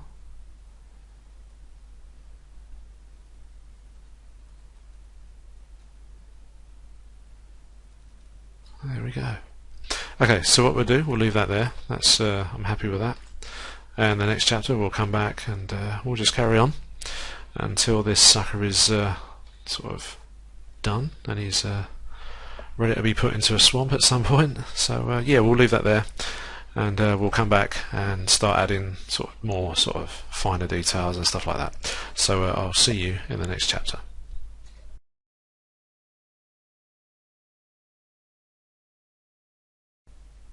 Okay, welcome back.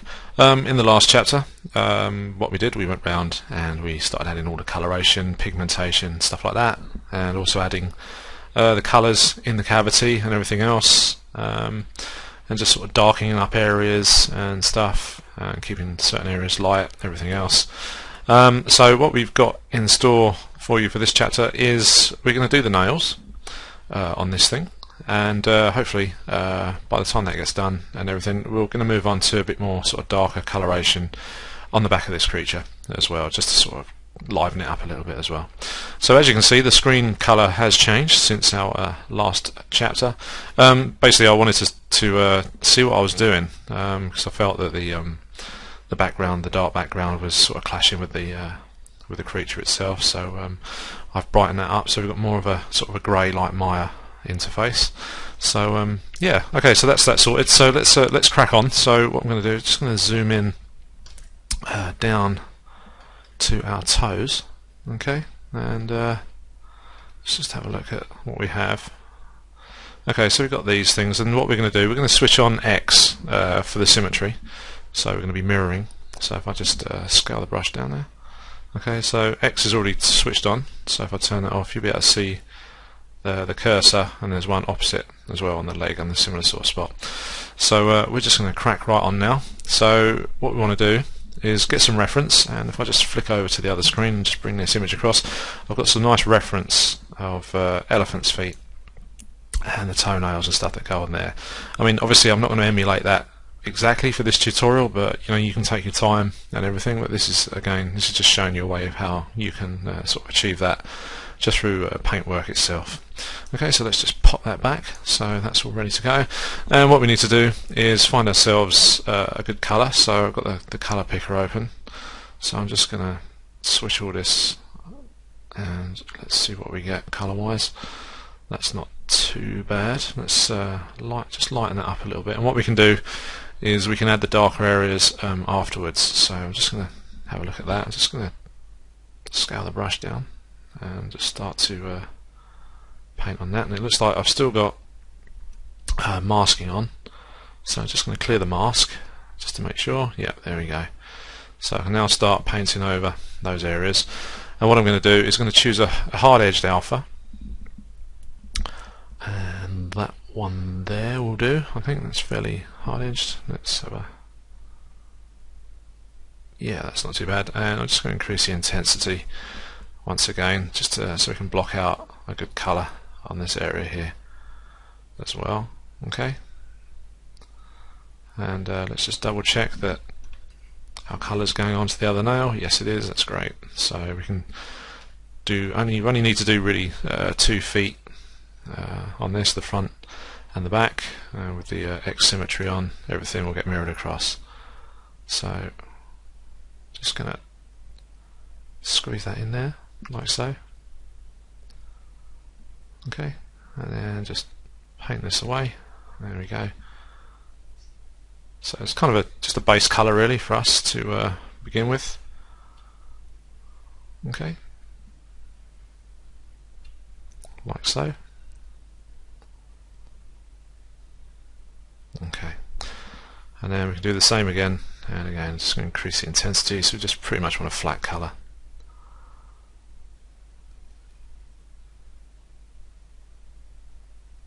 Okay.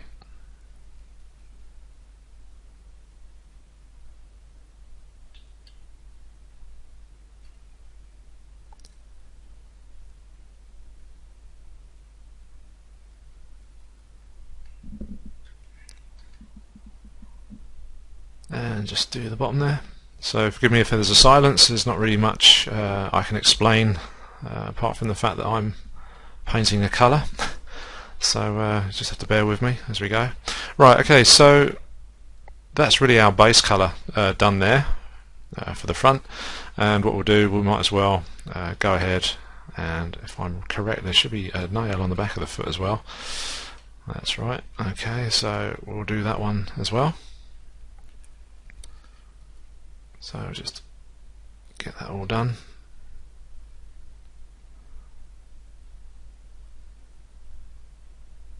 There we go. And just come round.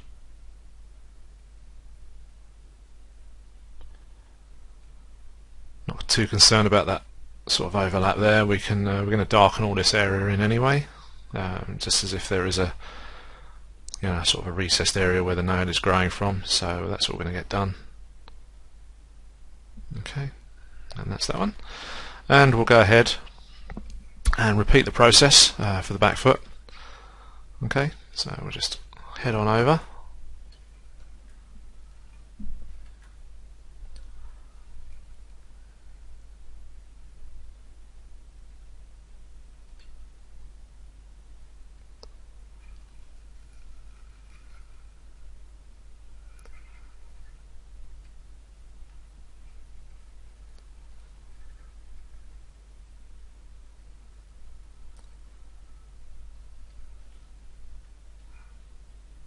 Okay, so that's nearly done, and then just the last two to go.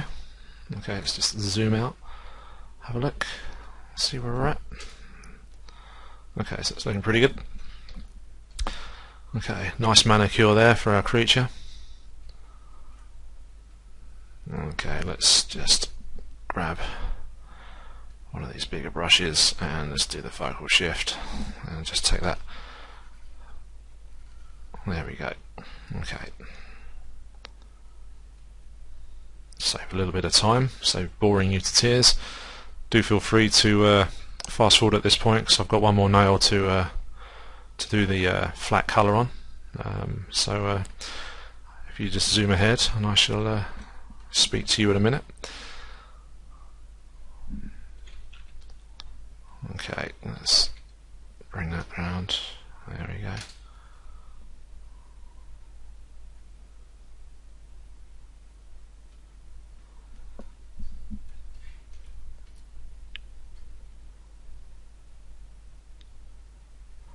Okay, and the last one on the back.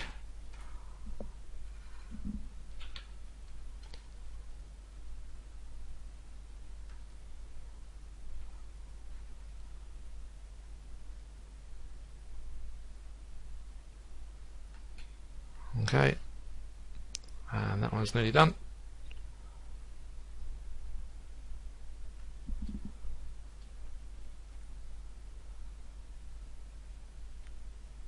Okay, so we're done there. So that's the nails done. And what we can do now is now go back to our colour palette, and we can start to add something a little bit darker. And if we just change our brush as well, let's find a soft edge, so something sort of like that one should be okay. And just going to zoom in now. Okay. And now's the sort of time you're going to sort of start to play with intensities and stuff like that. Really just so you don't overdo your paint and stuff. You just want to start going in and start, just giving it a bit of a tickle. Sort of stand back, have a look at it, see how you go, and then just keep applying and applying until you're sort of happy with it. I'm just going to go and choose a colour actually off the leg. So what I'm doing here now. You can see the colour picker there on the right of the screen. It's going a bit mad as I move the cursor. Well, I've got the C key held down, so I can go and choose any of these colours, okay, while I'm moving that. And then once you're happy with the colour, then just simply let it go, and yeah, you should be good.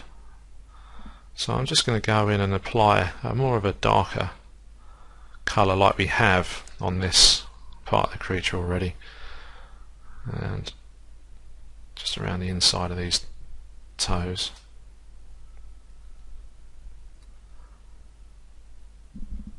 And again, I'm just going to choose another colour. That's a better colour there.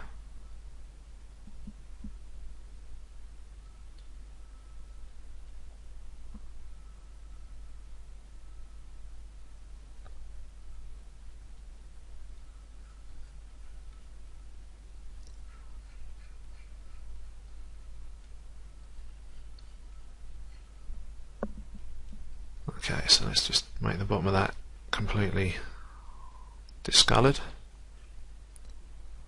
Okay, like so. Just bring this guy around. Okay. Now I'm just going to increase the size of the brush, and I'm looking at the picture of the elephant foot as well. You can have a look for those yourself, Google wise. So that's all I've done for this reference I have here. I have a pretty big library of stuff, so yeah, it's worth doing yourself. You know, just depends what you're after, really. You may choose something like a lizard or something like that, nail wise, but in this case this foot is very similar to an elephant, so it just serves purpose really as to use that as reference. Okay, so that's pretty good.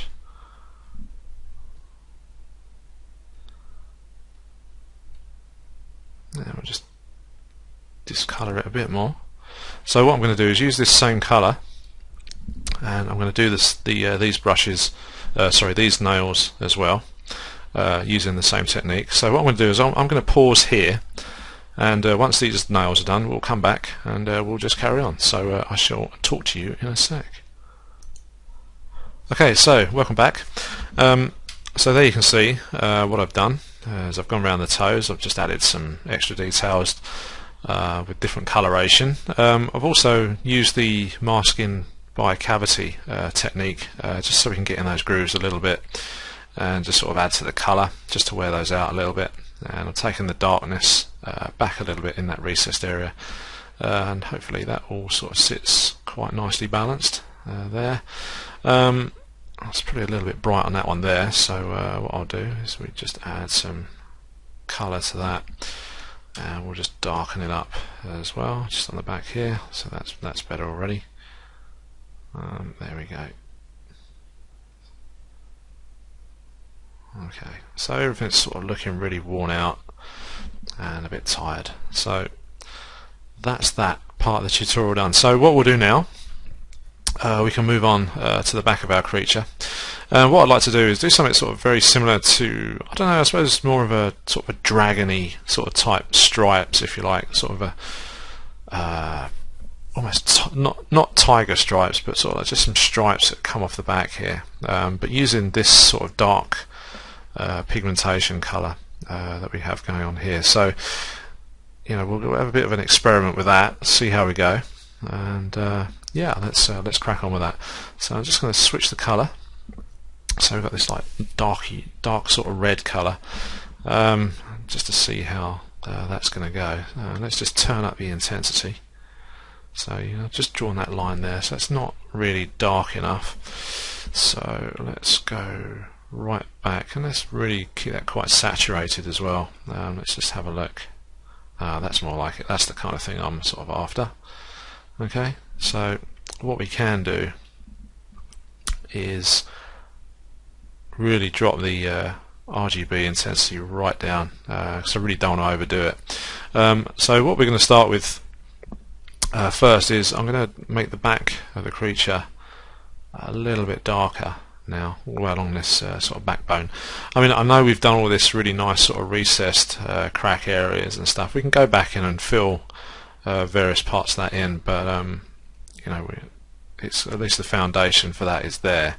But even now, as I'm adding this colour to it, it's really, you know, it's not hurting it a great deal. It's actually sort of, if anything, it's just sort of adding to it, and so it's almost like the colour reaches its peak towards the top there and sort of fades out, coming back down. So I think we're going to be quite good to go with that. So I'm just going to keep this. You know, the intensity is at 9. Let's drop that just down to about 7. Okay, so we can just add it bit by bit. Okay, there we go, so that's looking pretty good.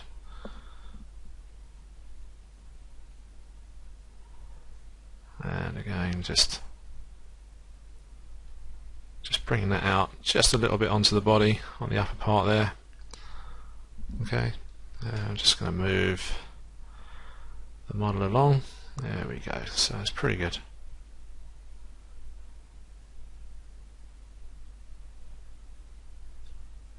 And we'll just all the way to the tip of the tail. Let's just,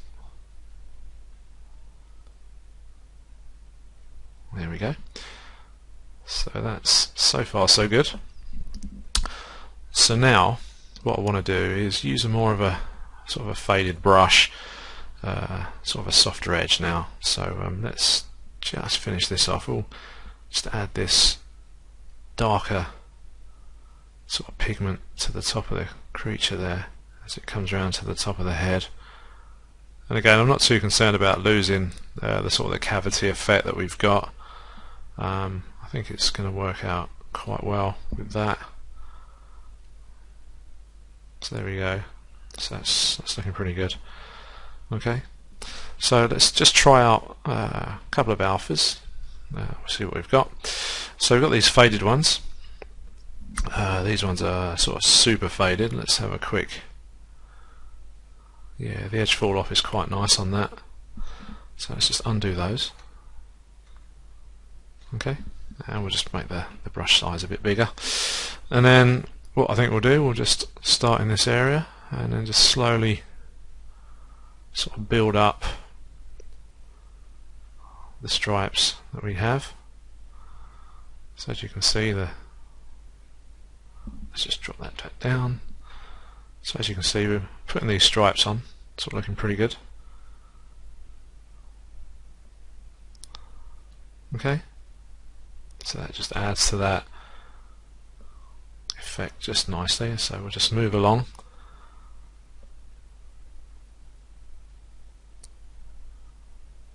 I'll just try and speed that up a little bit.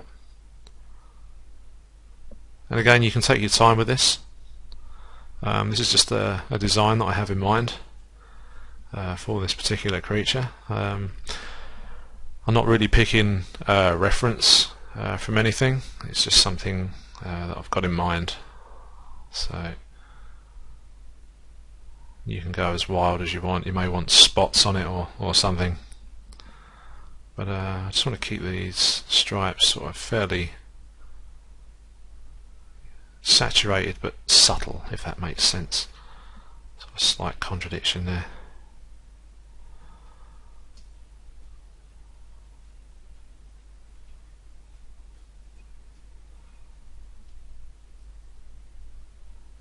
Okay, so I think that's working quite well.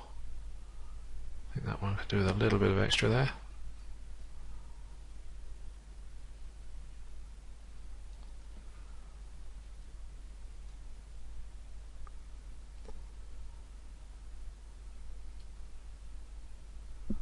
And let's just increase the intensity a little bit more.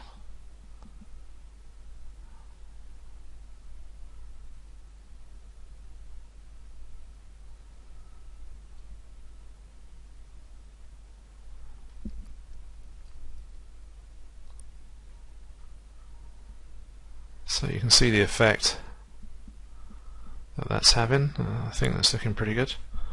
Nice sort of camouflage. There we go. Just looking at that from afar, if you sort of do sort of squint, you can make out the contrast between the body colours and the upper stripes that we're just adding. So that's working quite well. Okay, so we're just going to carry on with this all the way down.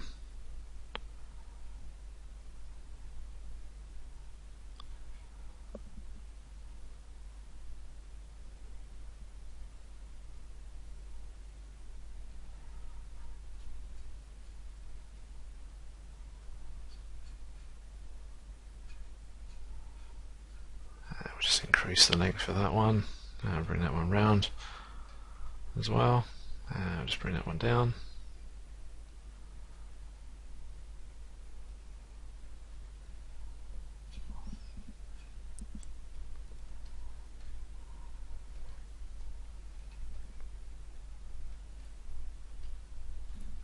So again, I just zoomed out there just to check, you know, from a distance that it's working, because you know sometimes when you work close up, you sort of tend to lose sight of your overall sort of project, if you like, or your detailing. So sometimes it's good to just zoom out, get an idea what's going on.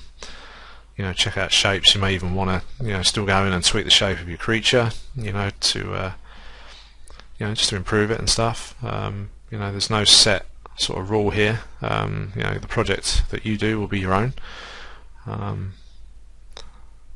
So yeah, but again, these are all just guidelines and sort of techniques that you could possibly use to create your own.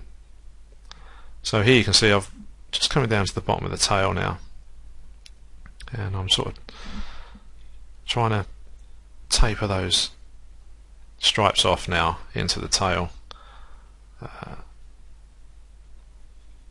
You know, I'm not keeping it all tidy, because you know pigmentation is never tidy.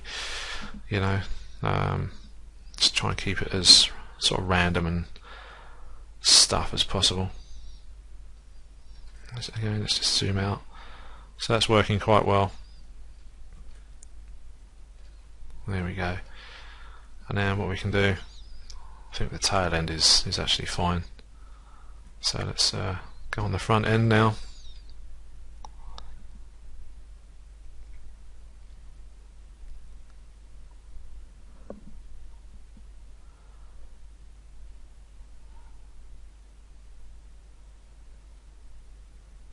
And just bring these. Oh, let's just sort that out there. That's not looking quite right there. Let's just mix it all in a bit more. There we go.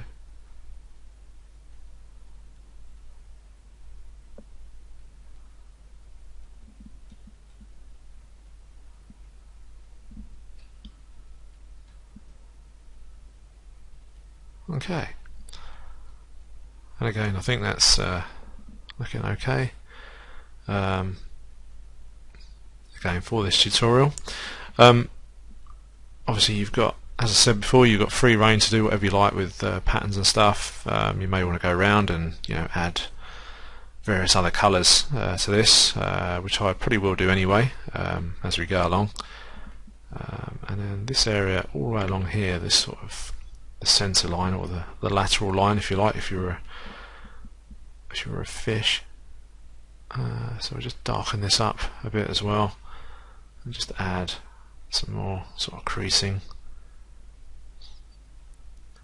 just around these areas as well. There we go. So I'm just going to darken this just around the edge.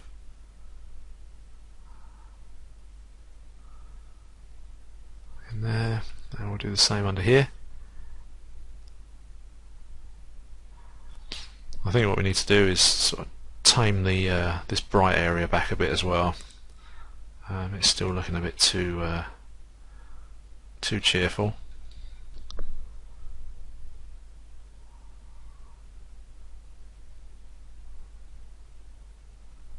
Maybe we'll add some grey into it. I'll have to have a look.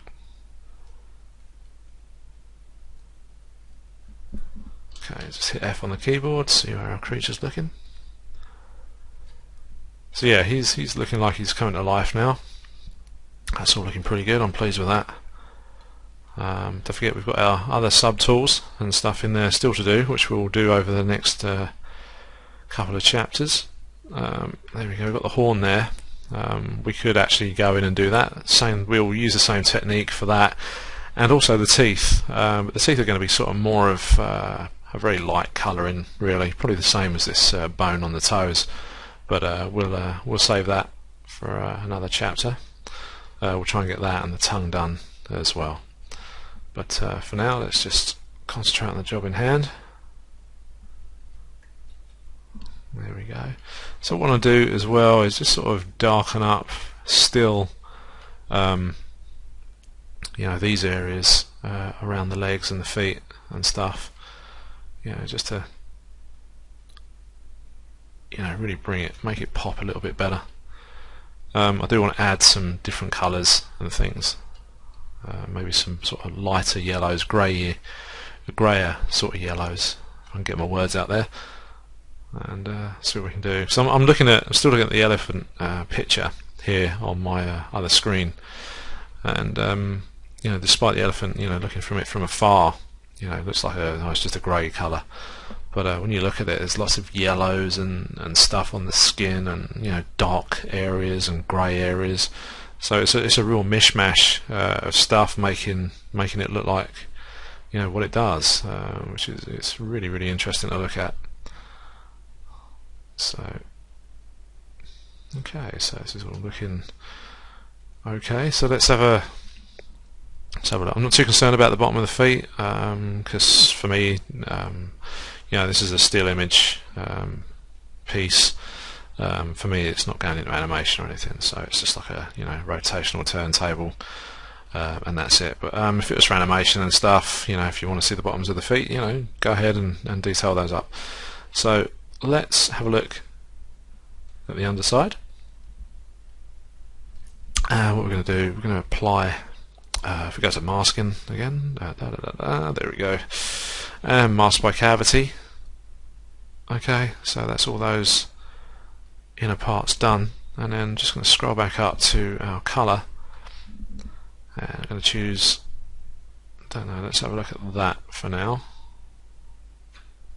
Whoops, there, that's fine, and then we'll just sort of start to grey that up a little bit. So let's have a look, see what we get.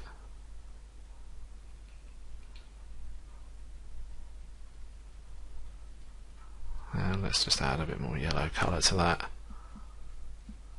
Okay, that's better.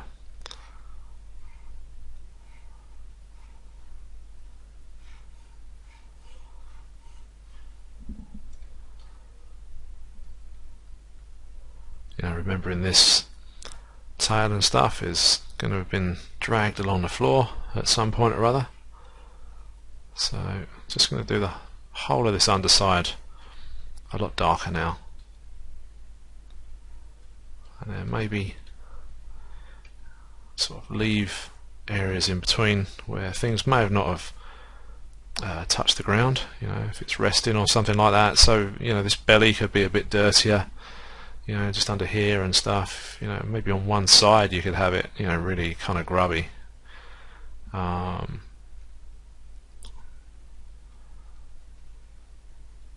Where it's rested. Let's just tail that back a bit. Okay, and same with the head. Maybe, you know, the front here, you know, will make a little bit more dirty, and hopefully that's all going to make sense once that job is all done under here. So let's just darken that up. Just going to add some more sort of dirt layer there. ZBrush saving for us, which is great. So if we have any problems, we can just go and find that file, which you can usually find on the opening of ZBrush.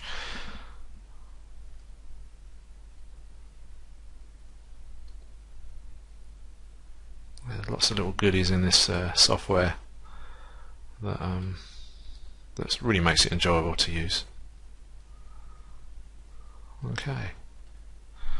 Okay, so we're doing pretty well there. I think what we need to do is unhide our mask and just have a look where we're at. So I think, yeah, we just sort of come in here, sort of dirty these areas up a bit more, and just do that, which is good. Okay.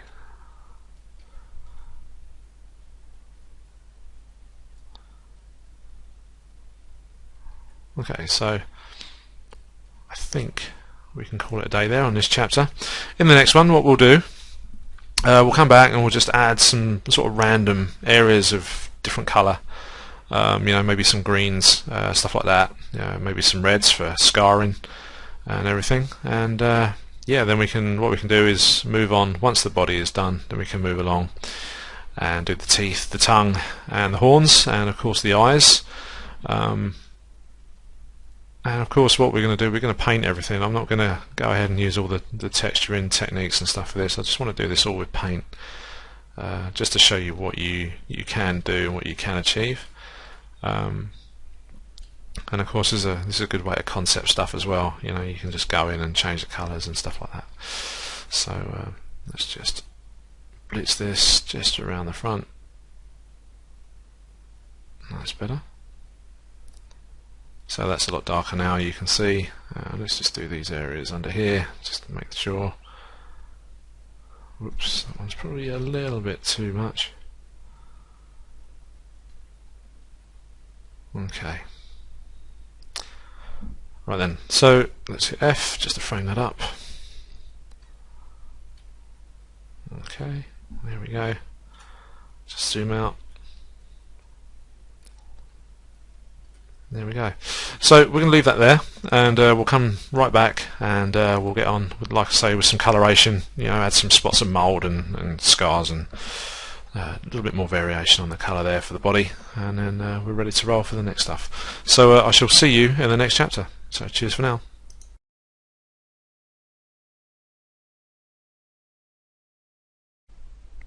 Okay, so welcome back.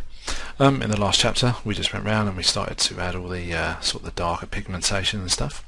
In this one what we're going to do, we're going to dirty this up a little bit more, add a few more bits of sort of colour, and sort of maybe start to darken the underside down a little bit more, and sort of darken areas like the nose and the eyes around the eyelids and stuff like that. So let's get cracking. So first of all, what I want to do, let's do something fairly straightforward.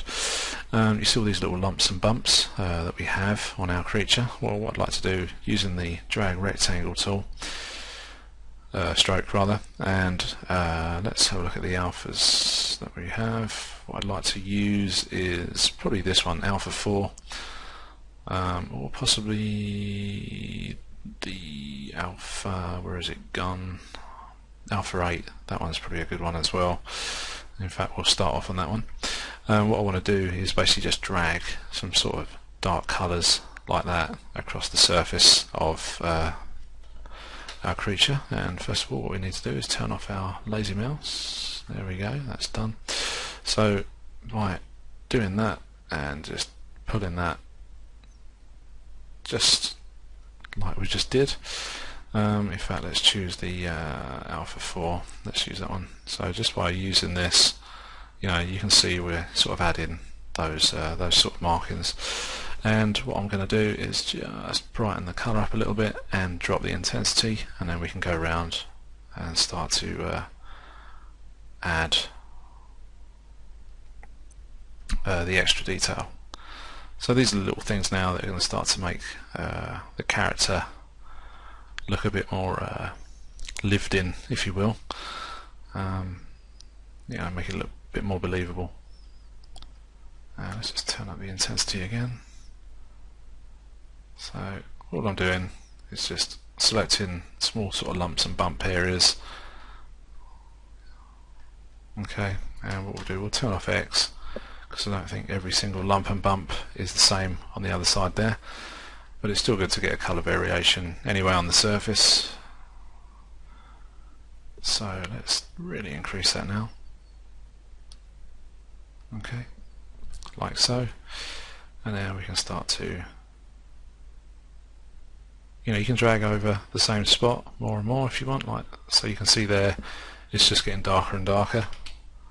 So let's just undo those.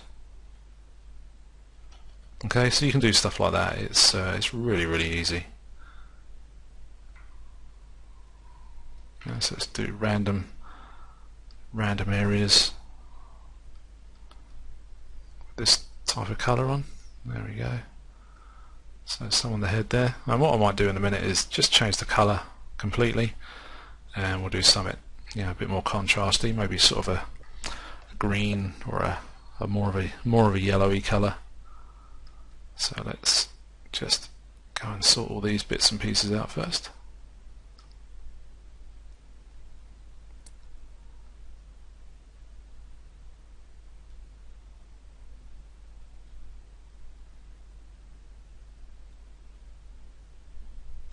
If we just zoom out and have a look, so you can see that's already making a difference to that, which is great. Okay,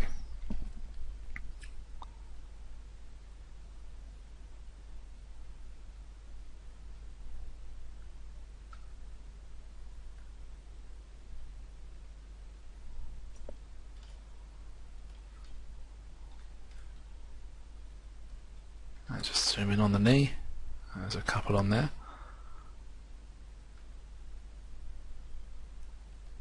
And we'll do these big ones here.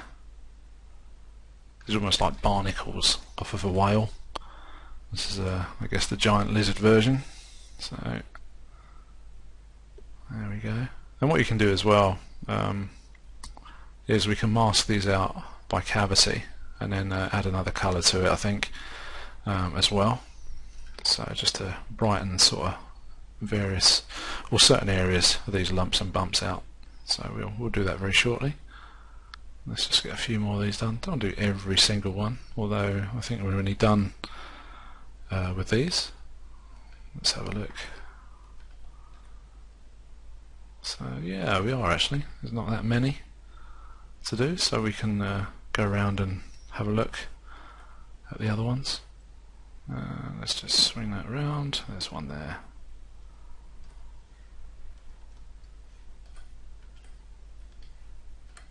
Another one on the face, just there. Let's just darken that one a bit more. There we go. There's quite a few on the face there, so that's quite a nice little spot to maybe mix them up with some other colours. Okay.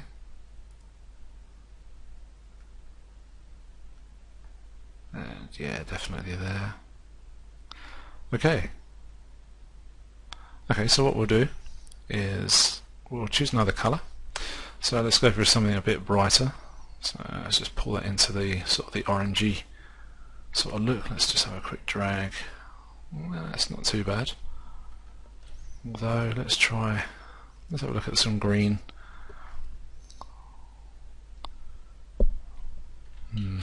Okay, so let's bring that halfway to about there. Let's just increase the intensity. That's actually pretty good, that one. Okay, so if we go down to masking and mask by cavity, and then select mask by cavity, and then turn the view mask off so we can actually see what we're doing, and then we can zoom in and we can see which areas are being masked off. So if I inverse that, let's have a look. Turn the mask off. So you can see that we're doing the inner detail areas of those now. So you can see that detail appearing. So if I just go in again and do this one next to the ear, so all you can see is just the cracks that are receiving the green colour, which is great. So we're going to go around and just carry on doing that. And there you go. So you can see they stand out, but they're not in your face. And there we go. And again, you can vary the colour if you want. You don't have to just keep doing the one colour like I am for now. So we've got a nice little cluster just here on the face. So what I'll do, I'll just do those three, and then we'll come back with a different colour.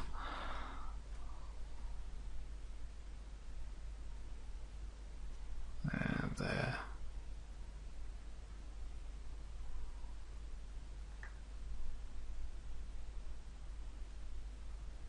And when we come to paint the horn, what we'll do is we'll look at some rhino reference, because sometimes the horns, some of the properties of the horn, they sort of actually go over onto the skin as if stuff is growing off of the horn onto the skin, or vice versa. So we'll have a look at that as well once we get that in the next chapter. And of course we can just sort of go around, just add a bit more green to around the eye there, although I do want to darken the inner lids up just a little bit on this guy, and the corners of the mouth I think we could do with a little bit more sort of colour there as well, as if it's been eating grass or something, or just oozing something from its mouth. So and we'll do some, for good measure, around the nose.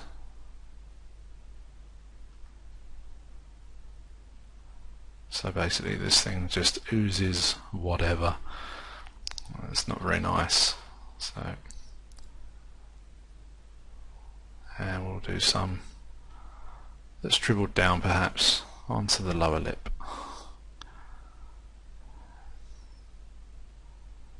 This is probably the nicest flavoured SimplyMaya tutorial you're going to do. All this lovely oozing stuff everywhere. So let's just do a little bit more in there and a bit more just around there, and then we can move on a little bit. So you can see the subtleties in that. It's just, you know, you can see it just brings it out, you know, just a little bit more. Okay, so let's carry on, just add some more green to these guys.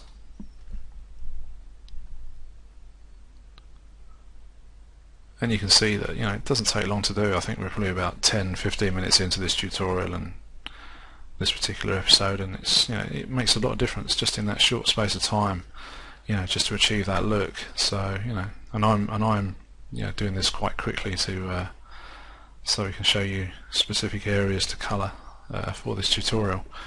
But obviously you'll have all the time in the world, so yeah, do take your time when you come to do this type of stuff.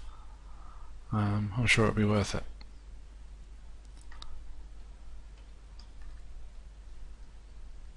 So just add in these smaller parts, and there. Okay, it's all looking pretty good. And what we'll do, we'll sort of green up the fronts of the knees and stuff, and sort of ankle areas and everything. And then what we'll do before the end of the tutorial is do the feet on the underside. We'll darken those up, crack them up a little bit more.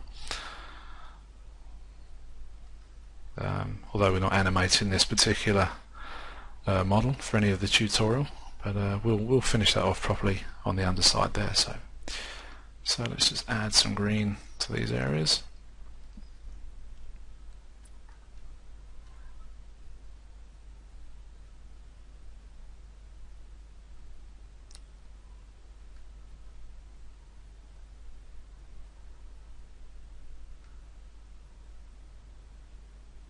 Let's just spread that one out just a little bit.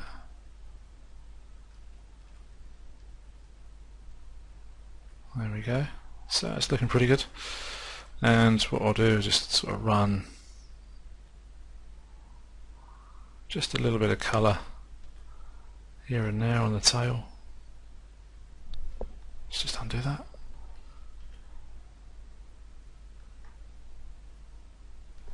And drop the intensity back a little bit. As you can see, you know, it's not standing out in your face, but it's very subtle. But you can see it if you look. There we go. Okay. So that's all pretty good. I'm just going to add a little bit more around the mouth. Let's go and change that green a little bit more. Let's go for more of a proper green, and just do that there.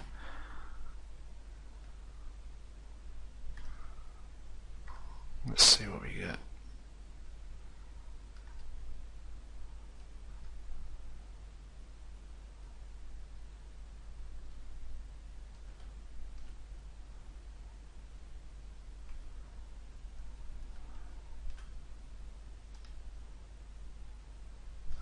Okay, so what we're going to do is going to head into the oranges, and we'll start to put some more colour into some of these, especially that front one on the nose there. Quite like that little cluster that's going on. So just by adding the extra colour, you know, you're creating sort of, you know, just bringing it to life a bit more. There you go. Okay, so let's do that. Just going to really head over to the oranges. Let's just see what we get.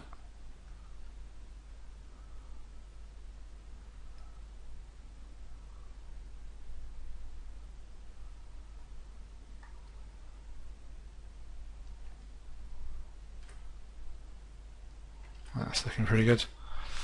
And what we'll do, we'll inverse the mask, clear the mask so we don't, well, hide the mask rather, and then we can see what we're going to get with the rest of this.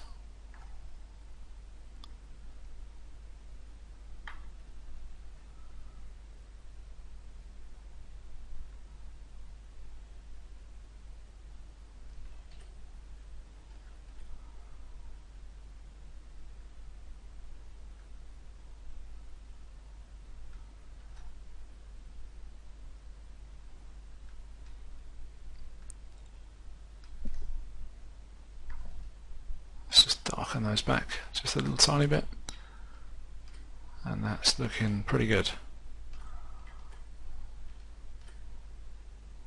So again, you can see areas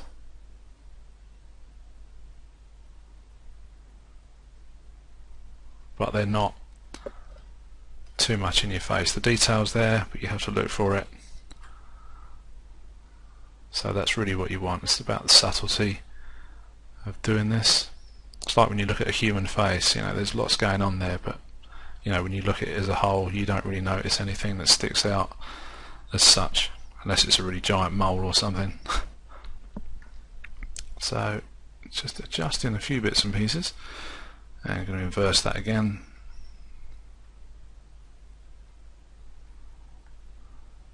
And there we go. So that's good. So what we're going to do now is choose another colour. So we're going to go back to our green, and then this one we're just going to make black, okay? And then we're going to choose the spray colour, okay? And then let's just do a quick test just to see what it's going to look like. So we don't want that like that. So let's choose a different alpha, a smaller one. Let's try 43 euros, try 40. So we want to, there we go, that's not too bad. Let's switch the colour. Okay, let's undo that, clear the mask, and let's try again. So let's switch that colour back. There we go, that's better. So we can just start to add a few more tiny versions of the green stuff, and again, you know, it's there but it's not obvious, so just going to sort of add it around these areas. And what we must do is turn on the X symmetry, because I don't want to have to do the work twice over. So you can see I'm just doing this very carefully so it's not overkill. There we go.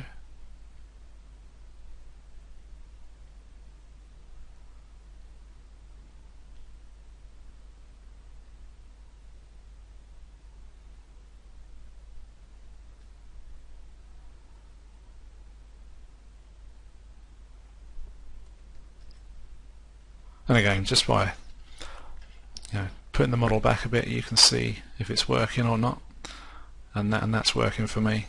I think it's working quite well. It's not over the top, and it's all sort of blending in nicely. Okay, so we'll do the same with the back leg,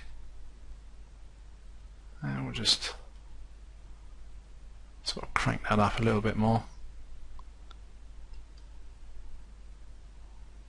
Let's let ZBrush do our save, and away we go.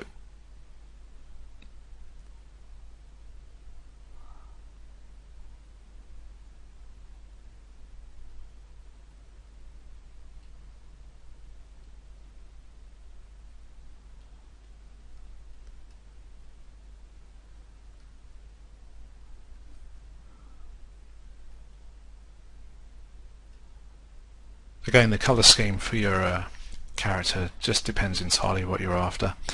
I did choose a sort of a very similar colour scheme to the lizard, as mentioned in one of the previous episodes, but I always sort of saw this creature as being a sort of a swampy type creature, you know, something that dwells in a swamp, something like that. But I always liked the colour scheme off that lizard, so I could say it was a swamp lizard, whereas the reference we used was like a gecko of sorts from the deserts. So yeah, so it's entirely up to you what you want to do with your creature or your sort of paint effect for it. So all I'm doing now is just going over the rest of the body, just to sort of put sort of fungus, if you like, or sort of little areas where stuff is growing. And then what we can do is do this underside, because the underside is still pretty bright actually. Let's just add these dots to it, just so it takes that right down. And again, I've got X symmetry on, but you can always overlap it as you go, like that, as you can see what I'm doing there.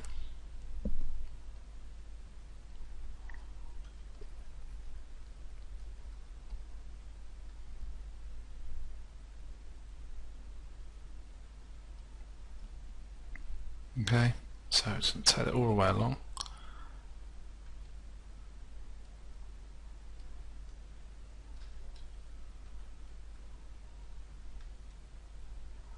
Bring that back.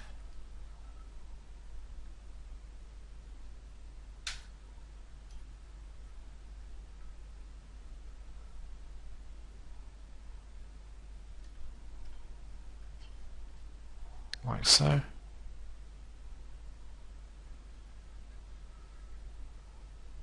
And what we'll do, we'll add sort of a heavier sort of colour on the tail just towards the end.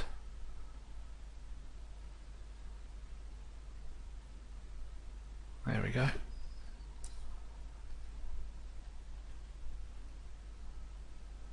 And we'll do this on the underside of the jaw. So as you can see, if I slow right down, you know, I'm not applying much pressure, but you can see the difference. If I just go really slow across there, you know, it's really adding the extra colour. So let's just do that around there. I'll just bring that back into the centre. There we go.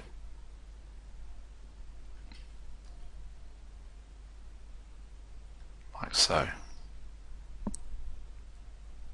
So I'm just going to add a little bit more to the body.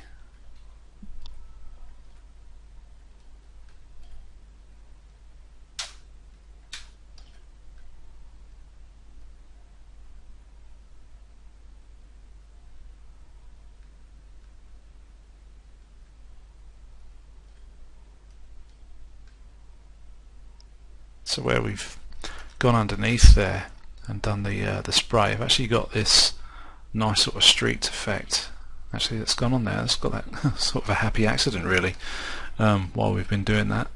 So that's worked out quite well. In fact, I quite like that. I may just sort of put some more brown back over it, but I quite like that. So that's pretty good. I'll come back to that in a bit. And yeah, just clean that up just ever so slightly. So it's actually pretty cool. Okay, so I think just add a little bit more of this just around these lower parts, and then what we'll do, we'll tidy that up for this chapter, and then we'll call it a day, because I think that's actually working quite well. I think if we do any more, I think it will start to go a bit off balance in the colours and stuff. So just doing these bits. Just going to run some just along the top of the spine as well. But what I'd like to do is actually add some darker colour to that upper spine area as well, just a little bit more, not too much. Okay, so let's have a look. Let's just drag some out across the tail and just put some more on the end of the tail there. Okay, and then just around the back on here.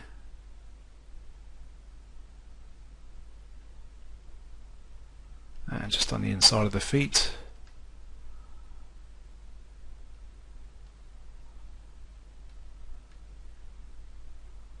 Okay, so I think that's pretty good.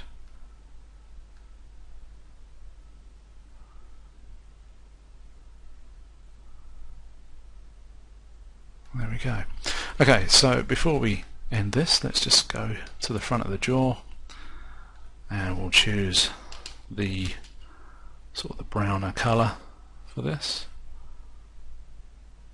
about there, and we'll come back to the freehand. We'll take that off, we don't need that one, and then we can just bring that down on the intensity, and let's do mask by cavity. Okay, and then we're going to hide the mask, and then I'm just going to go in and let's just choose another colour there. Just going to tidy this colour area up, which is better there. In fact, let's choose the brown.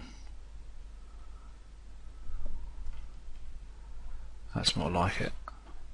And there we go. That's better. So that's tidied that up now. That's more like it. Good. So I'm happy with that now. And then what we'll do, we'll just see if we can get the lighter colour from the underside. Whoops, we nearly had it there. There it is.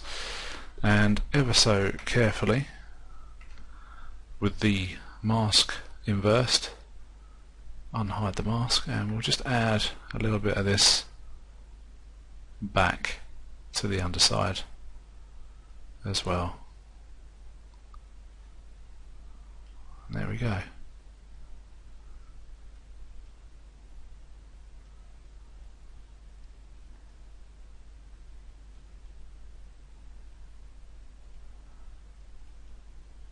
Okay, so let's just zoom out, have a look.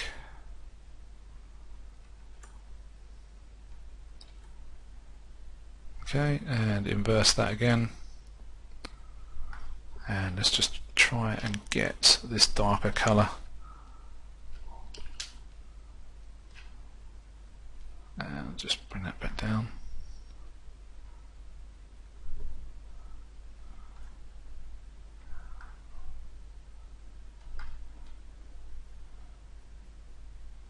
And I just want to bring out those lines again on the underside of the jaw with a darker colour. That's more like it. There we go.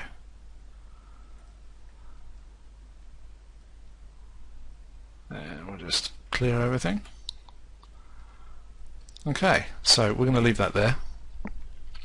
So what I think we need to do in the next chapter, we'll come back and we'll add the horn, and we'll do the teeth as well, and then we can finish off all these areas around the head. We'll sort of darken the eye areas up as well, and then hopefully all we need to do then is the bottoms of the feet, and then we're done. So then that will mean all we need to do is get the eyeball done, which we'll have a look at, and then everything can go over into Maya, and we'll get all our maps output from ZBrush, and yeah, we'll get those rendered out in Maya. So probably 2 or 3 more chapters to go, and then we'll be away. So I'll catch you then. So cheers for now.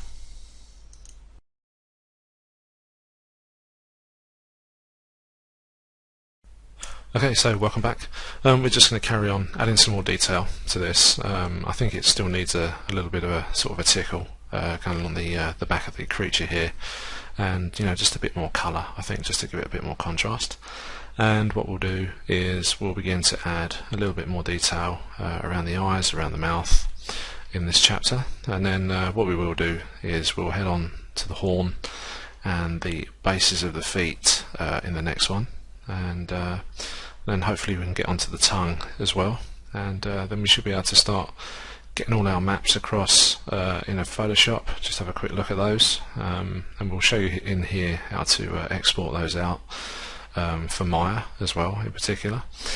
And yeah, so instead of me rambling on, let's just crack on. So what I've done, I've decided to go with the spray stroke for this particular session, and also the Alpha 07, sort of the spotty sort of alpha map there, and we're going to go for a green colour with a black background as well. So with the RGB intensity at 20 at the moment, let's just have a quick test. So it's quite heavy, that, so it's just going to undo that. Okay, and let's just downsize the brush and then just drop the intensity to about 10 or 11 is fine. And let's just have a look. That's actually a lot better, so we'll go with that. And what I'm going to do is just brighten the green a little bit as well. There we go. So we'll just start to add this colour all down the backbone or the spine. Let's just increase the brush size. So really what I wanted to do is just sort of break up the colour, because I still feel it's just very, it's quite plain when you look at it, even though we've got this contrast between the brown and the sort of the more orangey sort of brown colour. But I think it just needed something else just to make it pop a little bit better.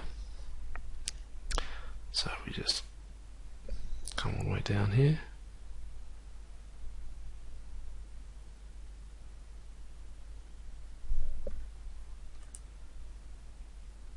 There we go.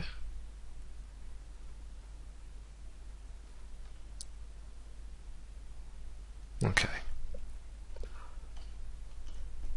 Then what we can do is just come down here, just put a little bit on the head, just up here, I think. Now let me just check this spray. It's not, doesn't seem to be giving me everything there.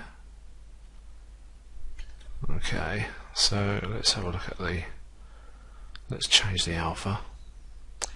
Let's have a look at 47. Let's just take up the intensity, just do a quick test on our creature. Let's just undo that, we've still got a little bit of colour in there.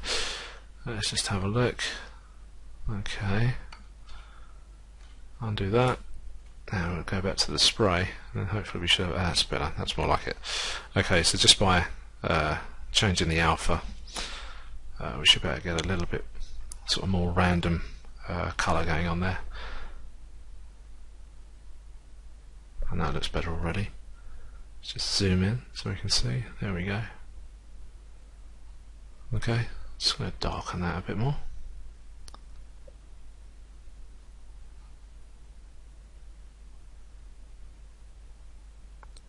I won't do too much around the sort of the fleshy bit for the horn. We'll cover that in the horn section, if you'll pardon the pun.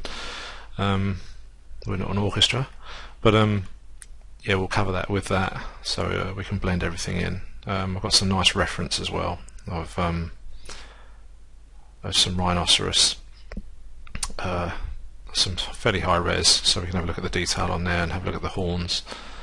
They are quite impressive when you look at them, and there's a lot more going on than what you actually think. There's a heck of a lot of dirt and just discoloration and stuff on those, so we'll do our best to try and sort of emulate that in the given time that we have to produce these episodes. Okay, so I'm just adding some of this green colour now to some of these stripes on the body, just to break it up a bit more. Let's just increase the intensity and just downsize that brush. There we go. So just sort of blending it all in on itself a bit more, and also keeping it quite subtle You know, it's not in your face or anything like that. But it's always good to zoom out as well, just to see how it's looking, so you can still pick up, you know, that colour, what's going on there. Okay, so let's start to work on these sort of stripy areas a little bit more.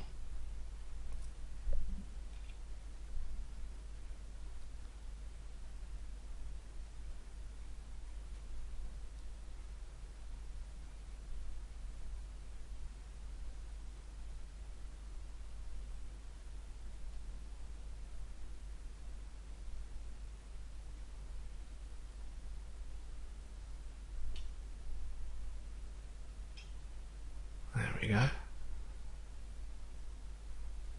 So it's almost like adding some form of aging to this creature, just by adding these random bits of colour like this.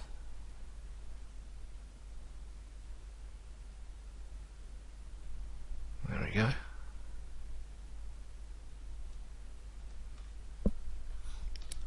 So just zooming out there, let's just have a look around here on the tail. So let's try and get some more green in there, sort of in these crevices as well, and that big one there needs some, I think.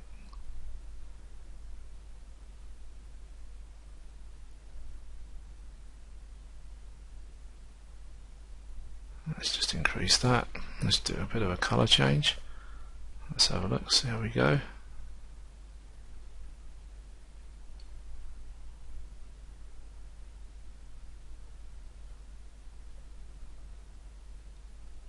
That's better.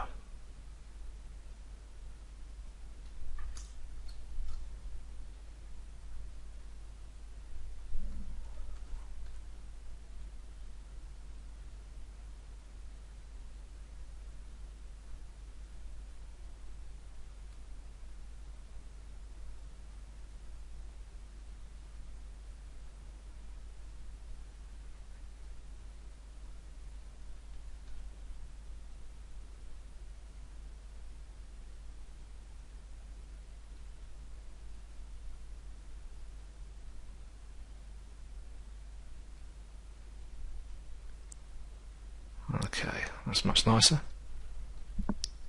And what we'll do as well for this is we'll run some more of this green just sort of down here on this sort of wedge of skin between the actual brown and the sort of the beigey coloured dirty stuff under here.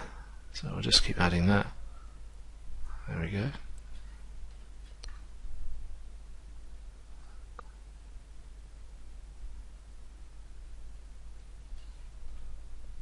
Again, it could be stuff like, you know, barnacles or something like that that this creature's picked up on its travels. So, you know, sort of put some thought into why the creature is looking like it is, you know, stuff like that. I initially intended this to be sort of, you know, like a deserty sort of thing, but it's, as we've gone along, it's come across to be more of a sort of a forest or sort of swamp sort of dwelling creature.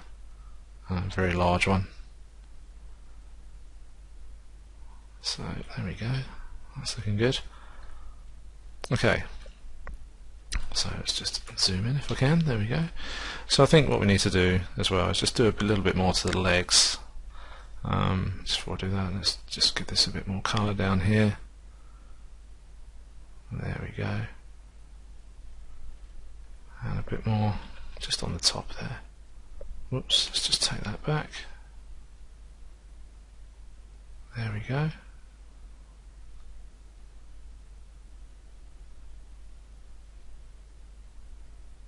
Okay, so let's just move that across to there.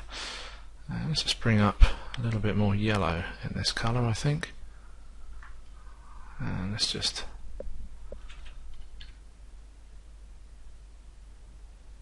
going to add a little bit more detail just down the middle here. You can see that going on quite well, just to brighten that up. There we go.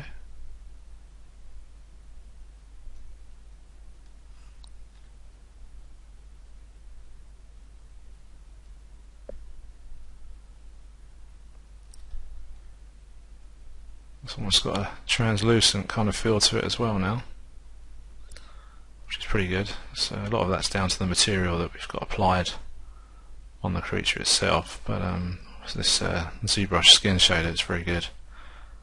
But I think just helping out with this colour like this is good as well, just to lighten it up. Okay, let's have a look down here at the business end. Okay, let's try and get a little bit more detail going in just around here.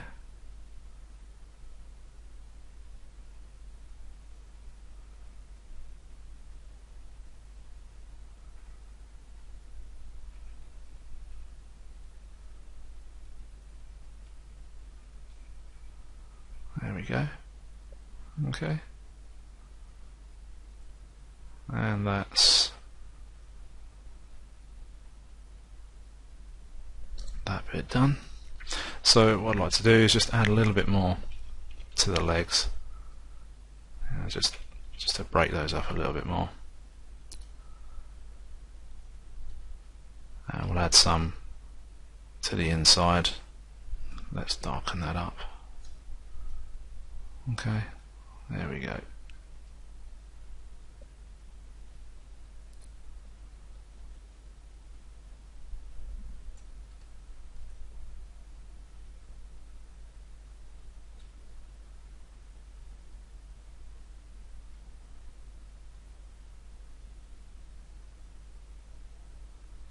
Okay, so that's all looking pretty good there. So let's just put some more in there, and just on the back here, on the back of the shoulder.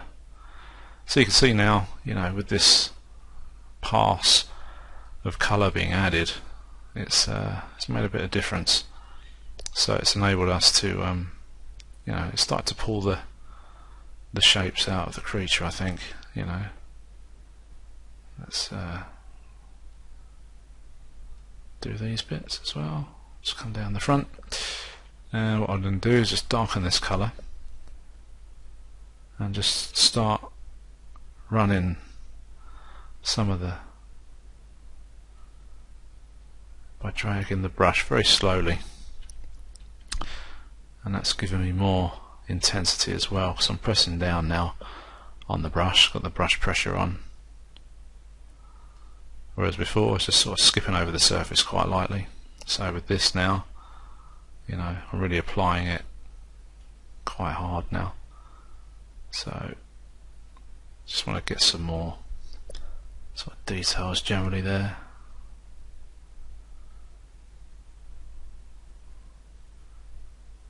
There we go.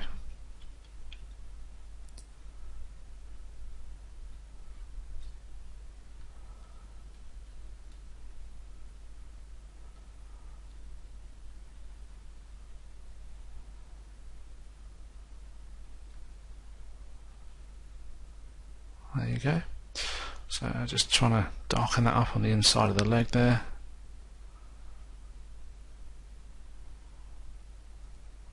And that as well on the back.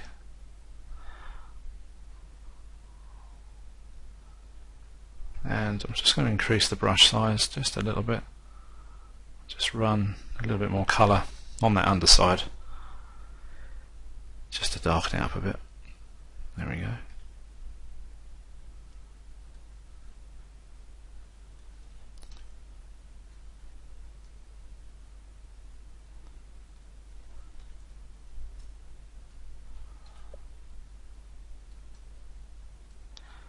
Okay. Right, so what we're going to do now, we'll call it a day on that bit. I think that's enough. It's really sort of brought that creature out now. So what we're going to do, we're going to zoom in on the eye sort of area, and what we're going to do, we're just going to switch to standard stroke and turn the alpha off as well, and we're going to take the size of the brush right down, and we're going to look at a sort of a darker sort of colour, and we're going to paint a sort of a very dark eyelid on this guy, because I've got some reference here of a rhinoceros, and the eyelids are quite surprisingly dark. So I'm just going to sort of pitch that sort of colour on this and see how we go.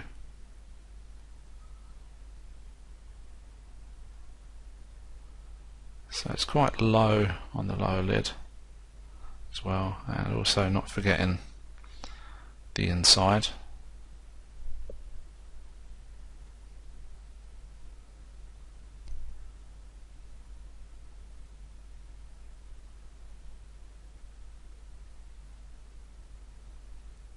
There we go.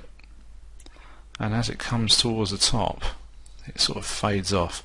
But first of all, what we need to do is just get on the back of that. There we go, on the inside of the lid. So it's kind of a, let's just zoom in. And we'll just increase that a little bit, so it's quite big. And we'll just end that about there, just blend that in into the corner.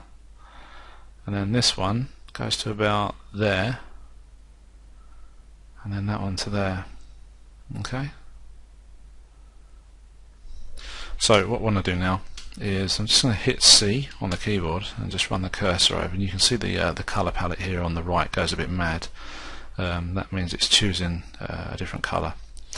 So as I run this across the surface, so I'm just going to grab that sort of colour there and just going to paint that back just a tiny bit more. There we go. And then what we'll do, press C key again, and then I'm just going to zoom out ever so slightly, increase the brush size, and then I'm going to drop the intensity. I'm going to go all the way down to our masking palette. I'm going to hit mask by cavity and then just hit that. There you go. And then I'm going to hide the mask, not clear it, just hide it, just turn off the view, and then just do a gentle sort of push in with colour of the darker colour just around the eyes on this bit. Okay, like so, just to give it a little bit more sort of detail and stuff. We're just going to bring that right round. Okay, like so. So there's a bit more variation. And again, just zooming out and having a look. And then what we'll do is we'll go to our mask, inverse that, okay, turn that off, and then with this we should be able to darken the wrinkles only in the ear socket.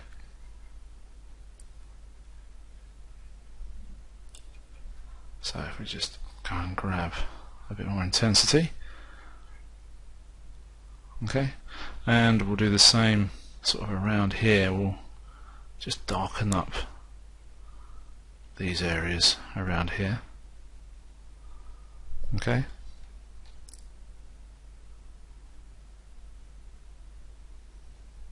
Just looking at the rhino pictures, the lips are quite dark as well.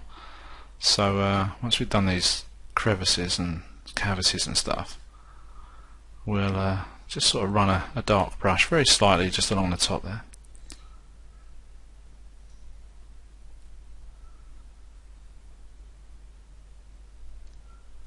Okay, so let's just zoom out and we'll clear it, cleared our mask, there we go. And then what we'll do, just have a quick look at this colour. So it's not too bad. Just going to drop the intensity there, go back up to our colour palette, and then go for a sort of a dark off green, okay, and then just gently paint in over that surface there. I don't want it to go as dark as the eyes, it might look a bit too gothic, but you'll catch my meaning when when this all sort of comes together. Because what we want to do as well with this is add sort of different colours like these yellows and greens and stuff, and the odd lighter sort of colour as well of the body. So let's have a zoom out. So it's not looking too bad. Okay, so what I'm going to do is just zoom in, pick one of these orangey brown colours. Okay, there we go, and then I'm just going to brighten that up, and we're going to go back down to mask by cavity. There we go. I'm going to inverse that,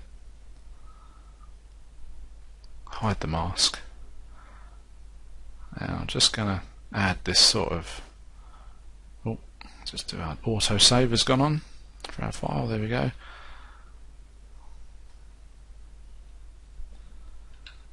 So I'm just brightening up some of these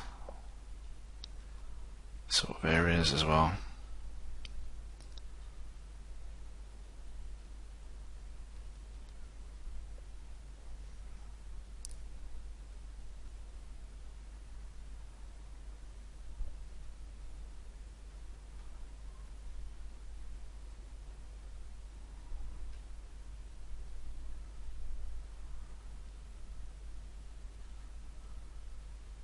As if it's rubbed these raised parts against a tree or something, you know, but it's just ever so,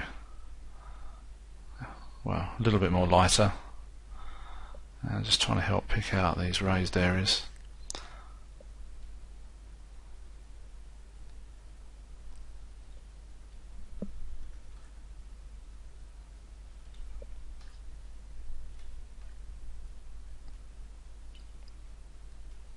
There we go. And then what we'll do, we'll add the same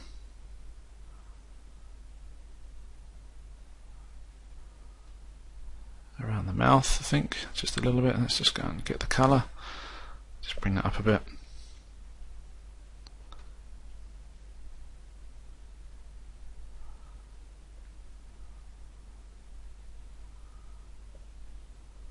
There we go.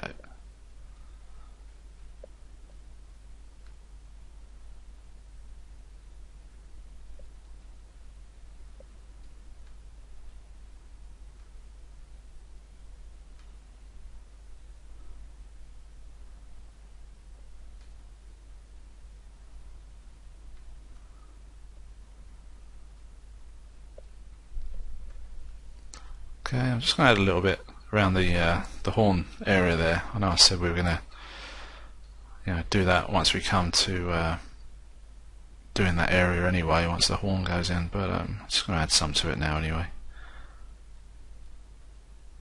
There we go.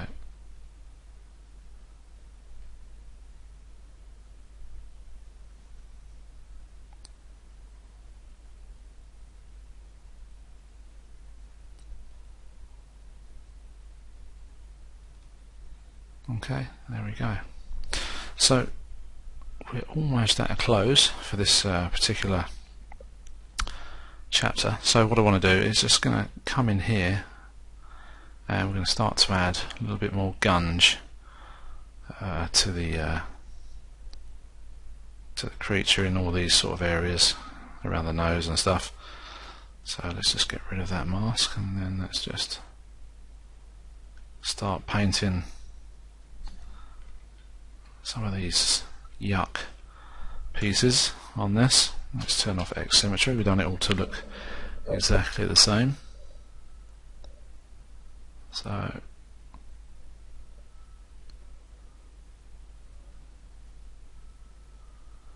I'm just going to go in here.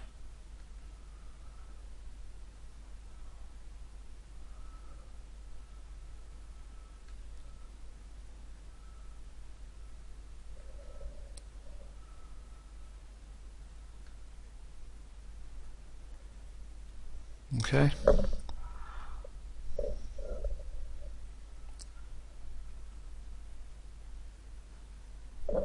And then we'll come round to the corner of the mouth, hit X,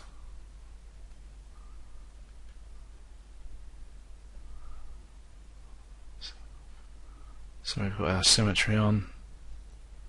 Sorry for the silence there, just sort of concentrating on what I'm doing as well at the same time as talking. I can't always multitask. There we go, that's better. And then what we can do is just run some of this green just around the teeth areas as well. We'll do those as well when we put the teeth in. You know, very similar to what we're going to do with the horn in some respects. So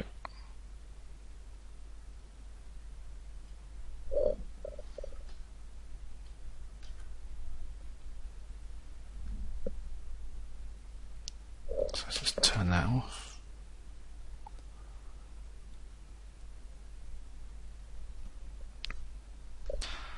And let's do another cavity mask.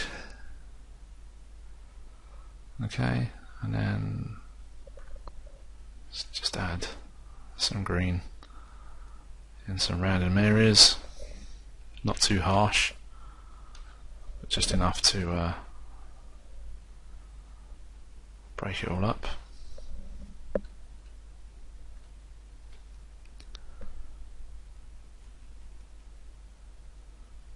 And there we go.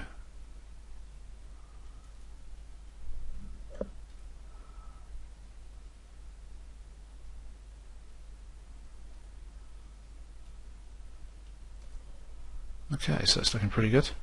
So what we'll do, I think we'll conclude that there.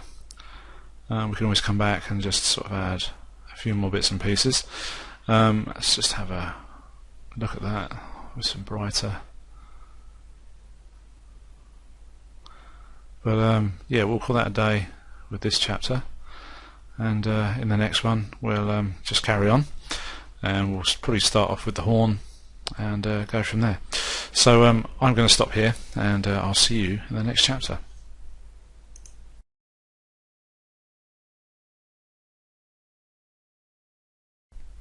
Okay, so welcome back. In the last chapter we just ended off with the details and stuff, and what we're going to do now is have a look at the horn subtool. And as you can see here on the Rhino reference that I mentioned in the last chapter, there is a little bit of difference in the way that the horn here joins into or grows out of the head, as opposed to our one. We have this slight ridge and stuff. So, you know, although it's different, this is still really great reference and stuff for textures and everything. So we'll just pop that over to one side, and I'm just going to pick the creature horn from the subtool menu. Let's put that on so we can show that, and we don't want anything else except for that and the body. Okay, like so. And then just going to scroll back up to our colour palette. So let's just select that, so we've got it in the centre. That's great. Okay, so let's just zoom in. So what we want to do is give it a colour and then start painting over the top of it. Now sometimes what happens is, if I move this over here like so in the colour palette, sometimes this will go that actual colour, and then it kind of like refuses to be painted over because there's something not quite right going on. So the best thing to do is switch to RGB, and then, for example, if I had that issue, I'd choose a different colour and then just fill the object with that colour, and then afterwards you should be able to paint any colour you like over the top of it. On this occasion it's not done it, so we're all good. And there we go. So it's done it now. I've just done the undo fill. So as you can see, if I move it around, it's not going to give me any option to actually pick a colour to paint. So what you do need to do is just pick a colour. Let's just do white for argument's sake, and fill the object with white, and that's with the RGB button down up here. So then now when I do it, I can move the palette around, or the cursor on the palette, and it's all good. Okay, so it's just one little sort of thing to be aware of there. Okay, so let's get cracking. So just having a look at this Rhino horn on my other screen. I'm just going to sort of go for a very sort of off sort of white colour. Let's just pop up a little bit of, it's almost like a beigey brown. So I'm going to fill that object, okay, like so. Okay, and then what we're going to do is I'm going to close off the subtool palette. We don't really need that at the moment. So I'm just going to go down to masking and the usual mask by cavity. So we'll do that. There we go. And now what we can do is start to paint some different colours and stuff in there. So let's just drop our intensity down and we'll just zoom in a little bit more. Okay, and let's just have a look. And we need to turn that stroke off. Turn lazy mouse off. That's good. Okay, so let's just have a look what we've got. Okay, that's pretty good. And then just drop the intensity. So I'm just going to do some random sort of colour here and there. And then what we'll do around the bottom, and I'm just sort of using the Rhino horn reference I have just to give me an idea.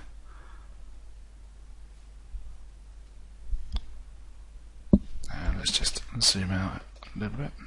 Okay, so let's hide the mask, although it's still going to be activated. Let's hide it just so we can see what we're doing. So there you go. So you can see what that's done already. Okay.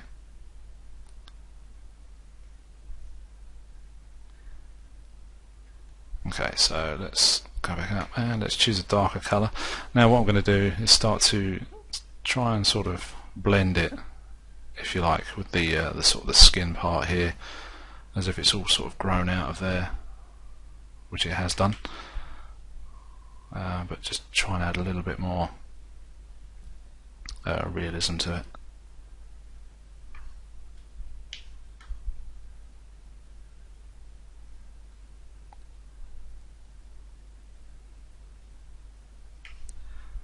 Okay, so if there's a silence, I do apologise. I'm just trying to get on with this and show you a way of doing things. Okay, so I'm going to add a little bit of dirt now, sort of around these edges up here.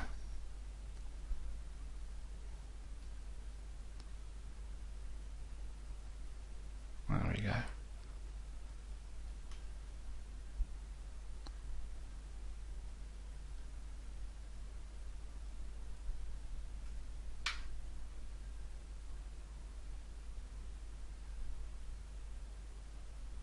Okay, so now let's add some stronger colouring. Okay.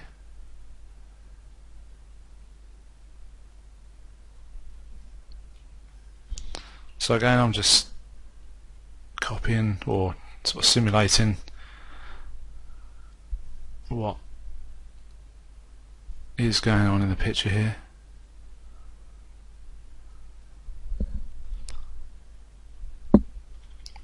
Looks like it's been sort of bashing itself against the tree, stuff like that. There's some real detail going on there. So if you do decide to do reference sort of stuff, try and get as high res as possible. You may even be able to use the image as a texture as well, and just sort of drag and paste it on, if you will. There's all sorts of ways of doing it. We're just demonstrating on this particular tutorial how to just using polypaint only, and just taking advantage of all the the cavities and stuff that we did during the detailing video.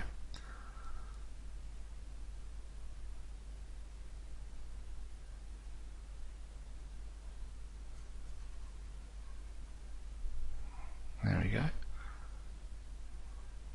Again, I'm just trying to get a little bit more contrast going on as well.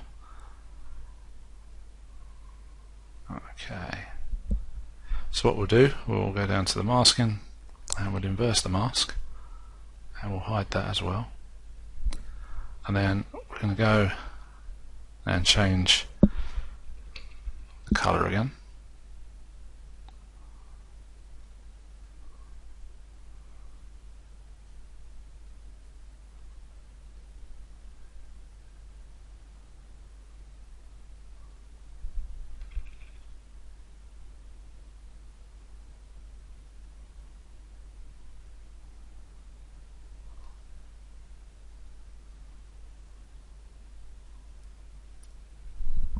Okay.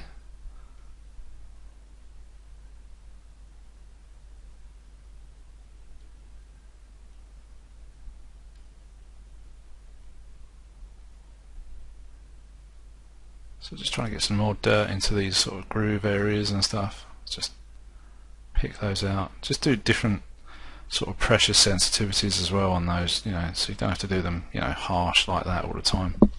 Let's just undo that. But you don't have to do it that way all the time. You know, sometimes the subtleties are a lot better. Okay, so let's, using the C on the keyboard, I'm just sampling the brown from the skin. I'm just going to add that.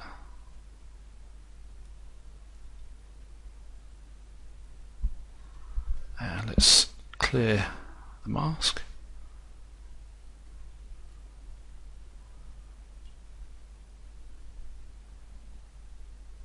So I think what we'll do, now we're at this point, is if we go over to the alpha and let's see what we've got. Okay, we'll just use something like that.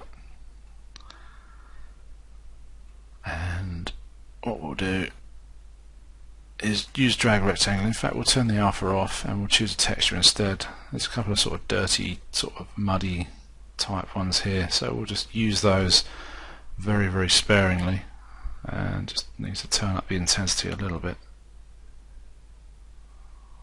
So just to give a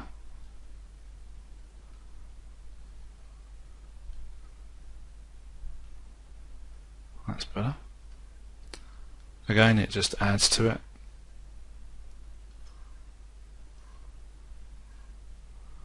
There we go.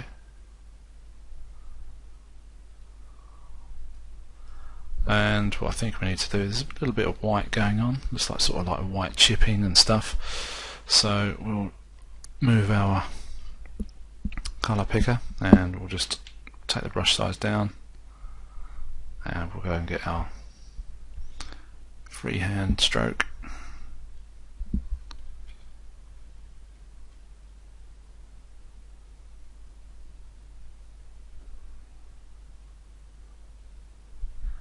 And in fact, let's choose a hard-edged alpha as well. That one there, okay.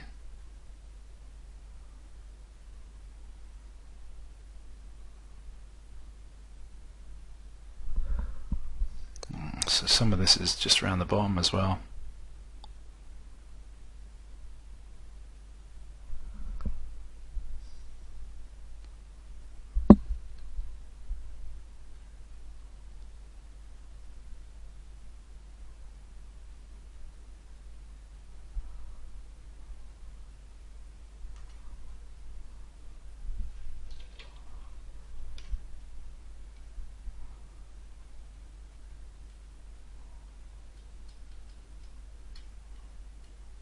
There we go.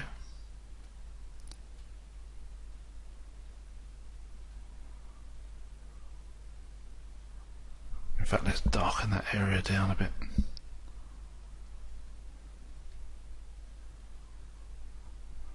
That's better. And just lighten that up.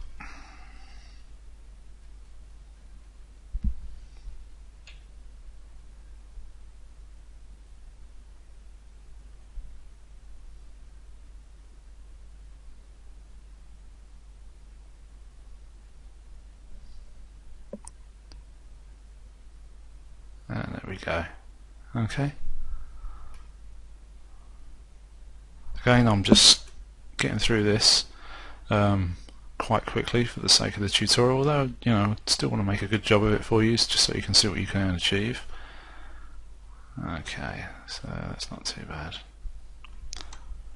And we'll just sample that and turn that off. That's better. Let's just take the get rid of that a little bit. Okay. So that's not too bad. Let's just darken it up just a little bit. Okay, so we need one more colour in there, which I think would be green. It's because it's been bashing itself against trees and stuff. And let's do that. So about there, and again.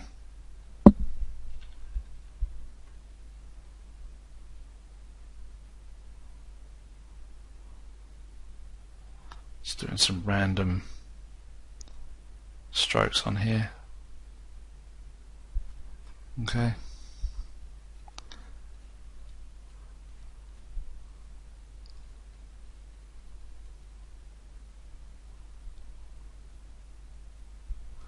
There we go.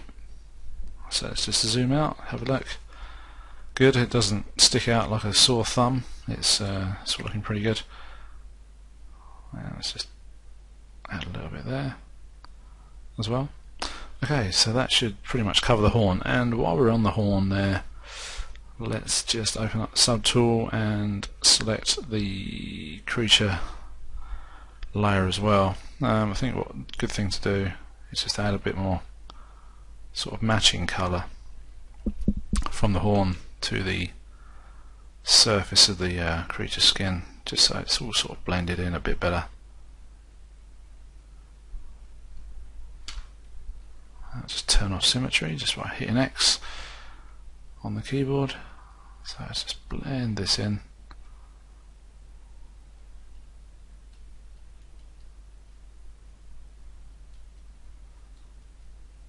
There we go. Okay. Let's zoom out, just have a quick look. So that's pretty good. Okay, so we can move on now. And what I think we can do is we can do the teeth. And it looks like they've had a colour fill already from the from what I was showing you earlier on. So let's just have a look. Oops. So let's see what colour. Okay, let's fill these.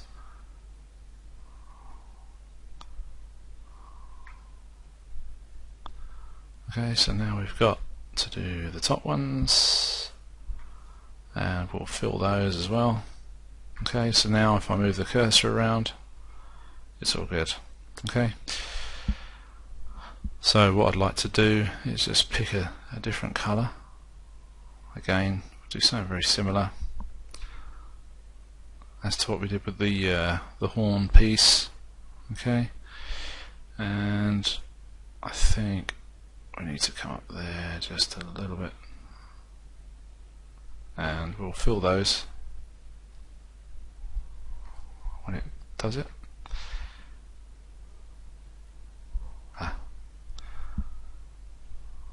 There we go. Would help if I put the intensity up, and then we'll do the same. Okay, and so now we're on the lower teeth. I'm just going to use the whoops, that's too much. Just going to use the colour picker there to get colour from the gums.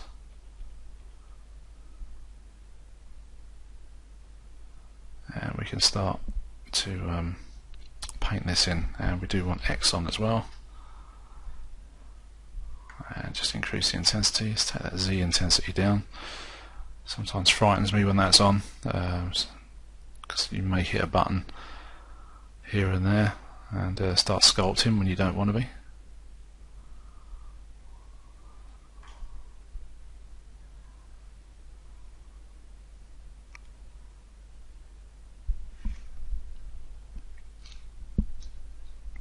So what we can do is actually hide our creature and then just start to do these bottoms of the teeth, I think.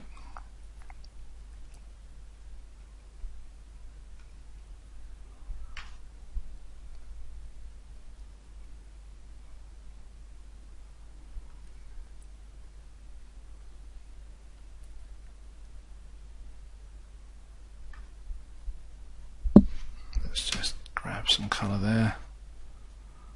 Okay, and there.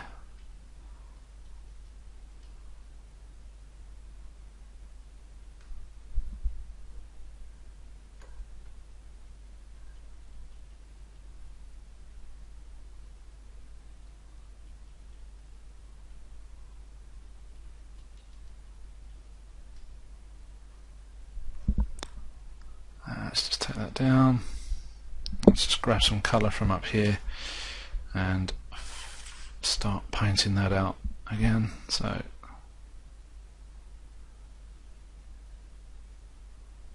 there we go.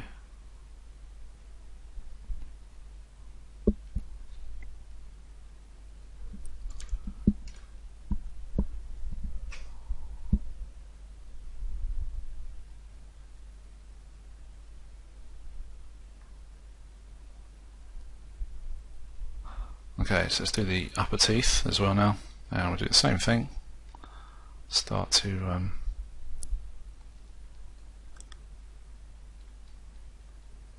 do the bases of those. Let's just move in a bit more.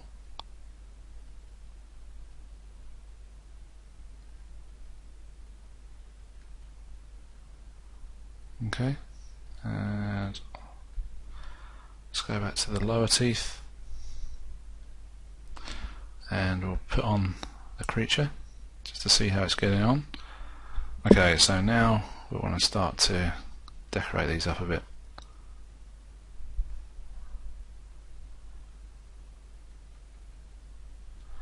And we'll do mask by cavity.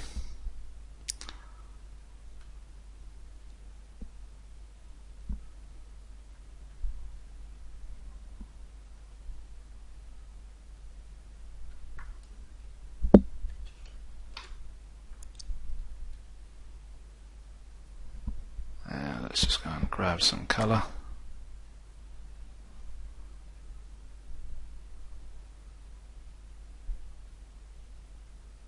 There we go, that's better. So I'm just trying to be as subtle as I can with this stuff.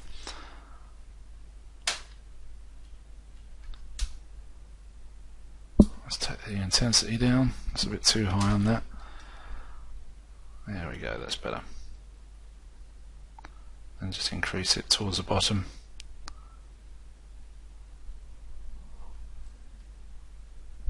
And let's turn off the X symmetry for a minute. Okay, that's not too bad. And what we'll do, we'll head for a yellower colour as well. Let's try a bit of orange in there. And we'll inverse the selection. That's better.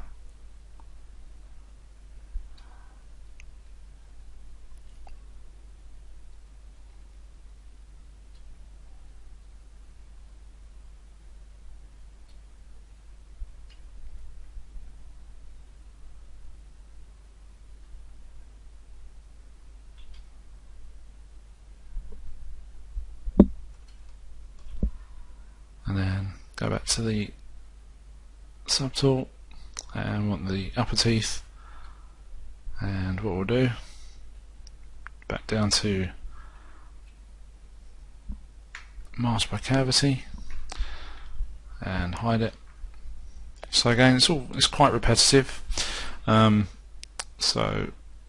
I think it's relevant to everything, so it gets you, it's the best way to sort of improve, really, is just keep repeating yourself and repeating yourself, doing this sort of thing, and you'll be good at it before you know. So it's one of those things to just bear in mind, really. There we go, that's better. So subtools, and actually no, we don't. Let's go down to masking again and inverse that. Okay, and then we can start to undo that first. Let's choose a darker colour, and then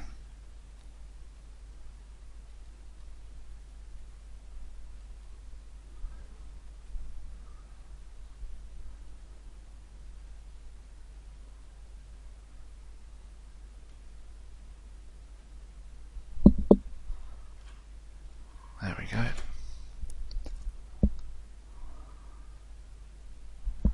And let's do the lower teeth.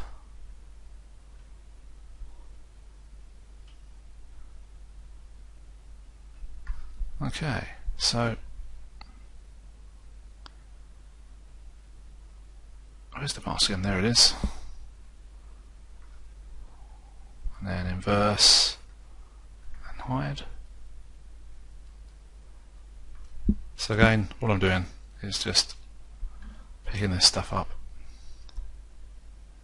from different pieces around here. Try and keep the colours so they all sort of blend in nicely. That tooth there is probably a little bit bright, so we'll inverse the mask. There we go. And then we'll do a bit of green in there as well.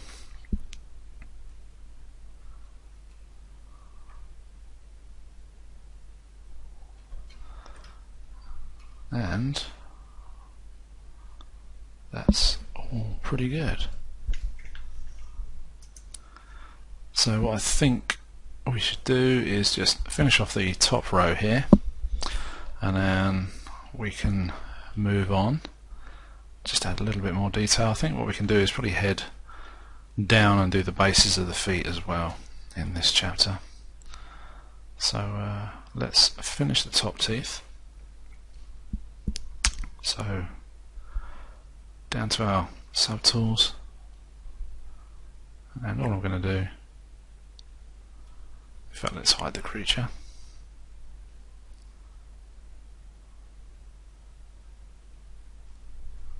and just darken these guys up a bit more.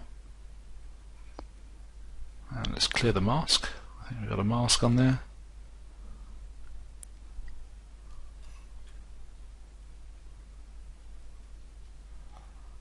That's better. That's much better.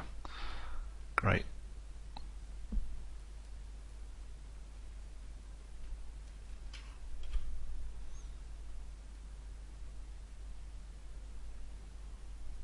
Okay, so down to the subtools. Let's have a look. And the horn as well. And let's do the lower teeth.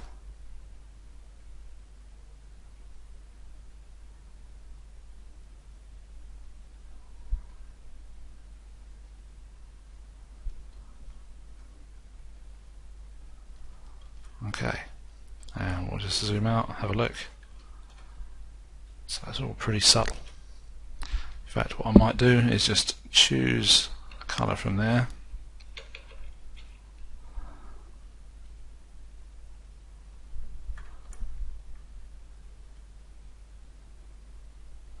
But not that one.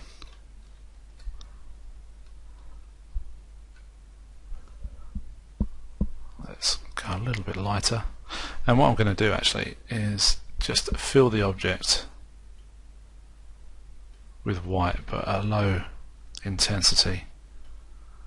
And what we'll do the same with the upper teeth. And let's just turn that tongue and eye off as well, because we don't need to see that.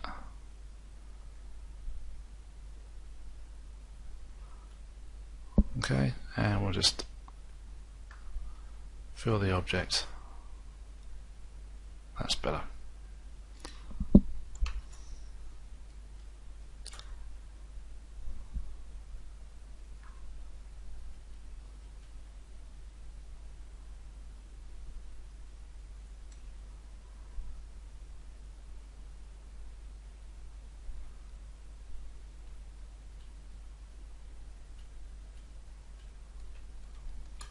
Okay.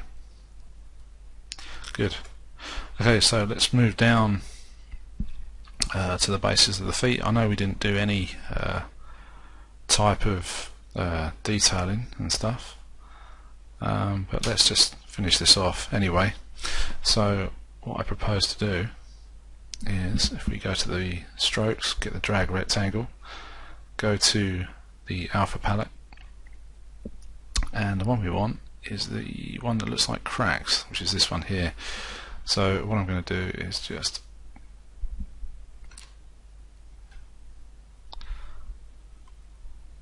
choose the correct subtool, that's for sure, and then make sure we've got a good enough colour. There we go. So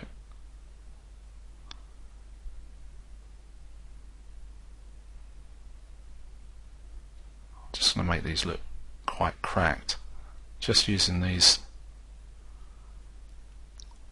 sample alphas. Okay, there we go.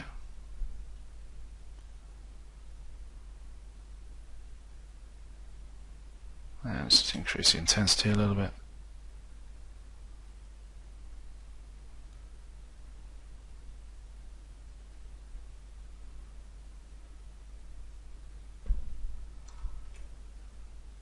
There we go.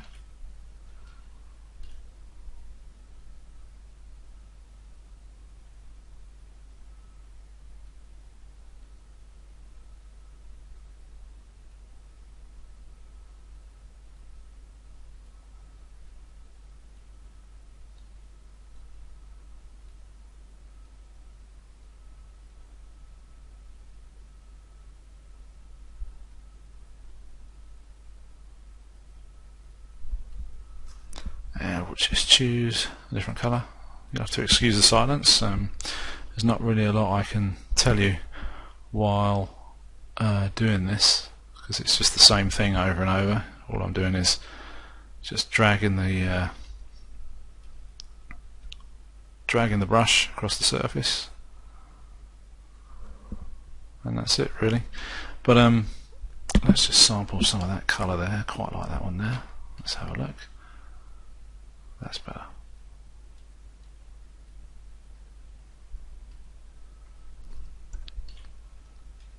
And there we go. Okay, so what we'll do, we'll stop this here. We've got two more things to do, which is going to be the tongue and the inside of the mouth.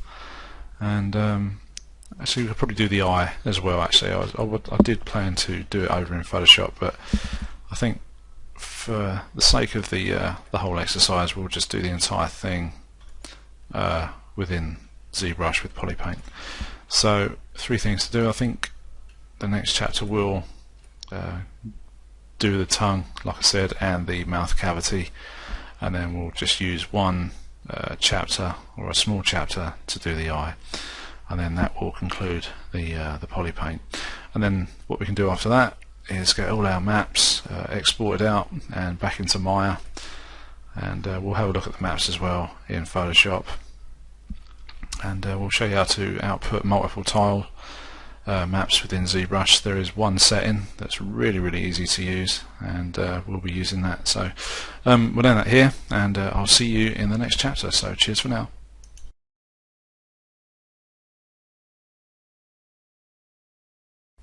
Okay, so moving on from the last chapter, we finished the horn and also the teeth. So for this chapter, what I thought I'd do is make this fairly short and sweet. We're going to have a look at some polygroups and how to get in and colour that mouth. So first of all, what I'd like to do is just drop the resolution of our character, and we're going to go down here to polygroups, and in fact, first of all, let's hide the horn and the teeth. We don't need those for this chapter. So back down to polygroups. Now what we're going to do is, in order to get to the inside of the mouth, we're going to need to hide everything on the outside, and ZBrush is really cool at doing this, because if you've got a good set of UVs and things like the inside of the mouth are separated out, stuff like that, what you can do this auto groups with UV, and what that will do is that it will produce different colours on different parts of the mesh or in their separate shell pieces. So let me just jump over into Maya and show you. So each of these pieces, this here is actually the inner mouth.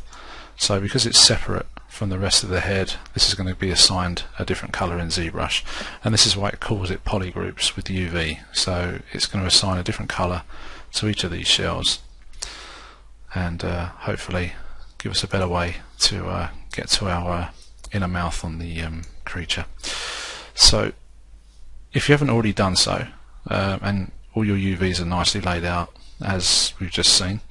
If you just hit auto groups with UV, okay, then what that would do, but make sure you do it in the low resolution, otherwise it will just take forever, or it might crash your ZBrush. So do that at the base level, and in order to see them, what you need to do is hit polyframe. And as you can see, I've already set mine up anyway, because it's just the way I like to do things. And as you can see on the inside of the mouth, we have a colour that's pretty vile, but it's doing what we need to do, and we just need to get to that and start doing our mesh and putting some paint on it. So what you want to do is hold down the Control and Shift key, hover the cursor over the actual colour and just click, and then everything else will be hidden and you're ready to paint this guy up. So what we need to do as well is turn off polyframe, okay, and then we can go back to our geometry and just put the division level all the way back up to its max, and we should see that do that. There we go. And as you can see, it's taken on some of the sculpting things because we have backface masking put on, so that's gone through to there, but I'm really not fussed about it because the tongue's going to hide a lot of this as well. So what we can do is we want to turn off Z-add, okay, let's just pop the intensity to 0 there, and we want RGB on, and we're just going to just put the intensity to about 10 for now, and then we want to open up our colour palette. Okay, so I'm going to choose a colour from sort of around here in the browns, because we want to keep the colour that heads towards the outside of the mouth so we don't get any strange looking lines or stuff like that. So we're going to sort of blend it in to the lower half of the mouth here. So I'm just going to bring that up about there. In fact, let's go a bit more pink. I think about that's good. And what we want to do is go to our spray, and we'll turn local off, and we'll just click on the mesh, and we should be able to rotate. That's better. Okay, so what we need to do is now go in there and just start painting this up. So as you can see, I've got the X symmetry on, so I'm just going to turn that off, and let's just start having a look. But we've got the lazy mouse on. This is what ZBrush does. I'm going to have to look for a preference to turn that off. So as you can see, the colour's going on quite nicely, but the intensity is very low, so we're just going to increase that, okay, like so, and just start to bring that up, and we're just going to darken it a little bit more.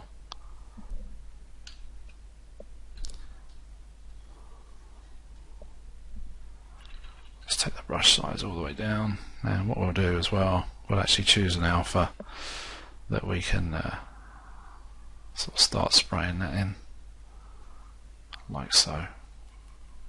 And in fact, what we'll do is we'll fill it first with the colour, and then we can just add the detail after.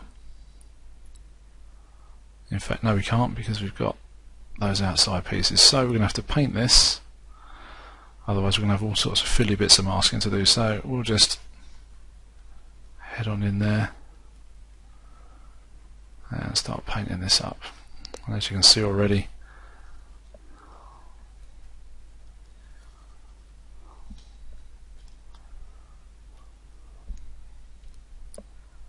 so as I said, this is going to be a fairly short chapter because we don't really need to we've done the bulk of the work, so this one's going to be short and sweet. The next one will cover the eye. We may use the texturing tools done in ZBrush, because I was initially going to do it in Photoshop, as I previously mentioned, but I thought let's just do it all in ZBrush. So what we can do is bring in an eye texture. We can modify it a bit as well. So, and we can look at some of the projection tools. So there'll just be really one more chapter after this, and then we can export the maps out and get over into Maya and just set those up, and your model will be ready to render. So let's just get in there. Quite like the colour of this, it's quite good. Probably add a bit more red towards the back there.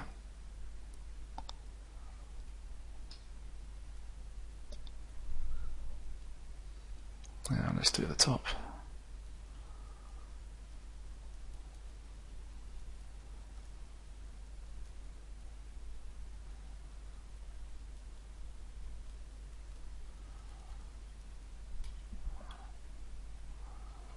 Things like that pinching I'm not really concerned about because we're not going to see it, because the tongue's going to go there anyway.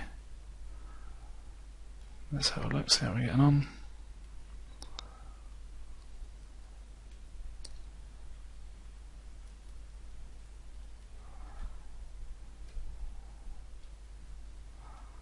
So I'm just trying to see and make sure we don't go into that sort of area of edge. I just want to keep it just up to the edge there, but not go over the edge there.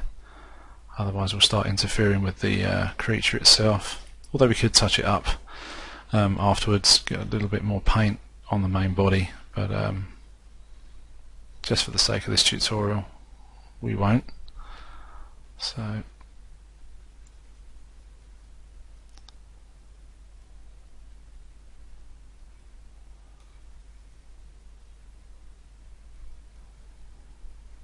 and let's just change the alpha, so a little bit smaller, but increase the brush size.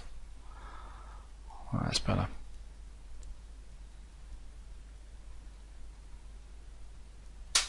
And we'll probably use something like this sort of feel for the tongue.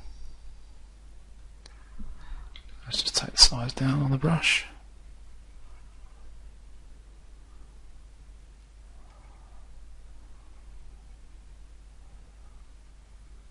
Let's just zoom in a little bit.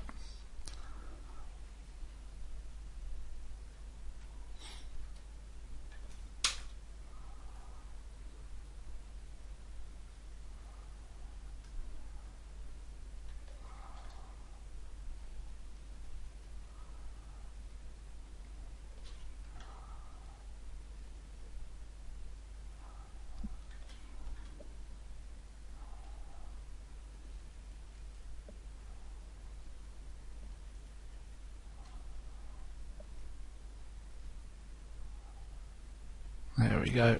I do apologise if there's a slight silence, it's just because I'm sort of deep in thought while I'm doing this as well.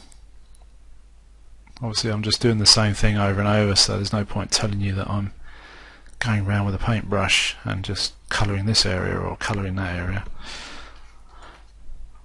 because you're more than likely liable to turn the chapter off. So there we go. So this is nearly done. Just need a few more little bits and pieces just around here, and then we can save this off, so to speak. And just in there, missed a big chunk out.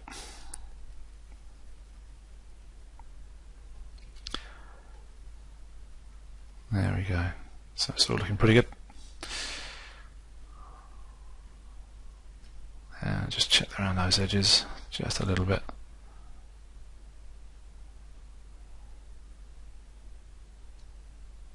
And again, your model will probably differ to this one quite a lot. You know, you may want to do your own style of creature, and as well as painting. So, but again, this is all just a way of showing you a way that you could do it. It's like the rest of us who do models or any part of CG. You know, you do learn from one particular source at first, or maybe several, and then from those sort of ideas and thoughts you put your own sort of workflow and styles together, and you know, just use the best of everything that you think will benefit you. So that's all good. There we go, that's more like it. Let's just bring the colour up a little bit more.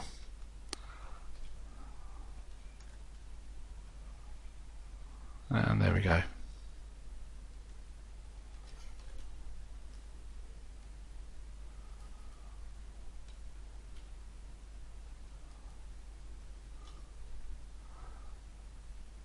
Okay.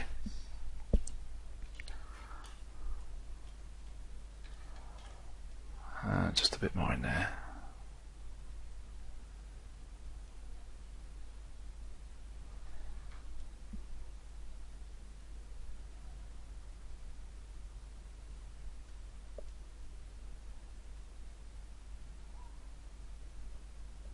Okay. Okay, so that's done.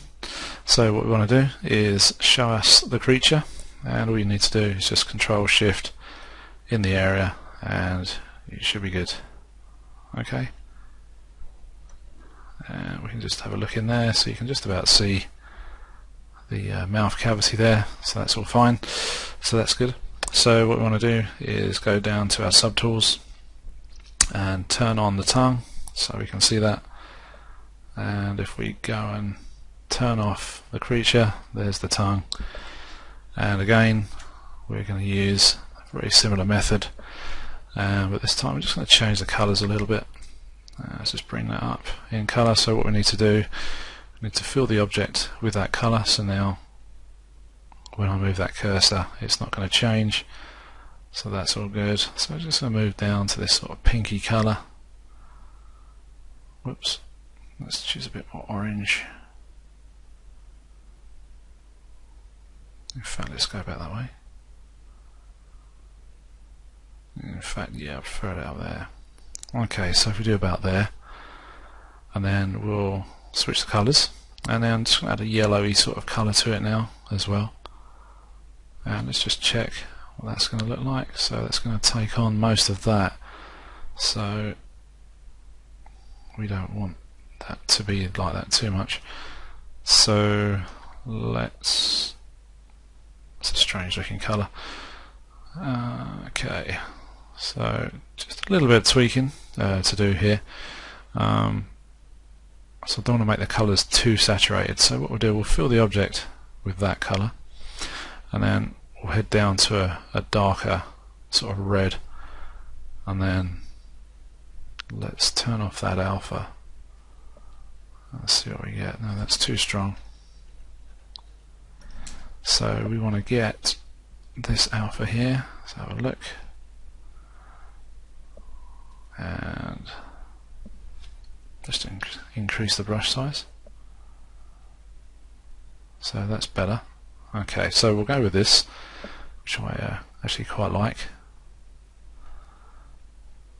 So the spray stroke is absolutely ideal for even skin textures or skin paint.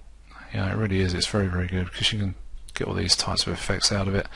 And if you've already got a kind of, you know, deformed surface as well that has similar sort of pattern, then you're absolutely laughing, because it's just going to enable it to look even better. So let's get this guy looking good.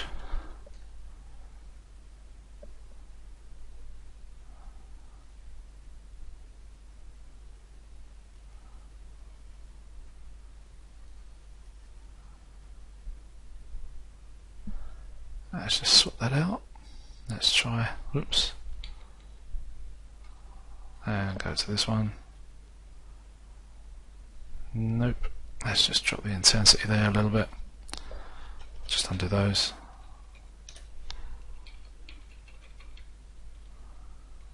Let's bring that down again.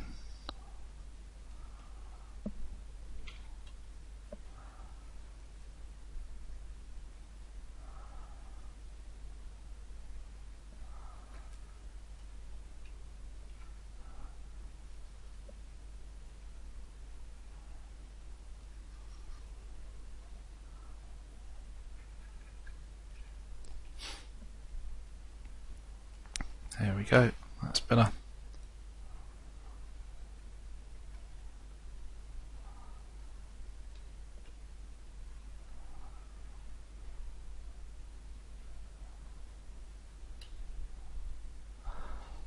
And all we need to do is the underside, so we'll just change that.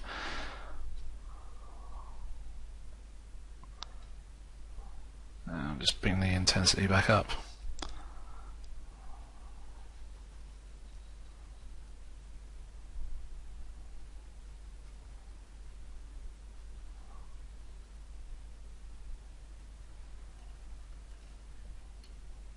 you can see, we've got a few little lumpy bits on there, so what we'll do, we'll treat those as like, I don't know, like calluses or something on the tongue, or barnacle type things like I mentioned earlier on the outer skin. So maybe this thing's got some fungal infection or something, some problem. So yeah, I think it should be pretty good. So if we do that, we'll just sort of add to it really, just like we did with the outside, as I said. Okay, so let's change that alpha again, and we'll just grab this guy and we'll just drop the intensity right down again.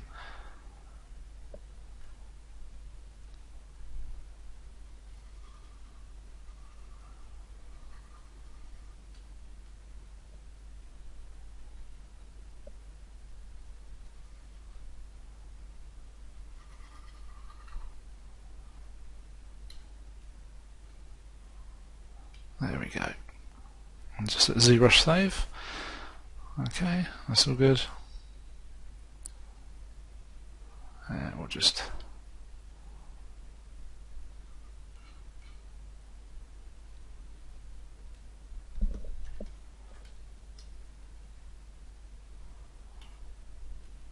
there we go. And of course, you know, you don't have to do it this way. You can always use photographs and project those on in ZBrush, but we'll do that for the eye in the next chapter. But you could use a similar thing for the rest of it if you're not too sure about doing it by hand. So let's switch the colours. Okay, let's just see what we get. And let's just drop the intensity. And I'm going to switch X symmetry on now.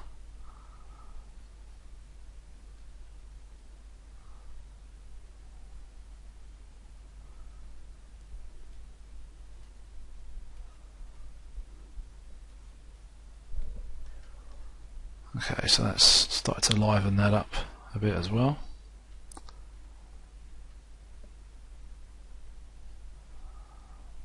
There we go. And then I'm just going to add a little bit of white to it. And what we'll do, we'll use the alpha, the tiny one. And then let's make the brush a little bit bigger. There we go.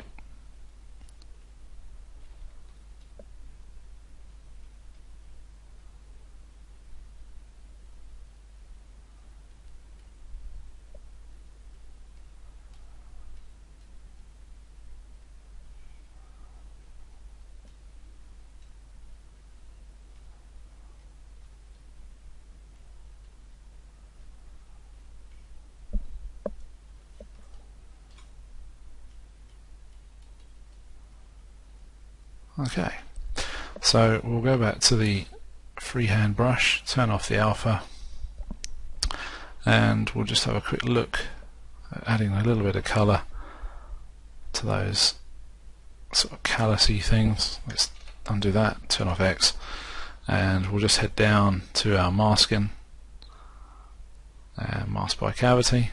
There you go, and we'll just undo that, or clear it, clear the view mask. And drop the intensity. Let's inverse that, clear the mask again. There we go.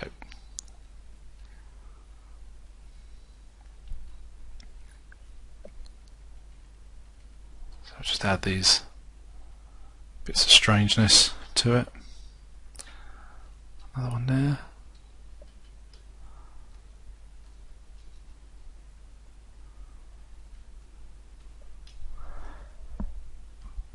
And then what I'll do, I think we'll just pick another colour, just another.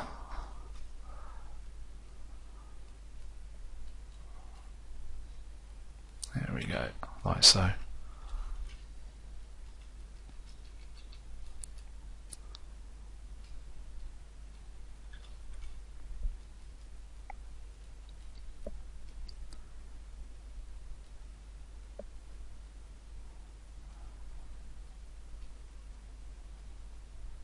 There we go. So we'll switch that colour and clear the mask, and let's just come back up.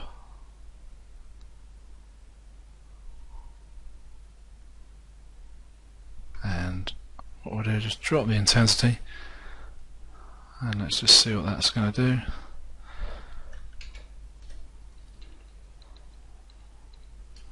So just for the underside, I'm just going to try and add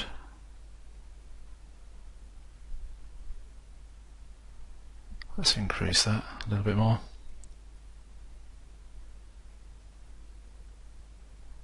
Just add some veins to the underside.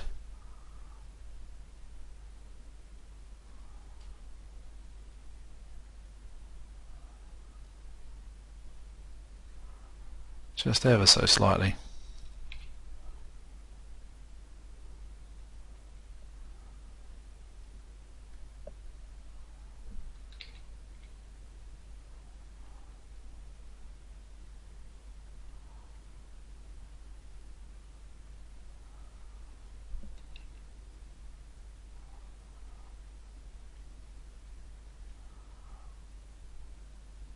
There we go. And what we'll do, we'll just bring some more red into that as well. If I just darken it.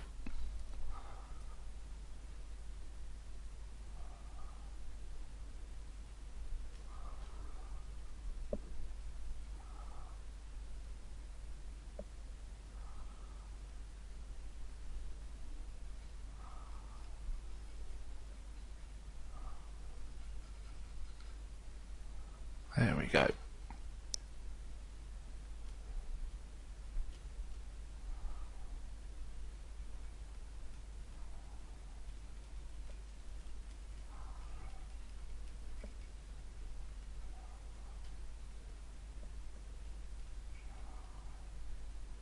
Okay, so there we go. So what we're going to do now is Control and Shift, and then hopefully, but we don't need to do that. I do beg your pardon, because I did actually think I was still in my polygroups mode, but we're not, so that's all good. So what I think we will do is just add a little bit of yellow to that as well, just darken it slightly. So the good idea to do is I've hit C on the keyboard, hover the cursor, so if we go back up to our colour palette, we've got that. And then what we'll do, if we just increase the intensity of the RGB and just do fill object like so, and if we just undo that, what we'll do is we'll do by cavity, okay, like so. And what we'll do, we'll hide the mask and then just fill the object just a little bit, and then we can go and show our creature. Yeah, that's better. Okay, so that concludes the painting of the tongue and the inner mouth. So let's just show the rest of what needs to be done, and we're almost there. So the next chapter will cover the eye, and then we'll get rid of the maps and we'll put those out into Photoshop to have a look at, and then we'll apply them to a mesh in Maya, ready to set up for rendering and stuff. That'll include the displacement map as well. We'll go through that, although probably most of you know how to set one up by now, but we still do it as a matter of course, because it does go by the way sometimes. The topic doesn't come up as much anymore, so but yeah, so anyway, there we go. So we're going to knock this chapter on the head, and we'll see you in the next one. So cheers for now.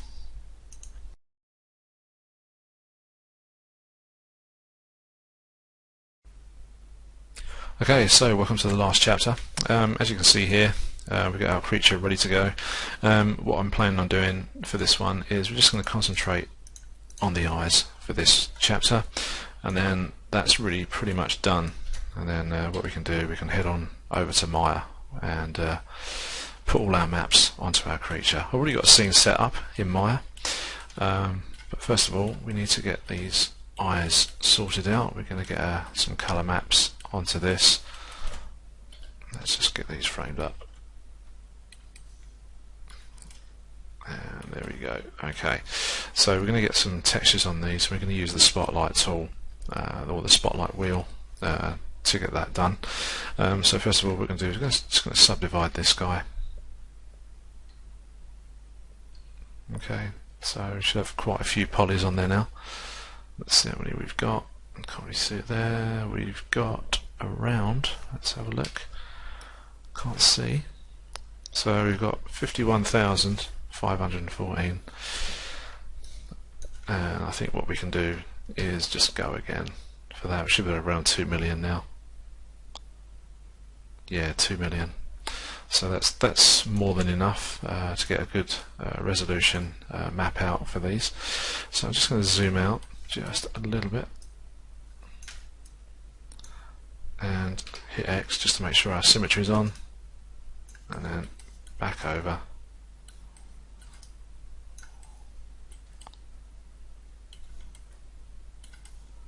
And there we go. Okay. So what we're going to do now is I'm going to grab the texture palette. I'm just going to dock that over here, and we're going to go and grab some textures as well from one of my folders. So let's just go to the texture folder. There we go, and to the eyes. And I'm just going to choose a whole bunch here that I've managed to download from Google. I've got some human eyes in there as well, just in case we want to mix it up a bit. And they've all loaded. So what we're going to do now is load these into Spotlight. So what I'm doing is choosing the texture here in the palette, and then just hitting the Spotlight button on the right hand side there. So that one and that one. As you can see, they're all stacking up here on the screen as I do this. Okay. Now the reason this comes up because it is looking for a spotlight setting or a spotlight file. You can save those out when you bring things like this in, so you don't have to keep loading stuff one texture at a time and so on. So just something to bear in mind. You can look that up on Pixel Logic's website. They've got some nice tutorials to show you how to do that. So anyway, so let's clear that. So there we go. So here's the spotlight wheel, and this has several icons on it, as you can see, and the ones we're going to be concentrating on are the scale ones, the rotate, the paint, the fade, and also the opacity, and also these ones here which can help you arrange your textures in your scene. So I'm just going to hit this one here, which is the tile unified. It's just going to pop all our textures all the way down the side there. Now with the wheel, you can move that around if you just click dead center inside the blue circle, and that you can then drag that to your chosen texture and pick up whatever one you want. So I'm just going to click in the grey area. Okay, so then that turns off all of our textures. So if I just then nip over and let's say we choose this one. Okay, there we go. So you can see the red outline, and what you can do then is just move that over to your object. So to move it, you just click inside the white area, or the space between the blue circle and the outer toolbar. Okay, so you can do that. So if you're not happy with that, okay, you can go and grab this one like so. Oops. And then you can just move that on as well. And if you want to redock everything, you can just do that. And then we just go and grab our tool again, and then we can just sort of bring that into play like so. Okay, there we go. Okay, so I'm not going to use this one, so let's dock that guy back. So let's see which one. I actually quite like this yellow one here, so I think we'll use that. So let's just bring that one over and just bring that, whoops, and scale this guy up. There we go.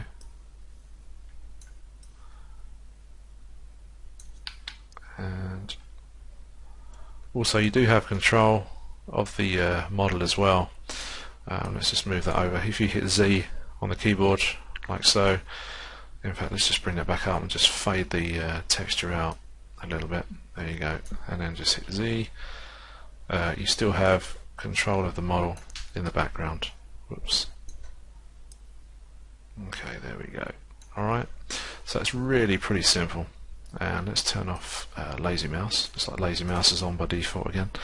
And hit Z again. And we're just going to bring fade back up. Just take that out just a little bit. And I'm just going to rotate this guy around as well. So as you can see, the center of the of our object there. Sorry, I'm just playing around with the fade. Let's just put that all the way back up. And then let's just drop the opacity, then we can see a bit better. Okay, that's much nicer. So you can see the center of our eye. So I'm just going to line that all up like so. I'm just going to scale it down a little bit as well. Well, that's better. Let's just bring that into the center. Now what we've got as well, you can just grab this tool, you can move it around, and you can still have control of everything, but it doesn't work locally. So it's more of a global sort of operation, really. But you know, if you know what you're doing and you know what you want, then you know, you can just use it from up here. So what I want to do is just scale this down just a little tiny bit. In fact, let's keep that quite high and just put that back actually where it was. And all I'm going to do now is just quickly show you how you can just paint on your texture straight away. Okay, so I'll just turn that off, make sure you've got RGB on, and turn off Z-add. We don't want that anymore. Okay, and then all I'm going to do is just paint on to our mesh. So you can hit Z on the keyboard and then just go ahead, and I've just flooded that with a giant brush. So let's just bring the scale down. There we go. So what that's done, let's undo that. Okay, and now what I'll do with a smaller brush is just paint that on like so. Okay, so it's really, really easy.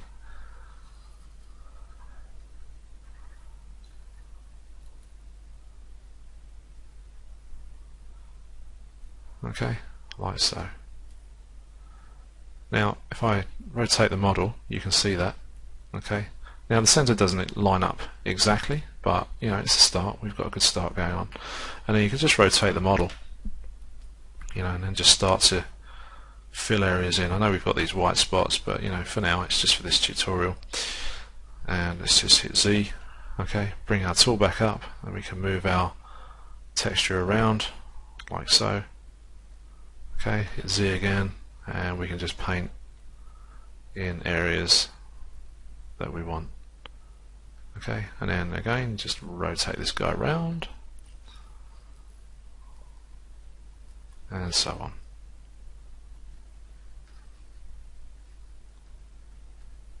And just move the model. So all I'm doing is just looking for that pattern,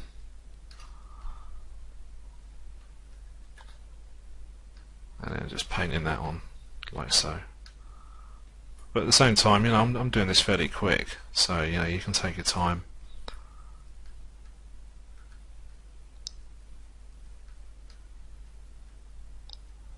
You know, it's not great.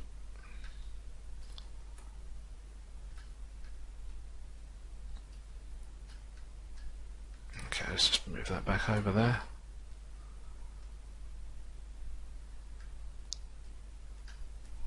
Okay.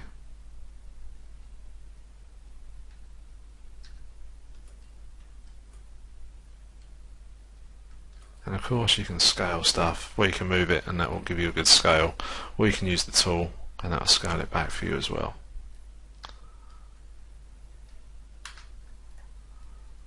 So I'm just going to use this area here. I'm not too worried about the white dot that's appearing from the texture. That's obviously from the reflection on the map itself, or on the image that we've downloaded. And there we go.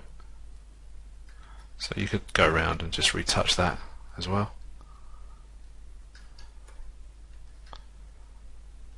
And again, it's all nice and quick. Okay. Whoops, let's just undo that. Let's just move this across. As So you can see the other eyeball swinging around in the background there. Okay, so let's pop that there.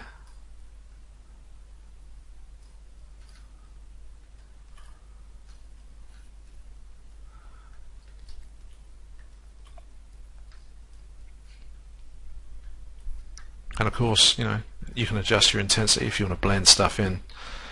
Just do stuff very gently. We can just bring back some of this here, just make it a bit more random.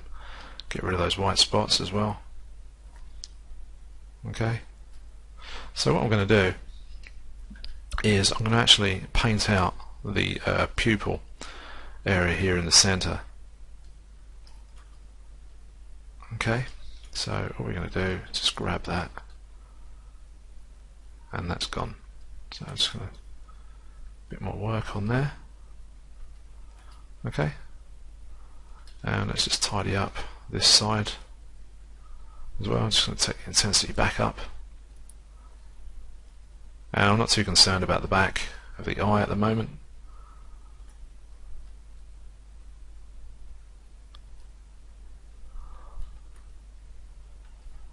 And there we go. So we'll just get a good enough map, because again we're not going to see the back of this unless of course you're doing a scene where the eyeball falls out, so you're going to want to see everything.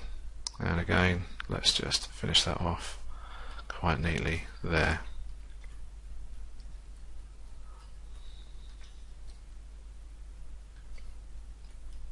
Whoops, just zoom back out. Okay, there we go. So let's just move that. Okay, and hit Z.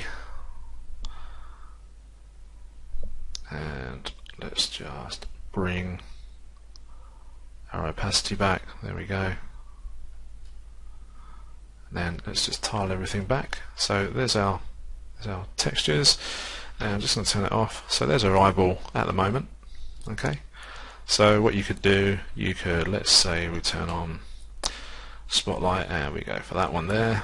So you may want to grab this one and scale it up. Okay. And I'll just plonk that just in the center there. Let's scale it up a bit more. And let's just drop the opacity just so we can see what we're doing. Okay, so again, just going to keep that fade on like so. We hit Z, and we're going to drop the intensity down to sort of 20, and we should be able to just hit Z. Let's just move this out of the way. Yeah, there we go. And let's fade that back a bit.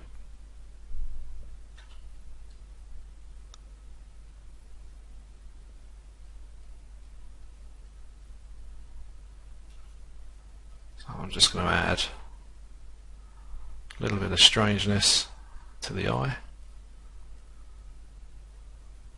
Okay.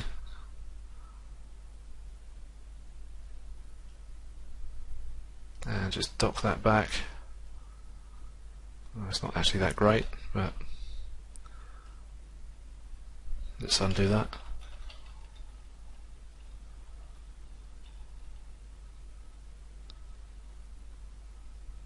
There we go. So that's undone. So you can see what I'm trying to do. What I think we can do, let's just grab this one again, and we'll just pull this over.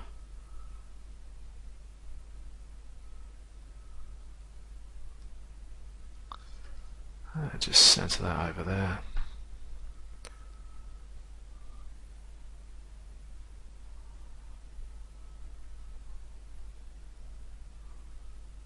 Scale that up.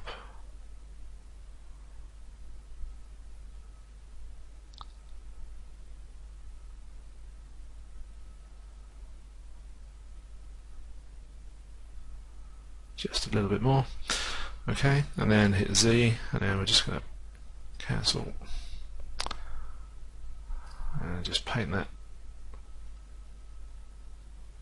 just back in ever so slightly.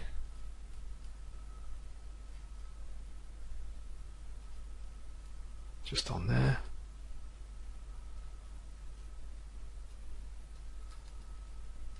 There we go.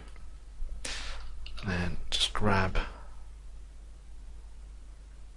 the texture, hit Z again. Oops.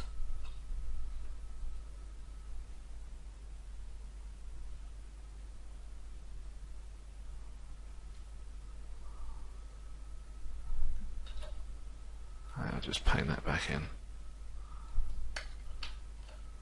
Okay, so then just going to turn the spotlight off. Okay, there we go. So just going to come back out again.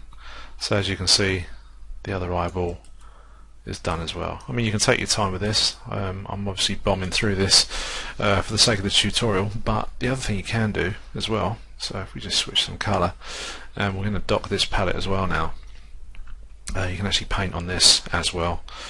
So what I'm going to do is just drop down just a little bit, and let's just choose a bit more of a darker colour. Okay, and all I'm going to do is just put in that pupil just by hand, so you can just paint that in. And let's just drop that focal shift.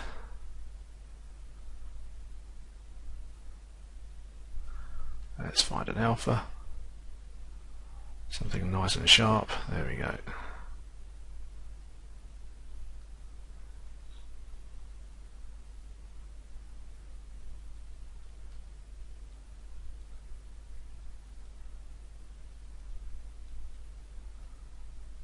And there we go. So let's just bring that down to there a little bit more.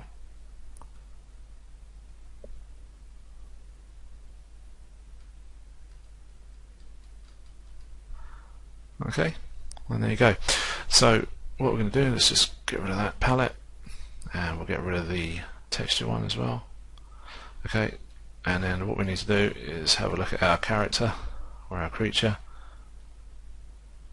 Okay, let's just hit F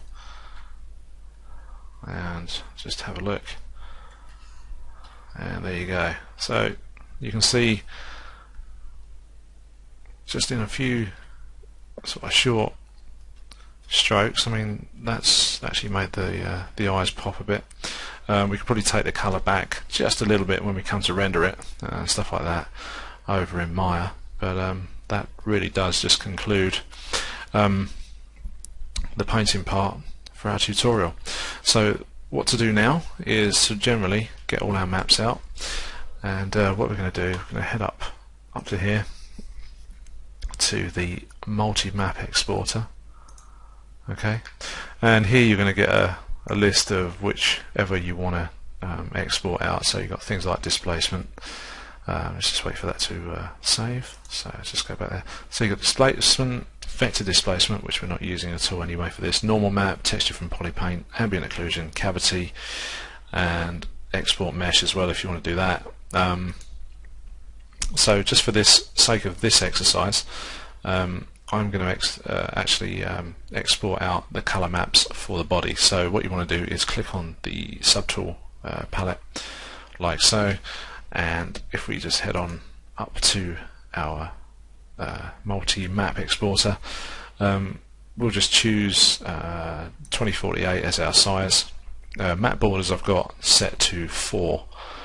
Okay, so, and the other thing you want to do, let's have a look, is go to file names. Okay, I usually keep mine on UDIM because that's usually the best one for Maya.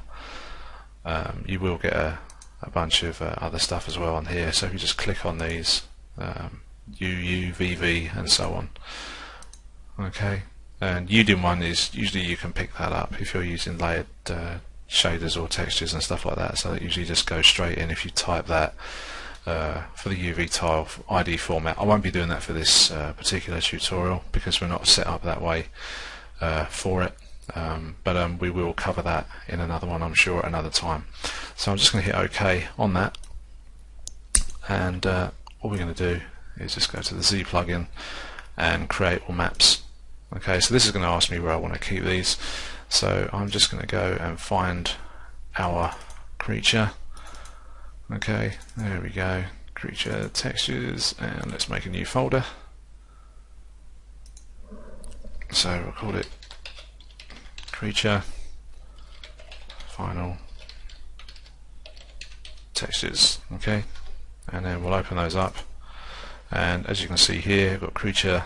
This is the name of the file, so we'll just leave it at that, and then what that's going to do is create all our textures across the tiles for our creature itself. So I'm just going to hit save, and then that will start creating our maps.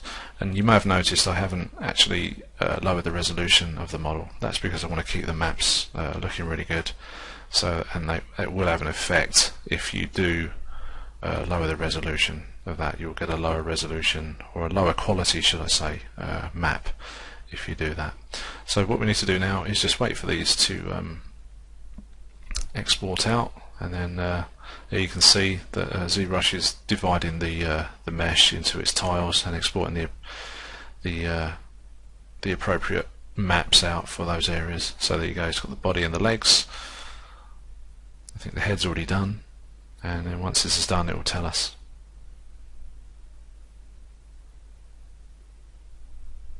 So there we go, so there goes the body.